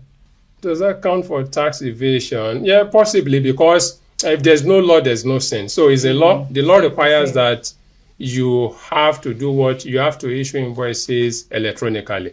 The law has mandated that going forward, there is what is called electronic fiscal system, and is something that is mandatory for all taxpayers. So if it's mandatory, I'll be wondering why would you want to transmit manually? Though there have been quite a lot of discussions, rejection, criticism. Unfortunately, there's nothing businesses or taxpayers can do because it's the law. So most people we have some people that we've been discussing with on invoicing, and they are engaging with the association, maybe manufacturers association, to even see the relevance, not teaching them to see the relevance. Yes. And the reason why, of course, we are Nigerians, and we definitely speak Nigerians. I would be surprised if a Nigerian doesn't speak like a Nigerian. So where you are complying, you discover that you embrace things that simplify your processes or your transactions or your business. But where you are not complying, you definitely want to reject. When you have innovations that will simplify your transactions and you are a non-compliant taxpayer, you definitely reject. But if you are complying, you definitely embrace and you move on. So maybe I don't know how to classify you. Okay. Either you want to reject or you want to embrace. Okay. So businesses are going to have issues with the cost of integrating these new systems.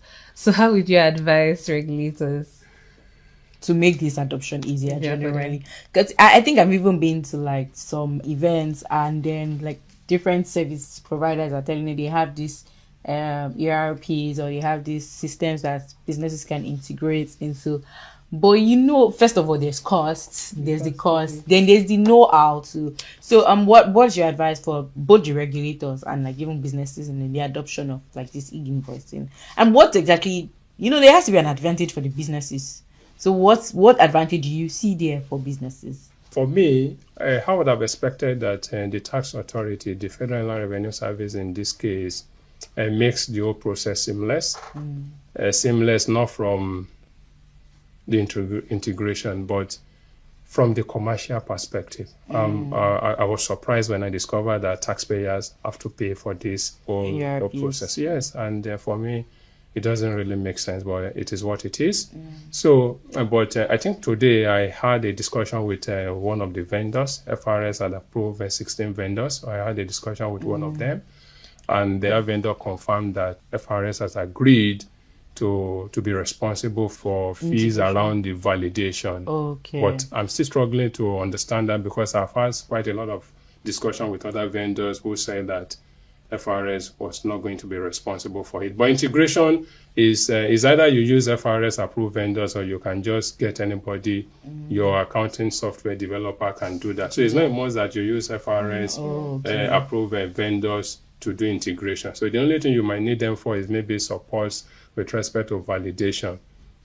Okay. From a business perspective, how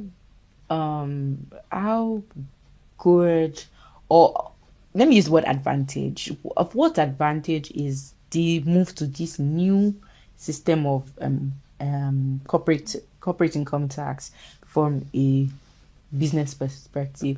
And especially let's take into cognizance the 15% minimum tax rates. First, they like big businesses we know that big businesses, they incur more costs in certain, especially for like factories or those big, they incur more cost in maybe like operating expense costs, even like trying to get like equipment and all of those things.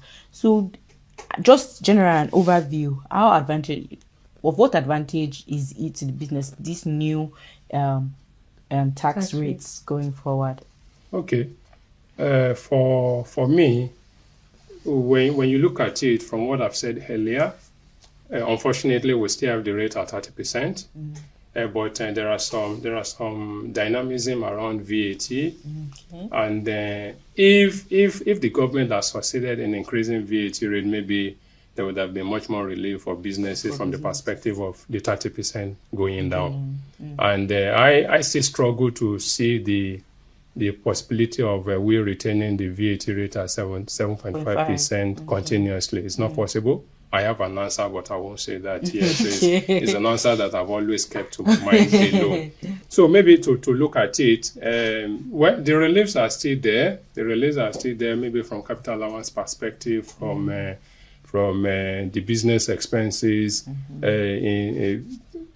Presently, we have business expenses that are basically, once they are wholly reasonable, exclusive, or necessarily incurred, you tend to have them as a deductible expense. But going forward, we only have two criteria, wholly and exclusive. So if you've incurred expenses that are wholly or exclusive, so nobody will be asking you if they are reasonable or necessary, because at the moment it's practically difficult to confirm if it's reasonable. Yes, because it's seen to be subjective. So I think these are some of the things. But when you look at the changes around VAT, so unlike what we currently have, you could only claim impute VAT on purchases that goods purchased for resale, or goods purchased, items purchased for the purpose of production.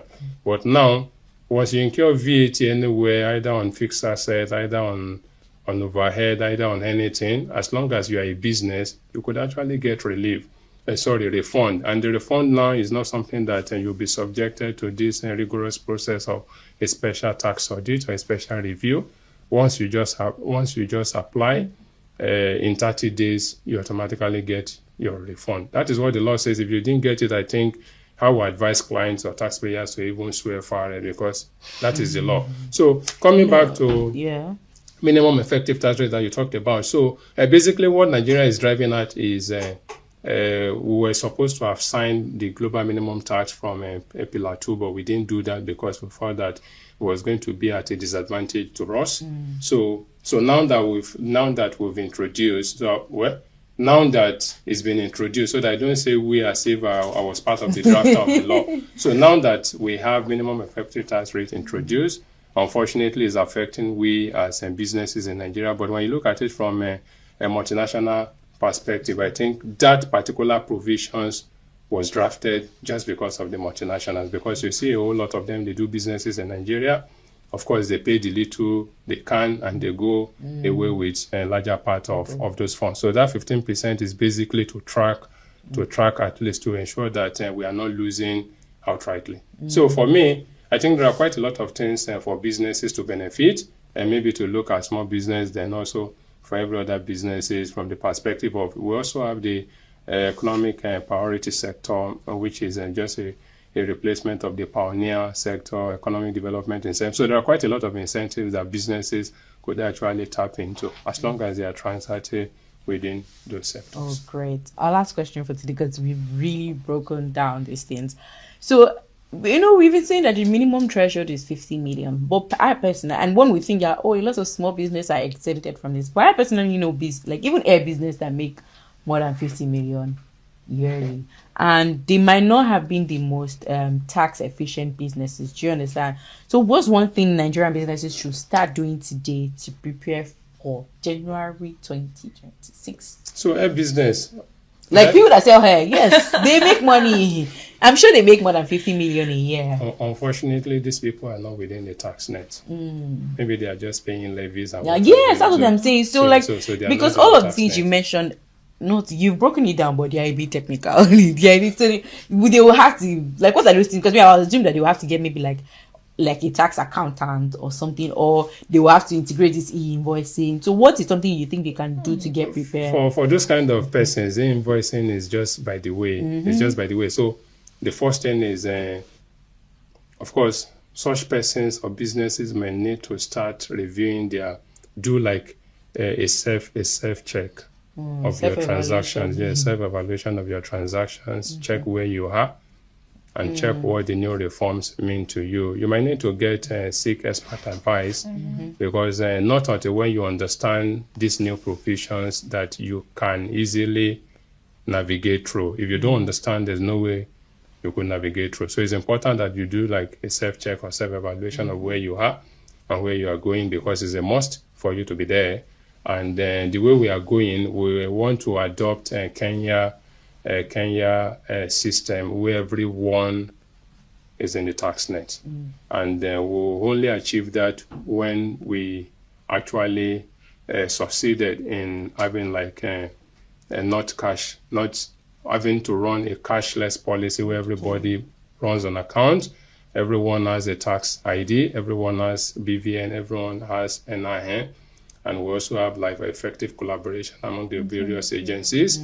So before we get there, I think the advice for businesses, particularly those that you've mentioned here and what have you, they need to start picturing their mind as a compliance person. So if you are picturing your mind as a compliance person, it's important that you might need to seek expert advice, try to understand the requirements. Of course, Fofis Mazars, who else? I didn't like tax consultants, or you can just accountants. Just accountant. You need quite a lot of things, because for businesses, like you've said, not individual now, for businesses, they've been mandated from the Nigerian Tax Administration has to prepare statement of account. So not individual. So even individual that is operating as a self-employed might also need to prepare statement of account. So we used to think that has to do with businesses, maybe a corporate entity, but it's no longer business as usual. So even individuals, so the owners of some of these air shops or what have you that are not registered as private limit, that has the word limited, or maybe just Eniola Air business. Eniola Air Business. Yes, of course, Eniola Air Business. Yeah. And then you have shops, and then you sell hairs, you make millions, and then you are not in the tax net. Of course, going forward, you just have to get your house in order, get your records, get somebody to advise you. We are available there, at least to provide this support. Where you don't understand, where you don't know, you might even end up paying more than you should. Whether you don't even need to pay tax at all, but you see that most people will harass you and what have you. But I think we'll get there.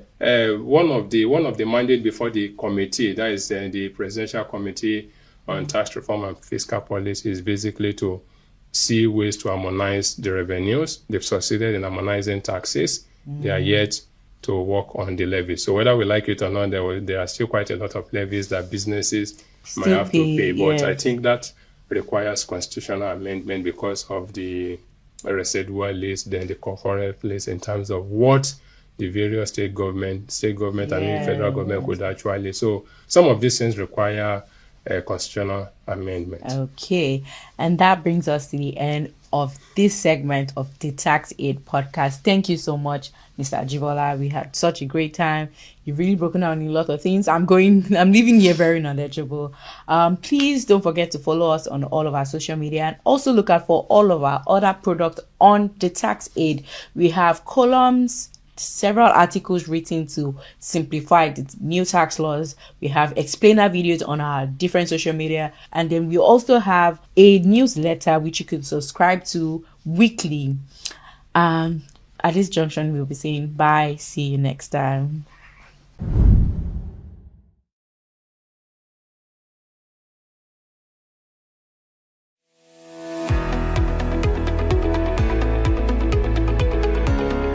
This is Business Week, a weekly program brought to you by BusinessDay Television. And we're live from Lagos, the nation's commercial capital, bringing you the latest insight into the stories that matter for business and the economy. I am Deborah Eze. Onyeka Valentine.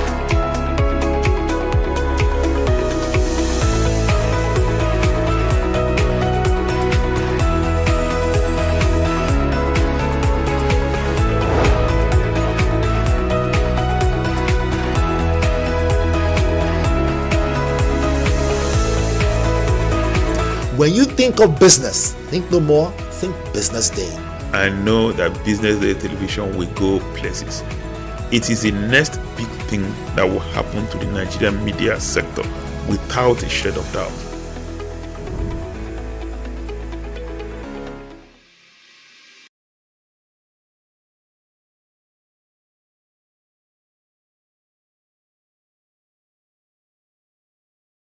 Information is everywhere. But insights, that is rare. BusinessDay Premium gives you analysis, data, and context that keep you ahead. BusinessDay Premium. Read deeper, decide smarter. They say money never sleeps. Wake up to clarity, insights, and the stories driving business in Nigeria and beyond. From the heartbeat of small and medium enterprises to the pulse of national economic policy, this is where business meets perspective. With expert guests, real-time analysis, and stories that matter to you. We go beyond headlines to bring you the full picture. Join us every morning as we break down the numbers, decode the policies, and spotlight the people shaping our economy. This is Business Money. We are not just showing off businesses, but telling the stories behind them. The hustle, the art, the orders, and the wins. Startup Spotlight, showing every Monday on BusinessDay Television. Welcome to the Triumph Against Odd podcast. Most people go through their lives without knowing what their superpower is, right? But if you're lucky enough and determined enough to find your superpower before you get to a certain stage of your life, you will be incredibly successful. Look, the first thing is you just decide not to look at the challenges, because if you do, it's going to end you. The closest thing I think is that I had a deeply military background, which is a bit of a never say die background. I saw an opportunity in non-interest banking, and I felt that the demand was there. There was pent-up demand for it. People were yearning for it, and I felt that if we did it properly, if we brought in professionalism into it, and if we brought in our experiences, our various experiences from various backgrounds into it, that it could succeed. Very few people do that because very few people explore their superpowers. They just explore bread and butter issues. I need to eat, and Yes, there will be challenges. This is a very difficult business environment. The government keeps working on how to make business easier. The first problem to overcome is really just starting, right? We thought about this idea for over 2 years before we even took the first step. You cannot ignore this country. No, and to be from here, I think is an incredible privilege. Nigeria will be ascendant in my lifetime. This is Business Week, a weekly program brought to you by BusinessDay Television.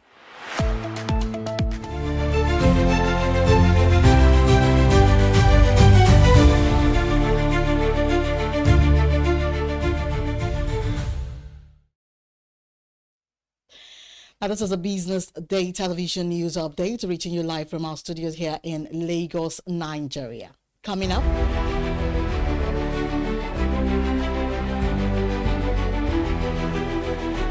oil marketers say Dangote refinery has ended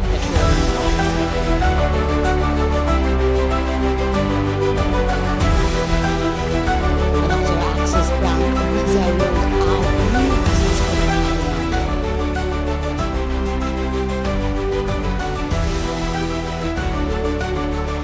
Tana PLC raises 21.52 billion naira in new rights issue.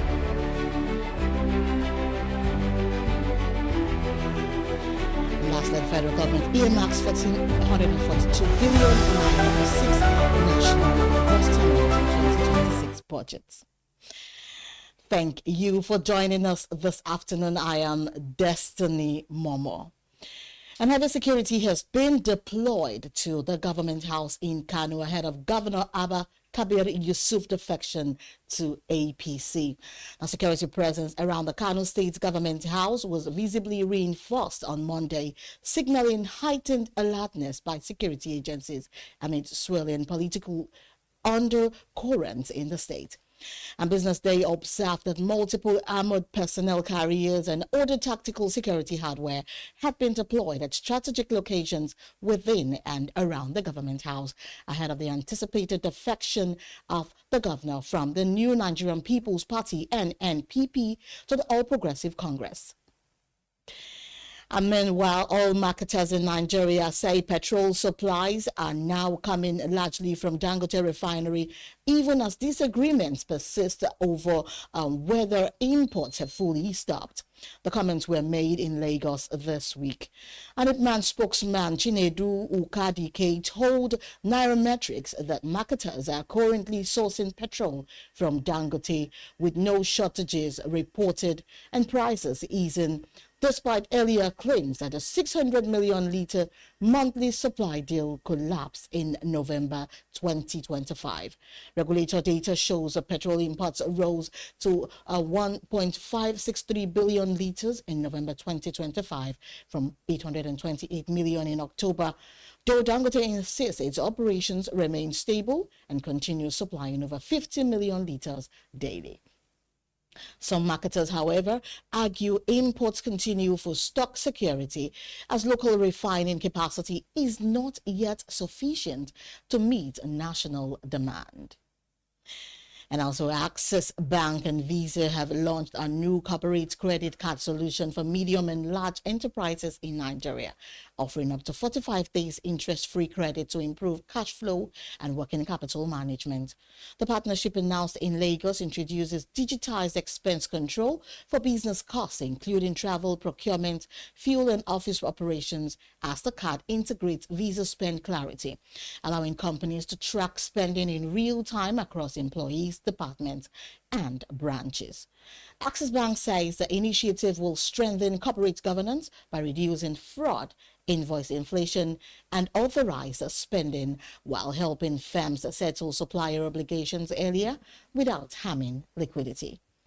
And Visa says the tool supports smarter financial decisions and transparency in Nigeria's corporate sector, while partners will host monthly webinars for chief financial officers and treasurers to maximize the product's benefits. And still on, Etana PLC has officially opened the rights issue to raise 21.52 billion naira, offering over 978 million ordinary shares at 22 naira each, aiming to strengthen its balance sheet and fund strategic expansion across Nigeria. The offer runs from January 12 to February 18, 2026, allowing shareholders to subscribe for 3 new shares for every 4 held as of November 27, 2025. According to reports, Etana recorded revenue of 212.8 billion naira over 9 months in 2025 and a profit before tax of 1.39 billion naira despite industry-wide margin pressures. Now, proceeds will, however, support retail network growth, lubricant plant upgrades, LPG and aviation operations, ESG initiatives, and working capital, enhancing liquidity and reinforcing Etana's long-term strategy to consolidate its leadership in sustainable energy. And coming up, the federal government earmarks 132 billion naira for 6 national bus terminals in 2026 budget. This and more after this short break. Stay with us.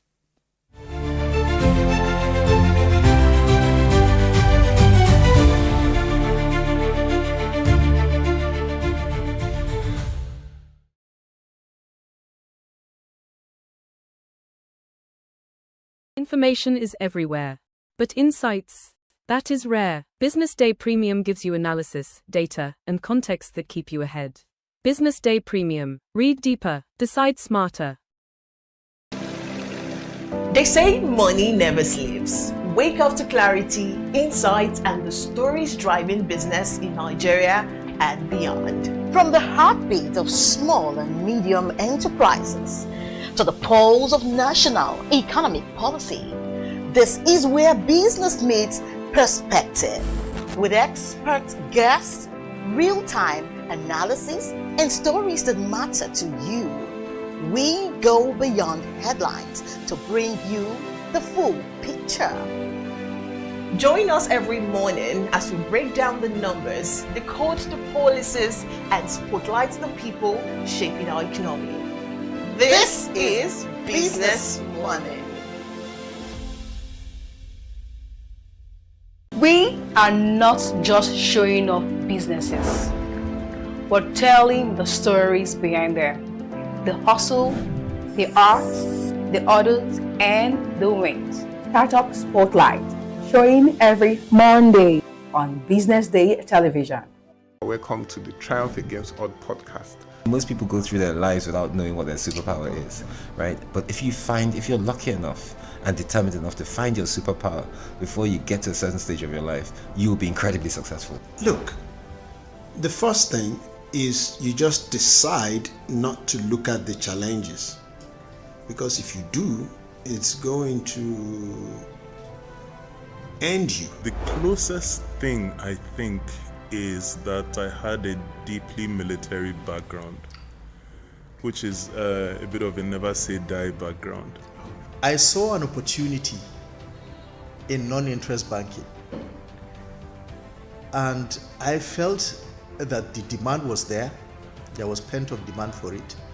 People were yearning for it, and I felt that if we did it properly, if we brought in professionalism into it, and if we brought in our experiences, our various experiences from various backgrounds into it, that it could succeed. Very few people do that because very few people explore their superpowers. They just explore bread and butter issues. I need to eat, and Yes, there will be challenges. This is a very difficult business environment.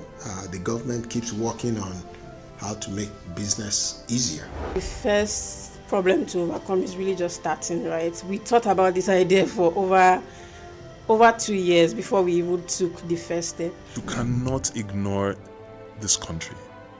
No, and to be from here, I think is an incredible privilege. Nigeria will be ascendant in my lifetime.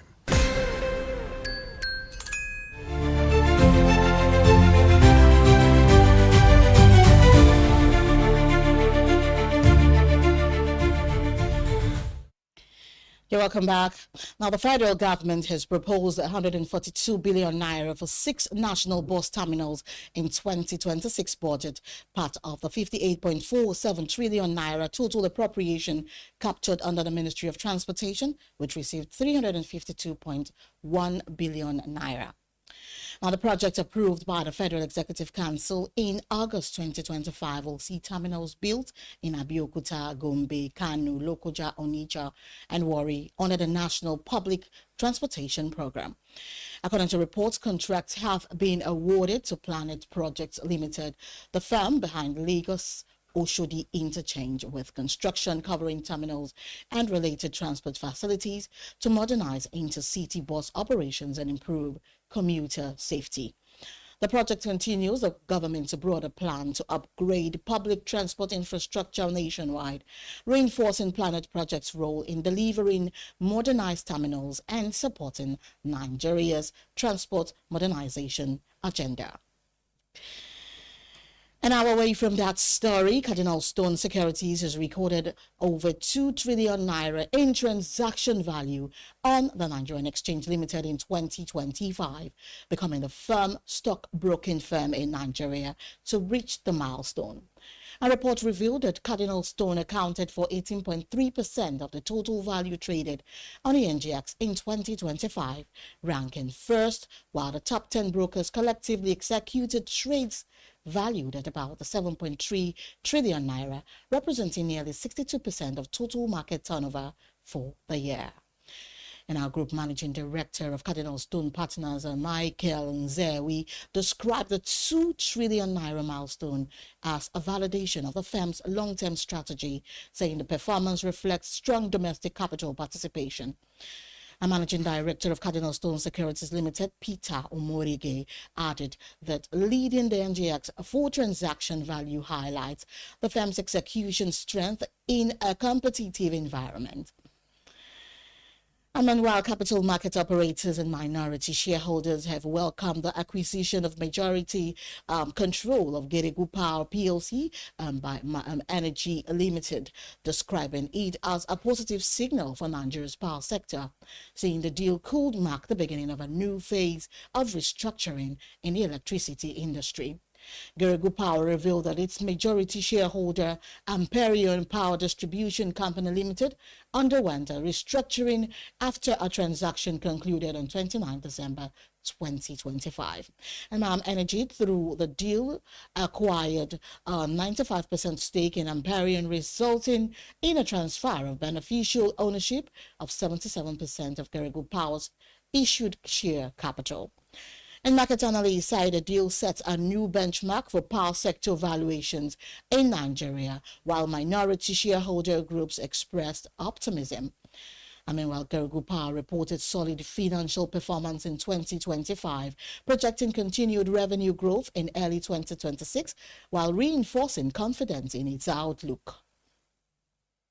And now to end the local news, the National Bureau of Statistics is set to engage key stakeholders on Monday ahead of the release of Nigeria's December inflation data, amid expectations that the recent disinflationary trend may be temporarily interrupted. And several financial institutions project a rise in headline inflation for December, and Cardinal Stone estimating inflation at 32.07%, while Coronation Asset Management and ICO Capital expect a reversal of disinflation, placing headline inflation within the 31.4 to 32.4% range. Now, despite this, year-on-year inflation is still expected to rise sharply due to base effect, even as underlying price momentum shows signs of moderation. Now, the Nigerian Economic Summit group stressed that any spike in December inflation will be largely methodological and rather than structural, urging clear communication from the NBS to properly interpret the data following the CPI rebasing. Coming up, South Africa rand gains its global scales new peak. Facing more after this short break. Stay with us.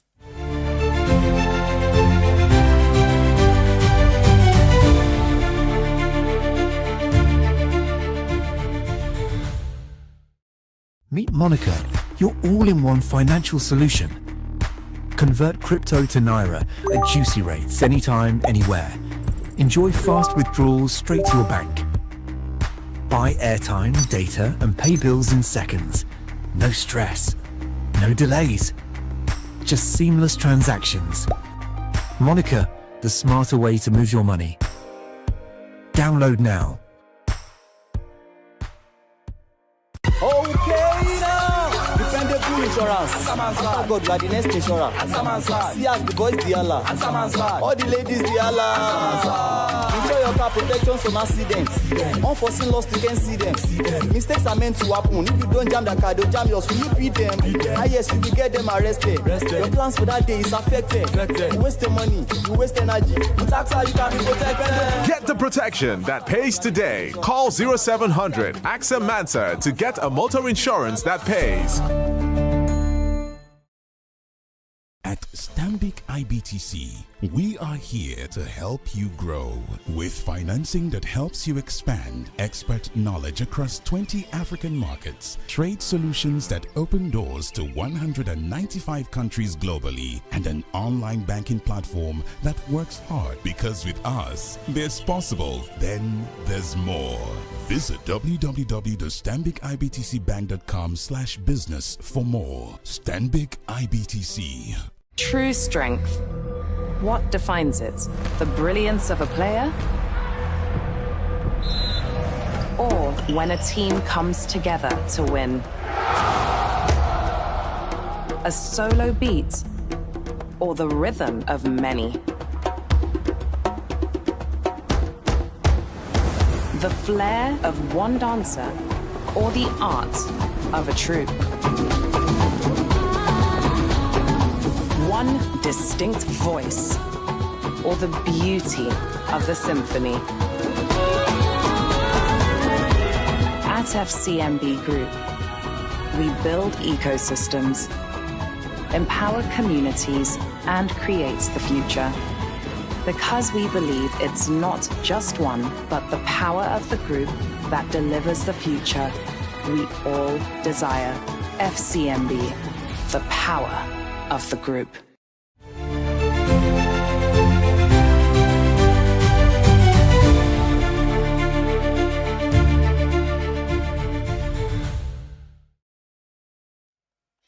You're welcome back to News Update, and now moving on to Africa.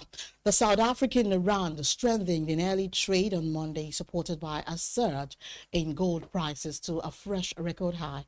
According to reports, the rand was trading at 16.4225 to the dollar, about 0.4% stronger than its previous close, as rising precious metal prices boosted sentiment toward the export-driven currency. The currency ended 2025 nearly 13% stronger against the US dollar, while on track to record another year of gains. And gold climbed past $4,600 per ounce for the first time, while silver also hit a record as investors sought safe haven assets amid heightened geopolitical tensions and a criminal probe involving US Federal Reserve Chair Jerome Powell. And reports, however, revealed that local financial markets reflected a positive mood, with the Johannesburg Stock Exchange's top 40 index rising 1.2% in early trading. And also Egypt has signed renewable energy agreements worth a combined $1.8 billion with Norway's Scatec and China's Sungrow as it steps up efforts to expand solar power generation and battery storage, according to state media. Another agreement, Scatec will develop the Energy Valley project in Minya and Governorate, featuring a 1.7 gigawatt solar plant supported by a 4 gigawatt house of battery storage across Minya, Hina, and Alexandria. And separately, Sungrow will establish a battery energy storage manufacturing facility in the Tedder Egypt zone at Ain Sokna, with a 50,000 square meter plant expected to be the first of its kind in the Middle East and Africa, having an annual capacity of 10 GWh, and it's scheduled to begin production in April 2027. The projects are reportedly aligned with Egypt's plan to raise the share of renewable energy in its power mix to over 42% by 2030 and up to 65% by 2040. And now moving on to the foreign scene, the US dollar steady rise hit a setback after Federal Reserve Chair Jeremy Powell revealed the Fed had received a grand jury subpoena from the Justice Department. And Powell described the move as a threat to the Fed's independence, sparking a sell-off in equities, treasuries, and the dollar, echoing market jitters from last spring. Treasury futures, have since stabilized, indicating investors and do not yet expect a loss of Fed autonomy. S&P 500 futures remain down 0.4%, and the DXY dollar index fell 0.3%. Analysts warned that any sign of interference with the Fed's independence could dominate the trading today. Bond market movements, especially yields and curve steepening, will likely guide the dollar's short-term trajectory. And also Malaysia and Indonesia have temporarily blocked access to Grok, the AI chat board developed by Elon Musk's XAI, citing misuse to create a sexually explicit and non-consensual images. Authorities say existing safeguards were inadequate to prevent the generation and spread of pornographic content involving women and minors. Indonesia's Communication Minister Mutia Haft described the issue as a violation of human rights, while Malaysia's regulator cited repeated misuse despite prior warnings to Xcore and XAI. And Grok, which was launched in 2023 on Musk's X platform, added an image generation feature last year, including a spicy mode for adult content. The bans aim to protect citizens while legal and regulatory measures are put in place. Bringing us sports news after this break. Stay with us.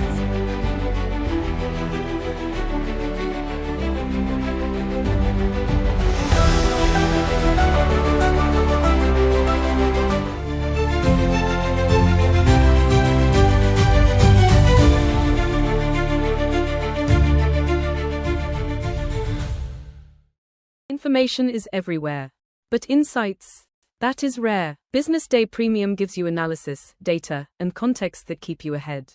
Business Day Premium. Read deeper, decide smarter. They say money never sleeps. Wake up to clarity, insights, and the stories driving business in Nigeria and beyond. From the heartbeat of small and medium enterprises to the pulse of national economic policy, this is where business meets perspective. With expert guests, real-time analysis, and stories that matter to you, we go beyond headlines to bring you the full picture. Join us every morning as we break down the numbers, decode the policies, and spotlight the people shaping our economy. This is Business Morning.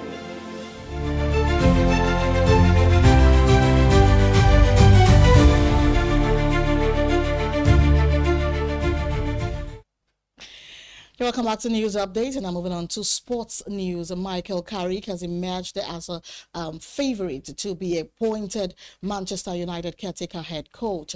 According to sources close to the process, club chiefs are hoping to have an appointment in place for when players return to training on Wednesday. And while the final decision is yet to be reached, talks are said to have progressed with the 44-year-old over the position. And Carrick previously had a 3-game stint as United's temporary boss following Ole Gunnar and Solskjaer's dismissal in 2021 and winning 2 and drawing 1 of those matches before leaving after Ralph Rangnick's arrival as interim manager. And now to end the news, a Moroccan forward Brahim Diaz and Super Eagles striker Victor Osimhen are leading contenders in the race for the Golden Boots at the 2025 Africa Cup of Nations in Morocco. And Diaz was on target in Morocco's 2-0 quarter-final victory over Cameroon in Rabat, continuing his impressive scoring run at the tournament. The Real Madrid winger now leads the Golden Boot standings with 5 goals in 5 matches, underlining his consistency and growing influence for the host nation. And playing in front of a packed Prince Moulay Abdallah Stadium, Diaz opened the scoring with a decisive touch after Ayoub El Kabir's header in the 26th minute. Diaz will, however, look to extend his lead against Nigeria, while Osimhen will be hoping to overtake the Moroccan as the AFCON 2025 enters a crucial stage. Now, this is where we wrap it up this afternoon on the Business Day Television News Update. Remember to follow us across all our platforms and subscribe to our YouTube channel for more insights. I am Destiny Momo. Many thanks for watching. Good afternoon.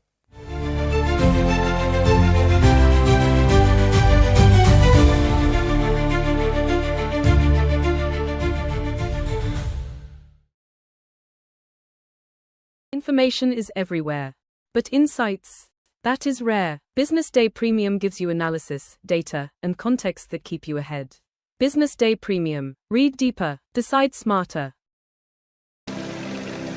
They say money never sleeps. Wake up to clarity, insights, and the stories driving business in Nigeria and beyond. From the heartbeat of small and medium enterprises to the pulse of national economic policy, this is where business meets perspective. With expert guests, real-time analysis, and stories that matter to you, we go beyond headlines to bring you the full picture. Join us every morning as we break down the numbers, decode the policies, and spotlight the people shaping our economy. This is Business Money. We are not just showing off businesses, but telling the stories behind them. The hustle, the art, the orders, and the wins. Startup Spotlight, showing every Monday on Business Day Television. Welcome to the Triumph Against Odd podcast. Most people go through their lives without knowing what their superpower is, right? But if you're lucky enough and determined enough to find your superpower before you get to a certain stage of your life, you will be incredibly successful. Look, the first thing is you just decide not to look at the challenges, because if you do, it's going to end you. The closest thing I think is that I had a deeply military background, which is a bit of a never say die background. I saw an opportunity in non-interest banking, and I felt that the demand was there. There was pent-up demand for it. People were yearning for it, and I felt that if we did it properly, if we brought in professionalism into it, and if we brought in our experiences, our various experiences from various backgrounds into it, that it could succeed. Very few people do that because very few people explore their superpowers. They just explore bread and butter issues. I need to eat, and Yes, there will be challenges. This is a very difficult business environment. The government keeps working on how to make business easier. The first problem to overcome is really just starting, right? We thought about this idea for over 2 years before we even took the first step. You cannot ignore this country.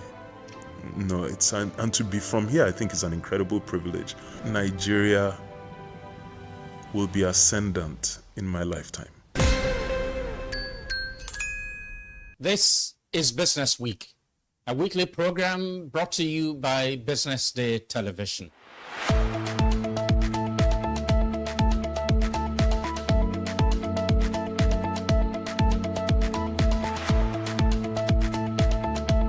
For many years, we've talked about the need to, essentially diversify our revenue stream away from, the huge dependence on oil revenues. It looks like that is happening now. So that means that we're better protected when, you have these wide fluctuations in oil prices and all of that. So it's as you say, and I agree, that we should commend the government. At least revenues are not falling. There have been times in the past when we recorded drops in revenue. That's not the case today. We're seeing revenues actually going up. Increasingly, we can see the developed countries focusing on renewable energy and so on and so forth, which means that in the long run, we must look for alternative sources to funding. So the government says that crude oil theft has essentially come to an end. We need to do more to ensure that we totally eliminate crude oil theft and start to think of how to boost production. But it's a good first step. I mean, by eliminating crude oil theft, it also creates an incentive for international oil companies to probably return and, start to take up more projects in the upstream industries. Stay ahead with Business Day Mobile, your gateway to Nigeria's most trusted business news, market insights, and expert analysis. With a Business Day Mobile app, you enjoy more than just news. You gain a seamless, intuitive platform designed to keep you informed and empowered. From exclusive articles to in-depth market trends, the app delivers the stories that matter most. Why Business Day Mobile? For premium access, for a clean, responsive design, for smarter navigation, for customizable alerts, and for all-in-one business hub. Whether you're a business leader, investor, policymaker, or enthusiast, Business Day Mobile brings you closer to the insights shaping Nigeria's business landscape. Download today and put authoritative business journalism right at your fingertips, anytime, anywhere.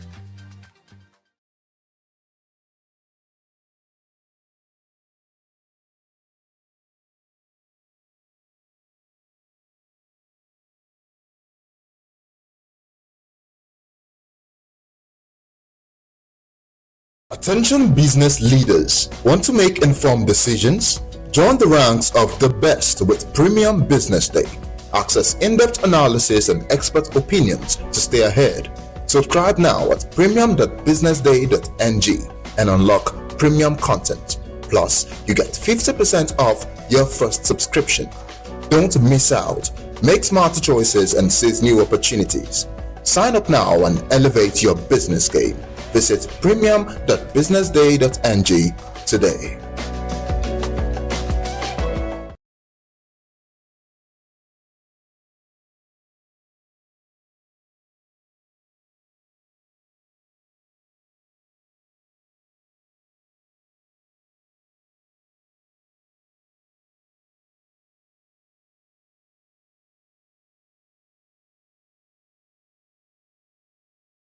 Attention business leaders. Want to make informed decisions? Join the ranks of the best with Premium Business Day. Access in-depth analysis and expert opinions to stay ahead. Subscribe now at premium.businessday.ng and unlock premium content. Plus, you get 50% off your first subscription. Don't miss out. Make smarter choices and seize new opportunities. Sign up now and elevate your business game. Visit premium.businessday.ng today.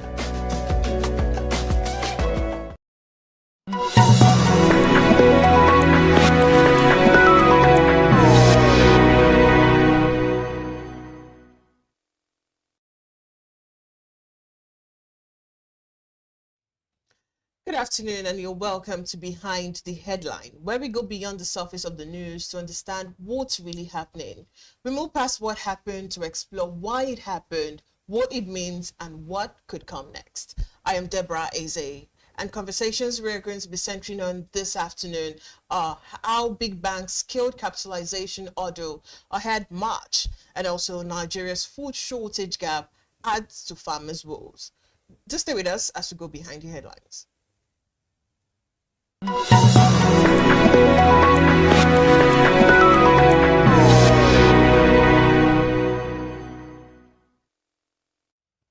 You're welcome back to Behind the Headlines. With the March deadline fast approaching, Nigeria's biggest banks were under pressure to meet the central bank's new capital requirement. But while the order was high, the top lenders moved early, tapping the market, retaining earnings, and restructuring balance sheet to stay ahead of the curve. Now today, we'll look at how the big banks scaled the capitalization challenge and what it means for the rest of the financial system. And joining us is Hope Moses Ashike. She's the Assistant Editor of Banking and Finance right here in BusinessDay. Good afternoon, Hope. It's good to have you. Thank you very much. All right, take us through the specific strategies that these big banks have adopted to be able to meet the recapitalization threshold, and also which of this has proved most effective. Okay, thank you very much. Actually, there's no one size fits all in terms of the strategy that they deployed in order to achieve this recapitalization. So we are talking about big banks. I think it's important we really understand the banks we call big banks. So we also call them tier 1 banks, also call them systemic important banks. And these banks are, as they have Access Bank, have First Bank, have Zenith Bank, have GT Bank, and then you have UBA. So now, actually, we discovered that these banks have met the CBN capital requirements and even exceeded the threshold. Now, how did they make this? Like you rightly asked, coming to strategies that they use. We have rights issues. We have public placements. We have private placements. So out of all this, even some of them even raise funds internationally, like GT Bank raised funds internationally and was able to raise $105 million. So, and then this other one, some of them applied 2 or 3 of this strategy. Like you have Access Bank deployed rights issues, and Access Bank was able to raise, I think, 351 billion naira.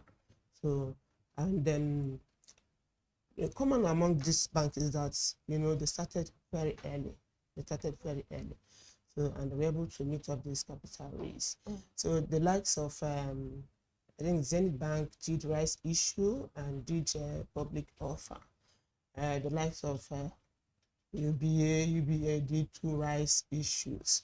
So these are the strategies some of these banks use. But for the international ones, like me, the ones that have their parent companies abroad, those ones also helped and injected funds into the banks.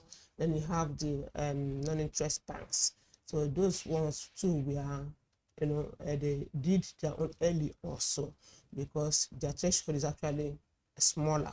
So non-interest banks, national, theirs is the 20 billion naira, and for the regional non-interest banks, their threshold is 10 billion naira. Then for the international authorization, like the big banks we are talking about, so they have to raise 500 billion naira. And then the national banks are expected to raise $200 billion. Then the regional ones, $50 billion. So these banks, some of these banks have met this requirement, like I said, adopting various strategies to meet the capital requirement. What's the essence of what this recapitalization issue that we are talking about? So this was announced in 2024 by the Central Bank of Nigeria. So, and although the CBN hinted about this recapitalization the CBN governor Olayemi also hinted about this recapitalization in 2023 in his inaugural speech at the bankers' dinner. So, but officially he announced the recapitalization thresholds in 2024, and some of these banks keyed in, started rushing to meet up with the deadline. And today it was a success. Most of them have achieved this. Then the tier one, some of the tier one banks also have achieved, and then have the smaller ones coming up. And we believe that, and before the end of the deadline, like you rightly said, the deadline comes up March 31st. So before then, we're going to see some of these both smaller ones, the mid-tier banks, and then these other ones have already made their own mid-tier ones, and the smaller ones will be able to meet up with the capital requirements. All right, let's now move to, let's move away from the regulatory compliance like you mentioned earlier. So what does this, stronger capital base mean for the bank's ability to lend, to also absorb shock and support Nigeria's economic growth in 2026? Okay, thank you very much. In fact, you've already answered the question. That is what it means. Actually means what you just asked now is what it means, capitalization means. So the essence is to get the banks well capitalized enough, to be able to support economic growth. Of course, we know that credit creation has been a challenge in this country. It's always a challenge to give credit to the real sector or the SMEs because of the risk environment. So with this capitalization effort now, the banks will come up big. So they will be well capitalized, to be able to support the real sector or the SMEs. They will have enough capital, enough money to be able to lend to the economy, the real sector, the SMEs, and then thereby supporting economic growth. Of course, you know that President Bola Ahmed Tinubu, his inaugural speech, talked about $1 trillion economy.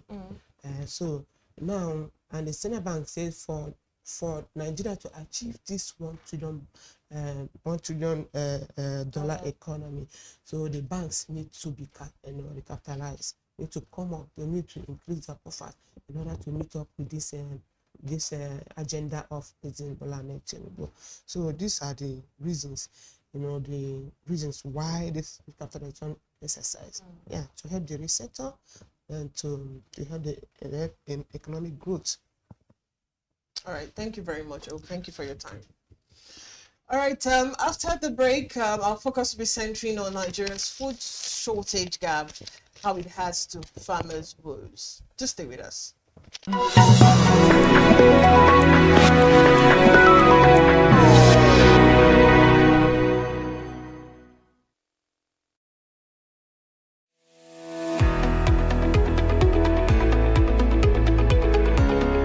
This is Business Week, a weekly program brought to you by BusinessDay Television.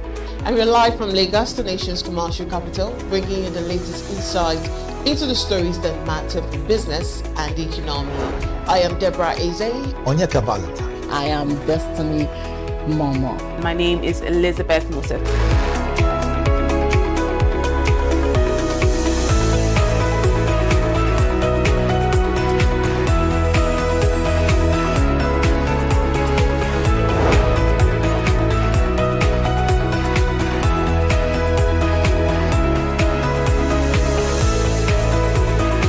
When you think of business, think no more, think Business Day. I know that Business Day Television will go places. It is the next big thing that will happen to the Nigerian media sector without a shade of doubt.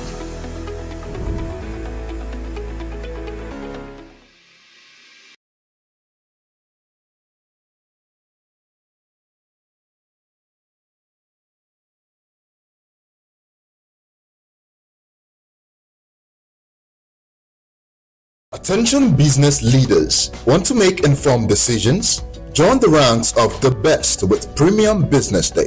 Access in-depth analysis and expert opinions to stay ahead. Subscribe now at premium.businessday.ng and unlock premium content. Plus, you get 50% off your first subscription. Don't miss out. Make smarter choices and seize new opportunities. Sign up now and elevate your business game.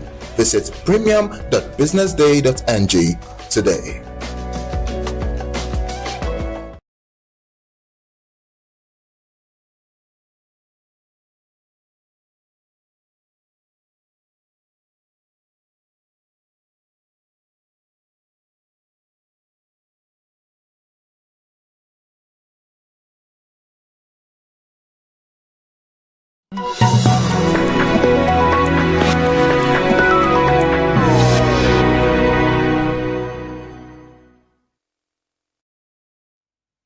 Welcome back. You're still watching Behind the Headlines. Nigeria's food shortage is widening, and for many farmers, the gap is becoming harder to survive. From rising input costs and insecurity to poor storage and weak access to market, producers are caught between growing demand and shrinking capacity. Today, we're examining how the country's food deficit is deepening farmers' woes and what this means for food prices and food security. Joining us to unpack this is Faye Shola Jaisimi. She's the reporter, Agri and Environment, right here in Business Day. Hi, Faye. It's good to have you. Thank you. Behind the Headlines. All right. Speak to us about what is driving this widening food shortage. Do you think it's distribution? Do you think it's policy failure, or do you think it's production?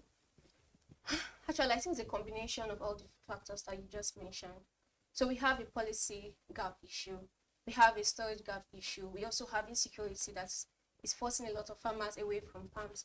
And so we see that our food shortage gap is not just driven by one factor, but there are several other factors that are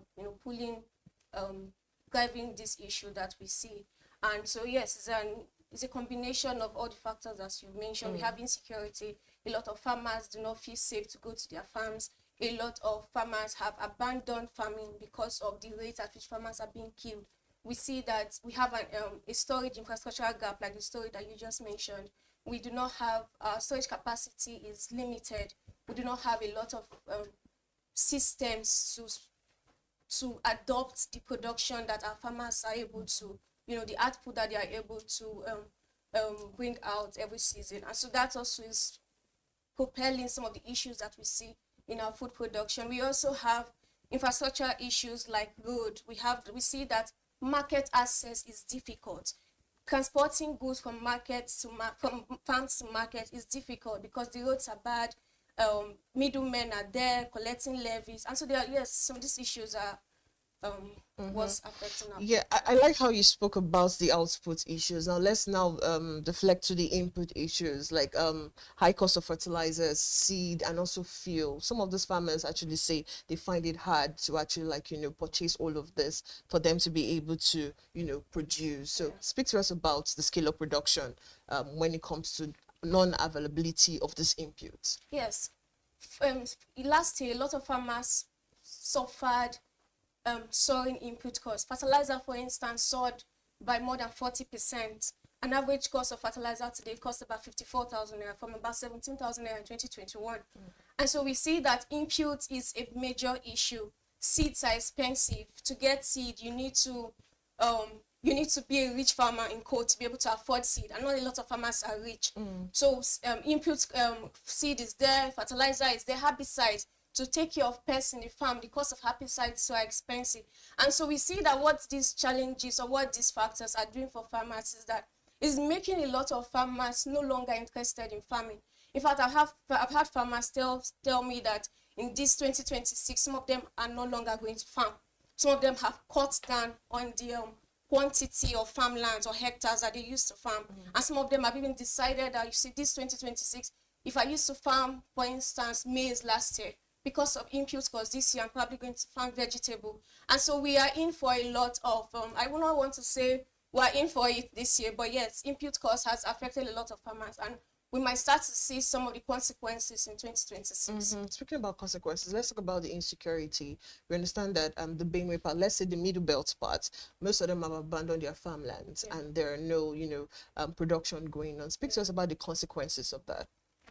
Yes, it's a very terrible issue. There be a lot of farmers. Insecurity has become one of the bane of the agricultural system. We see that it has pursued a lot of farmers from farms. It has made a lot of farmers afraid. People who just want to make a livelihood, who want to just provide for their families, can no longer do so because of insecurity. I know farmers that have lost their husbands. So I know this particular farmer who lost her husband last year. And so we see that insecurity, I don't know, until we begin to pay attention to it, until we begin to see that it is not just it's not something that should be taken for levity. It's not a matter that should be taken lightly. I think then we might begin to see some changes. Last year, we know how headsmen deliberately went to Benue State. Benue State is the food basket of the nation. We know that. And we see that these headsmen went to Benue State and attacked a farming community. So imagine what that means for farmers. Imagine what that means for neighboring farmers from that community who have even said that even though it didn't affect me, what if it affects me? So insecurity is a big challenge that if we do not do something actively in 2026, might continue to belabor this sector. When we talk about agriculture, something that follows it is the government intervention. Do you think this government intervention are actually reaching the smallholder farmers? Or do you think there are still structural gaps still hindering and limiting their impact? Yeah, I'd like to say that the government is doing what they can. Actually, they've increased the efforts in which they are attending to farmers. But I still think that they can do more. For instance, there's a data gap in the farming sector, which means that some people who are not farmers, we find that some people who are not farmers are usually the ones who benefit from some of the projects that farmers went. Case in study is the anchor borers that we had that was established in 2015, but it was cut off in 2021. Why? Because the government found that a lot of the people who were benefiting from it were not even farmers.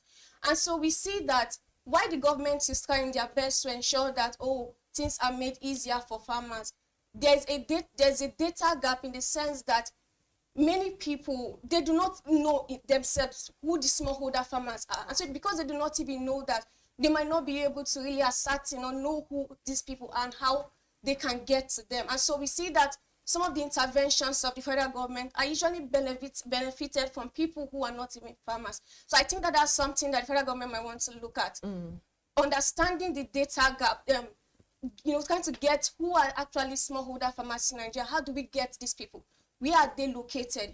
Working with local government chairmen, working with community leaders and those kind of things. I think that if we begin to do that, we might begin to see some of the policies get to the right people. So yeah, this is a new year, 2026, and you mentioned that if these challenges persist, it might be hard. So what does that mean for food prices and food inflation for the month ahead?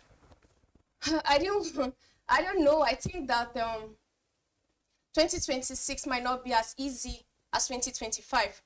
2025 was an easy year in the sense that food prices came down and a lot of people can attest to it. People could afford the average Nigerian could afford to eat healthy meals compared to what happened in 2024 where a lot of people could not afford to eat. And so I think that we need to double our effort if we do not want a repeat of 2024 where people were turning into alternatives where tomato costs became so expensive. And so now a lot of farmers have said they no longer want to farm because of input costs. They no longer want to, some farmers are even selling their farms because they did not get their profit from what they invested in their farms last year. And so I think that we might be in for a shaky 2026 if something is not done with input insecurity and just other infrastructure stuff, storage and the likes. Thank you very much, Fee. It was very good to have you on Behind the Headlines. Thank you so much. All right, we're speaking to Fee Shola Jaisimi. She's a reporter, Agric and Environment, right here in Business Day. And of course, the conversation doesn't end here. We've examined the key issues, explored the context, and unpacked what's the development mean going forward? And as the news continues to evolve, these conversations remain important in helping us better understand the forces shaping our economy, the society, and everyday lives. Thank you for watching. I am Deborah Eze. Join us next time on Behind the Headlines.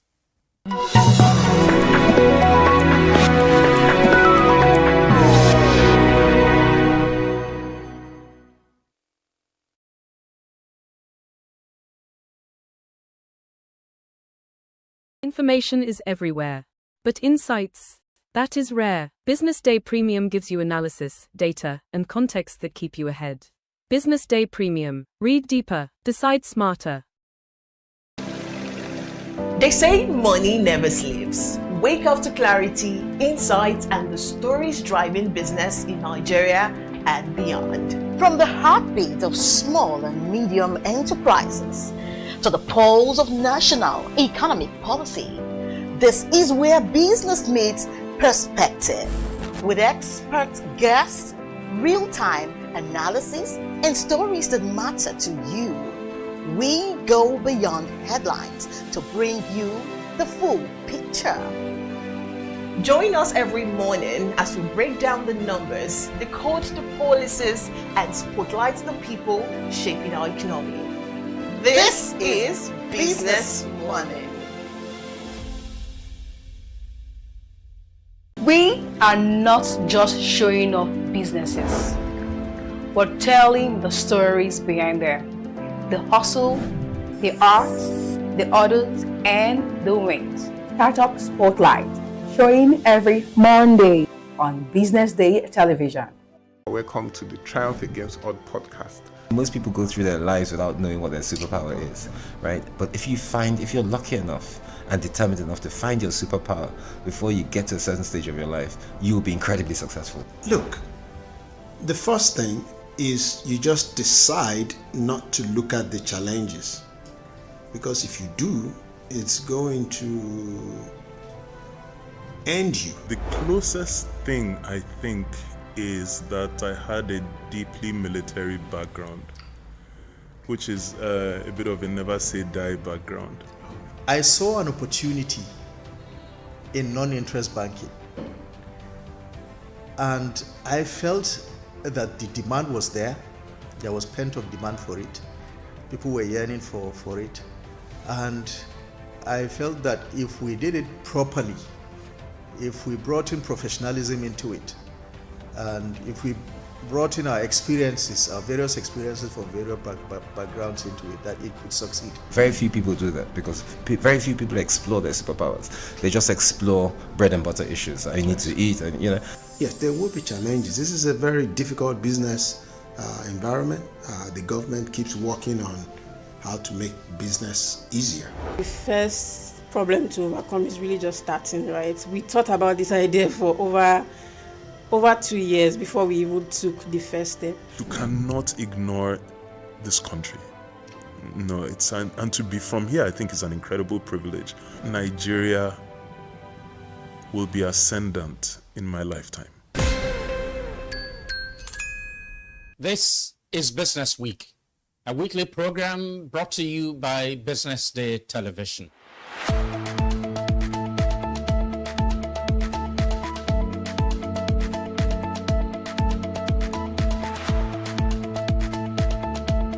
For many years, we've talked about the need to, essentially diversify our revenue stream away from, the huge dependence on oil revenues.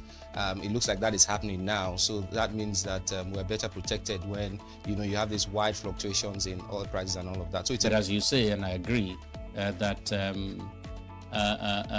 we should commend the government. At least revenues are not falling. There have been times in the past when we recorded drops in revenue. That's not the case today. We're seeing revenues actually going up. Increasingly, we can see the developed countries focusing on renewable energy and so on to funding. So, the government says that crude oil theft has essentially come to an end. We need to do more to ensure that we totally eliminate crude oil theft and start to think of how to boost production. But it's a good first step. I mean, by eliminating crude oil theft, it also creates an incentive for international oil companies to probably return and, start to take up more projects in the upstream industries. Stay ahead with Business Day Mobile, your gateway to Nigeria's most trusted business news, market insights, and expert analysis. With a Business Day Mobile app, you enjoy more than just news. You gain a seamless, intuitive platform designed to keep you informed and empowered.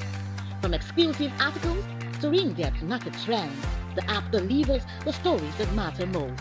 Why Business Day Mobile? For premium access, for a clean, responsive design, for a smarter navigation, for customizable alerts, and for all-in-one business hub. Whether you're a business leader, investor, policymaker, or enthusiast, Business Day Mobile brings you closer to the insights shaping Nigeria's business landscape. Download today and put authoritative business journalism right at your fingertips, anytime, anywhere.